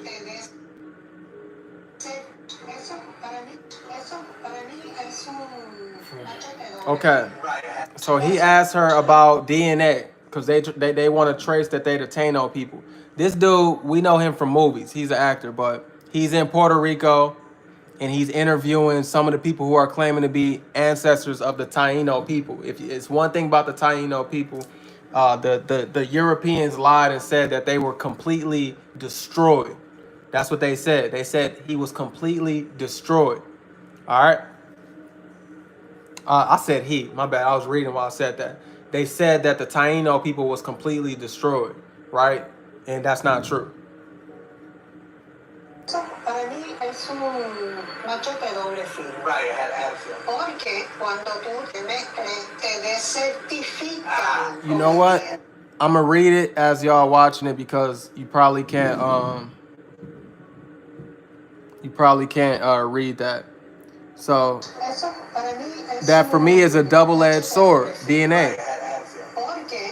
Because when you're of mixed race, they decertify you as indigenous and take possession of everything they can. And it's also an insult. We are not animals. To say that I have this amount, or this amount, what part of my blood is indigenous? And what part is Caucasian?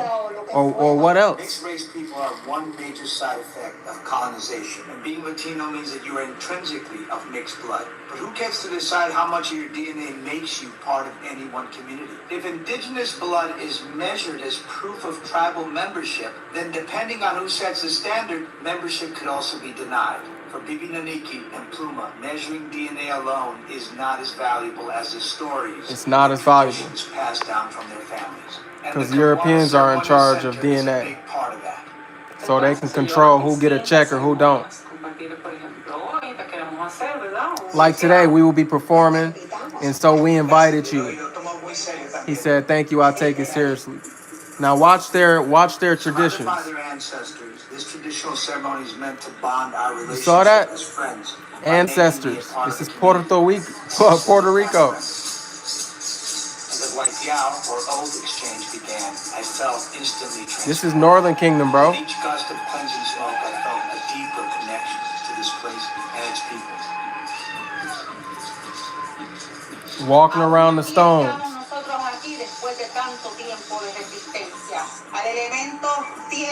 Hold on. Watch. I'm gonna tell you what they say. We're still here after many years of resistance to the element earth and the element of fire, the element water and the element air. Look at the God stones. They not blowing trumpets to Yahweh. Come on now. They lost. Okay? They're lost. Who's gonna fight for them and tell them that they the children of Israel? If you don't know yourself, that's why you got to give your ears to matters like this, man. What else? It's a slightly. Do I want to play that one? Give me 1 second. I wanted to see that God. They look God, but nah. As you saw though, they had these stones. Come on, man. Show me these stones. I want to see the stones. There we go. Okay, look. This is serious, y'all. Look. He told us this is the curse, that you will serve wood and stone. They think that their gods are in those rocks. Their ancestors are in those rocks. And the Lord got them in that strong delusion. Okay? All right. And yeah, they probably is like the Ethiopians, because where do they get these customs from? The nations that surrounded them. They get these customs from the heathen. And we read all the ones they mixed themselves with, and it was even more. You know, First Ezra 8. You know what I'm saying? Hittites, Canaanites, Perizzites, Jebusites, Moabites, Egyptians, Edomites. We mix with a whole lot of people, and even more than that. Once you go here, there, we mix with all the nations of the earth. Okay? And that's a violation to the Lord. This is what we do. Worship wood and stone. That's a part of the curse. Okay? All right? Which is Deuteronomy 4. Just so you ain't lost, whoever coming in. The Lord told you this was going to happen, so it had to happen. All right? He said, but if from there you shall seek the Lord your oaths, forgive me, and there you shall serve gods, the work of men's hands, wood and stone, which neither see, nor hear, nor eat, nor smell. And that's not his first threat of doing that. He threatened that we would do that many times in the Bible. Okay? So it's many reasons the Lord got beef with us, bro. Okay? In Northern Kingdom, that's y'all doing. Y'all got something else to overcome. Southern Kingdom, you hell too. But this ain't about you today.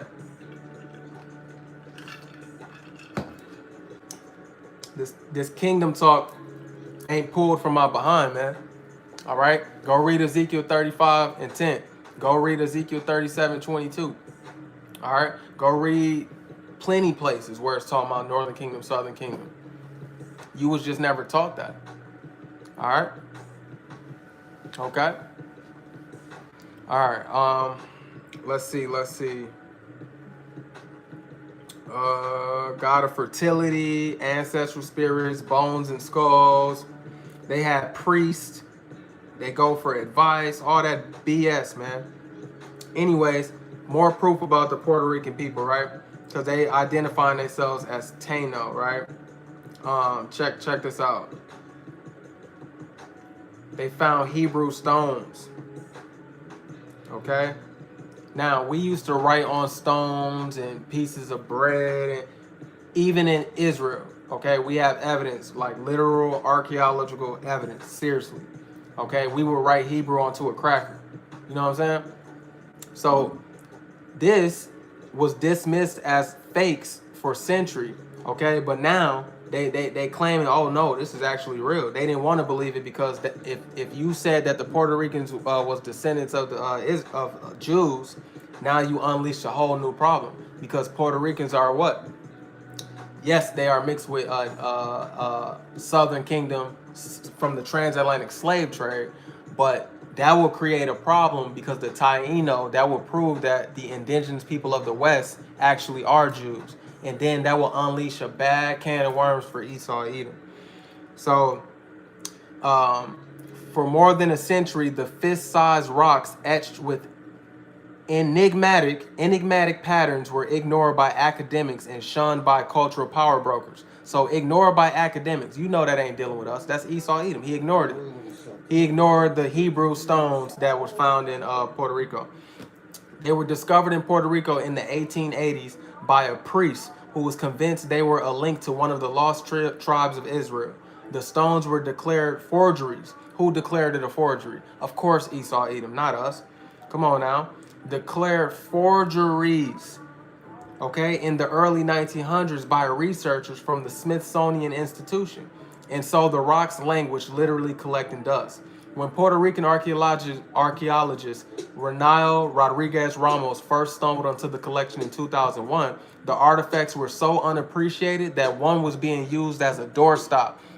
So Esau disregarded these stones. I'm going to show you the stones. Hold on. These stones were considered garbage. They were getting no love from any institution or even any archaeologist in Puerto Rico. Cause why? Because Esau says so, and everything he says is held in high regards. But when the poor man speak, it's disregarded. But now, the rocks known as Las Padres, I ain't even gonna try to do it in Spanish. Las Padres del Padre Nazario, or Father Nazario's stones, are undergoing a radical reevaluation. So the stones are being reevaluated. There's Hebrew that were written into these stones found in the 1880s, which means they were from way back then, before colonizers, right? That's why they disregarded it. Check this out. It wasn't no fake Jews even over here in the first place, so it would have uncovered all their lies. Not only is there growing evidence that they're genuine antiquities, there are also clues that they might represent a lost language, a finding that could rewrite the island's pre-Columbian history. See, they want to tell you that they not Jews. So if they would have acknowledged these stones, that would have uncovered a lot of their lies. But check it out. Come on, man. Come on, man. Hold on.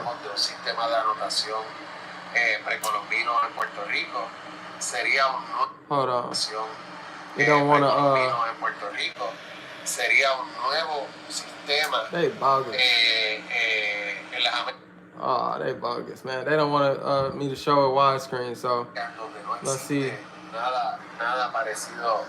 Okay. Y yo creo que abonaría elementos para Those are a lot of stones, algo que bro. nosotros llevamos viendo hace tiempo, y es el hecho de que las sociedades indígenas de Puerto Rico y el Caribe tenían un conocimiento mucho más complejo Look at del the que nosotros stone. le habíamos atribuido previamente. O sea, el hecho de que ya ellos estuvieran It's dominando un Hebrew written on sistema those stones. que estuviera documentando o And codificando you see how many it gráficamente is. información de manera análoga a como nosotros lo hacemos ahora, pues demuestra que el arribo de la escritura con los Look at españoles that. aquí no es la primera instancia donde sistemas como ese Look se at that. estuvieran empleando.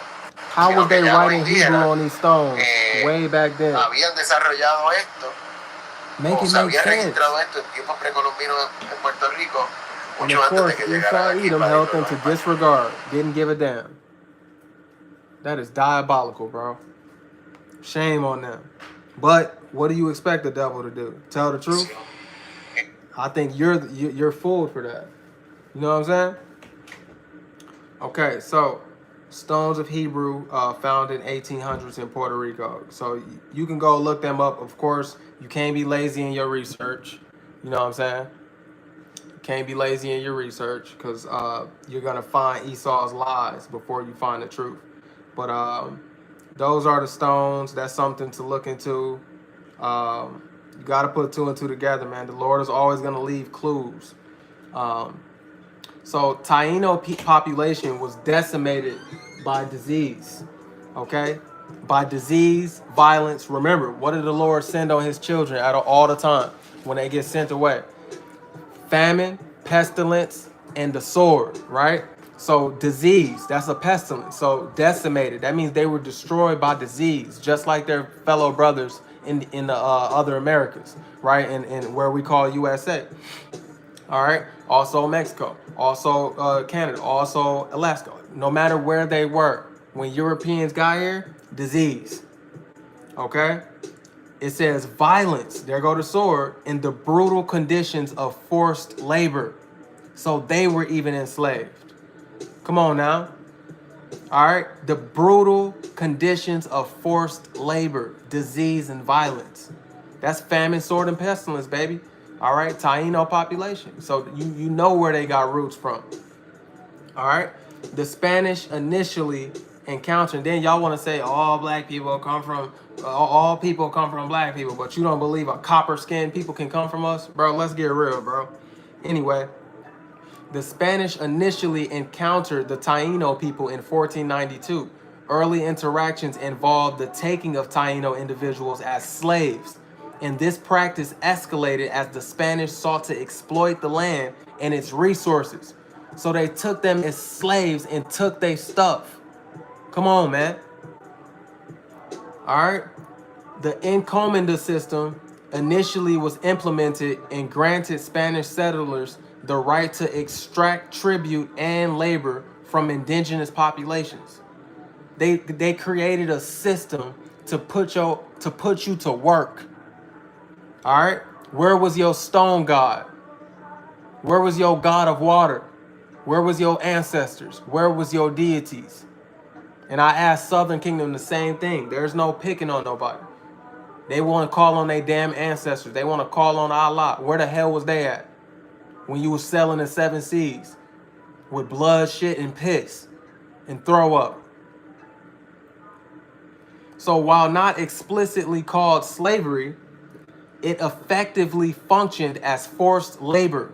What the hell else is it called? I don't like that. As forced labor with settlers holding significant power over the Taino. Come on, bro. You mean to tell me they trying to cover this up? So brutal conditions of forced labor, decimated by disease and violence, forced labor with significant power over the Taino is not called... Shut up. Anyway. The repartimento system. This system introduced to address some of the abuses of encomenda. So they say they abused the system to force them to work. Okay. It still involved forced labor. It stipulated a set period of work for Spanish settlers, but in practice, abuses and overwork continued. So they want to say, all right, treat it like a 9 to 5. Only 8 hours a day, slaves, instead of all day. Come on, bro. Come on, bro. The system introduced... Oh, forgive me. So the consequences of forced labor, since they forced the Tainos into labor. This is all in the Caribbean, y'all. The Taino population suffered greatly under these systems. Disease, overwork, and harsh conditions led to a drastic decline in population. Disease, overwork, and harsh conditions. Your brothers know this type of... We the only ones who could feel you. We been through it. Southern Kingdom. Okay? Legacy of slavery. The enslavement of the Taino people laid the groundwork for the subsequent introduction of African slavery to the Americas. I'm going to read that again. The enslavement of the Taino people. It's either it was slavery or not. The enslavement of the Taino people laid the groundwork. So they laid the foundation for the subsequent introduction of African slavery to the Americas as the Spanish sought to replace the diminishing Taino labor force. So you came in because they was dying and they was getting their backs broken in. So now Southern Kingdom, you came in, us, to get broken down too. All right. So these are Tainos from Hispaniola, the descendants, okay? Look at these pictures. Descendants of Tainos from Hispaniola. See? Afro, copper, okay? You know what I'm saying? Come on, man. Beautiful. My goodness. But that's probably somebody's wife, so let me stop that. That was an accident. So, come on now. Look at that. You can't say they one color and one texture and this, and that. You can't say that. Because look at the ones there. Of course, some of them is mixed with the with Southern Kingdom. Because they went into Hispaniola to help out. Okay?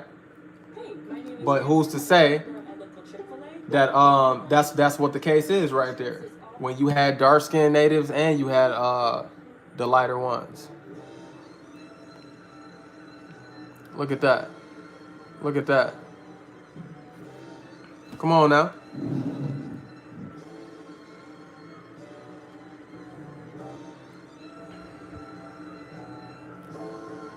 Come on now. These are Tainos. All right. I'm sorry they had messed up. Let me go down. I need to get her words. Okay, so right here. Now you about to hear one of the descendants speak. You can no longer Okay. think of what a Taino Now, should look like. when you think what a Taino should look like, I hope y'all can hear her. I'm about to play it because y'all so caught up in color when it comes to Israelites who was 12 tribes thousands of years ago. And you caught up in how we look like different colors now when the Bible tells you we mixed all the time. All the time. And told you Northern Kingdom specifically was the masters of mixing pretty much. And you're confused on how they could look different. Look at how she talk about, now she ain't claiming to be Israelite, she's claiming to be Taino. All right? And they were only destroyed since what? 300, 400 plus years? 500? of what a Taino should look like. When you think what a Taino should look like, what do you see? You can no longer think about a specific color. You can no longer think about a tone. specific color, You can no longer skin think tone, of a specific hair texture, type. You can no longer think of a specific feature. or a specific feature. I want my children and their children to know without a shadow of a doubt that they are Taino. And She wants her children to know they're Taino. In everything that they do.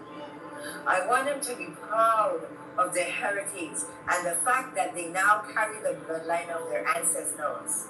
Lastly, I want all of my children to be knowledgeable enough so that one day I can pass down the honor of being Kasiki to one of them. Come on, man. How? So, people are tracing back who they is. They know who they is. You got darker native tribes. You got lighter native tribes. You got this phenotype, that phenotype, and they all got traced to their history. They're not claiming and acting to be indigenous. So you can't judge this stuff according to phenotype, man. All right. So that's like a little Taino. We can close this out with the Tainos, and then tomorrow we can go into we're gonna go into our Latino brothers, our Mexican brothers, and we'll do a little more Native American too, so-called Native American. But yeah, man, this is where we at, bro. Lot of information, lots of information. You guys cannot deny facts, okay? You know who you are by the curses, okay? Nobody else is cursed. Remember, Deuteronomy 37. These curses is about to go on the heathen, man. Okay, do you not understand? All right, let me read that for you one more time.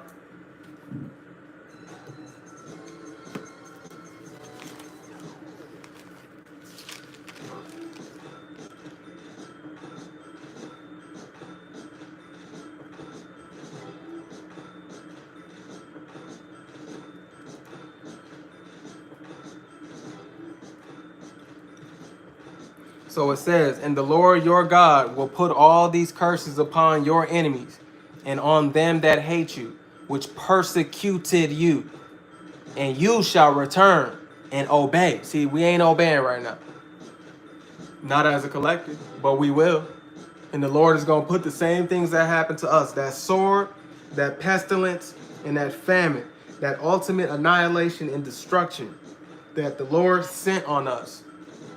Is gonna be put on our enemies. And guess what's gonna happen? Right? Judah and Israel, all right, Ephraim and Judah is gonna come out together. We're gonna wake up together. What did I say? I made a short video. My wife did. Let me go there. I made a short video and I said something underneath one of the videos she made. And that's how I'm gonna end it, because it's the truth, man. You shall know the truth, and the truth shall set you free.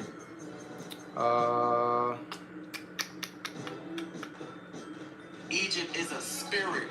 No.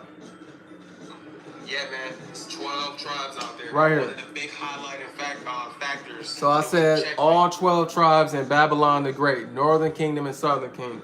They fought together, oppressed together. They're going to wake up together. Will fight again together, and will be saved together. Get you a teacher of the Holy Spirit. And that's how I'm ending this, man. Come on, man. That's how I'm ending this. All right. Hey, shalom. King James of Judah. Salute to you, my bro. Had some Jakes in the comment trying to save Esau. Come on, man. Hey, and you know they got that bad. Jake want to save Esau bad. Missed the whole class. Don't want to learn nothing, but want to come in here teaching somebody. Get the hell out of here, man. Bye, Felicia. Because King James of Judah going to get you out, man. All right, shalom, my brother. I'll see you, my king. I said my king. I'll see you, king. You feel me? We all kings, all right? That's what we shooting for, man. All right, I'm out. First off, hold on, wait a minute. I want to give all glory, praises, and honor to Yahweh, Bahashem, Yahweh Shai, Bahashem, Rakak Wadesh. All right, thank you, Heavenly Father, for that Holy Spirit that you had teaching this truth. We want to thank him for understanding. That is the name of the Father, Yahweh, in the name of his son, Yahweh Shai. Okay, that is his ancient Paleo Hebrew name. There's no other name you could be saved in. Okay? No other name. All right? There ain't no other name. Peter already told you that. What's that in the book of Acts? I don't know why y'all think you could just change somebody's name and do this and do that. I never understood the importance until the spirit of prophecy hopped up on me. You know? Oh, this is her Bible. Look at this. Look at this. So Acts chapter 4, verse 12. Neither is there salvation in any other, for there is none other name under heaven given among men, whereby we must be saved. Come on now. That's the name of power right there, all right? Yahweh Shah is the name of the Son, and Yahweh, okay? Yahweh. Yahweh Shah means he saves, he delivers, and Yahweh means he is, okay? And it means the breath. Okay, numerology, the infinity sign, and for Yahweh, numerology is the number 4, okay, which means mercy. So, hey, it's a beautiful thing, man. That's right. Hey, I'll see y'all later, man.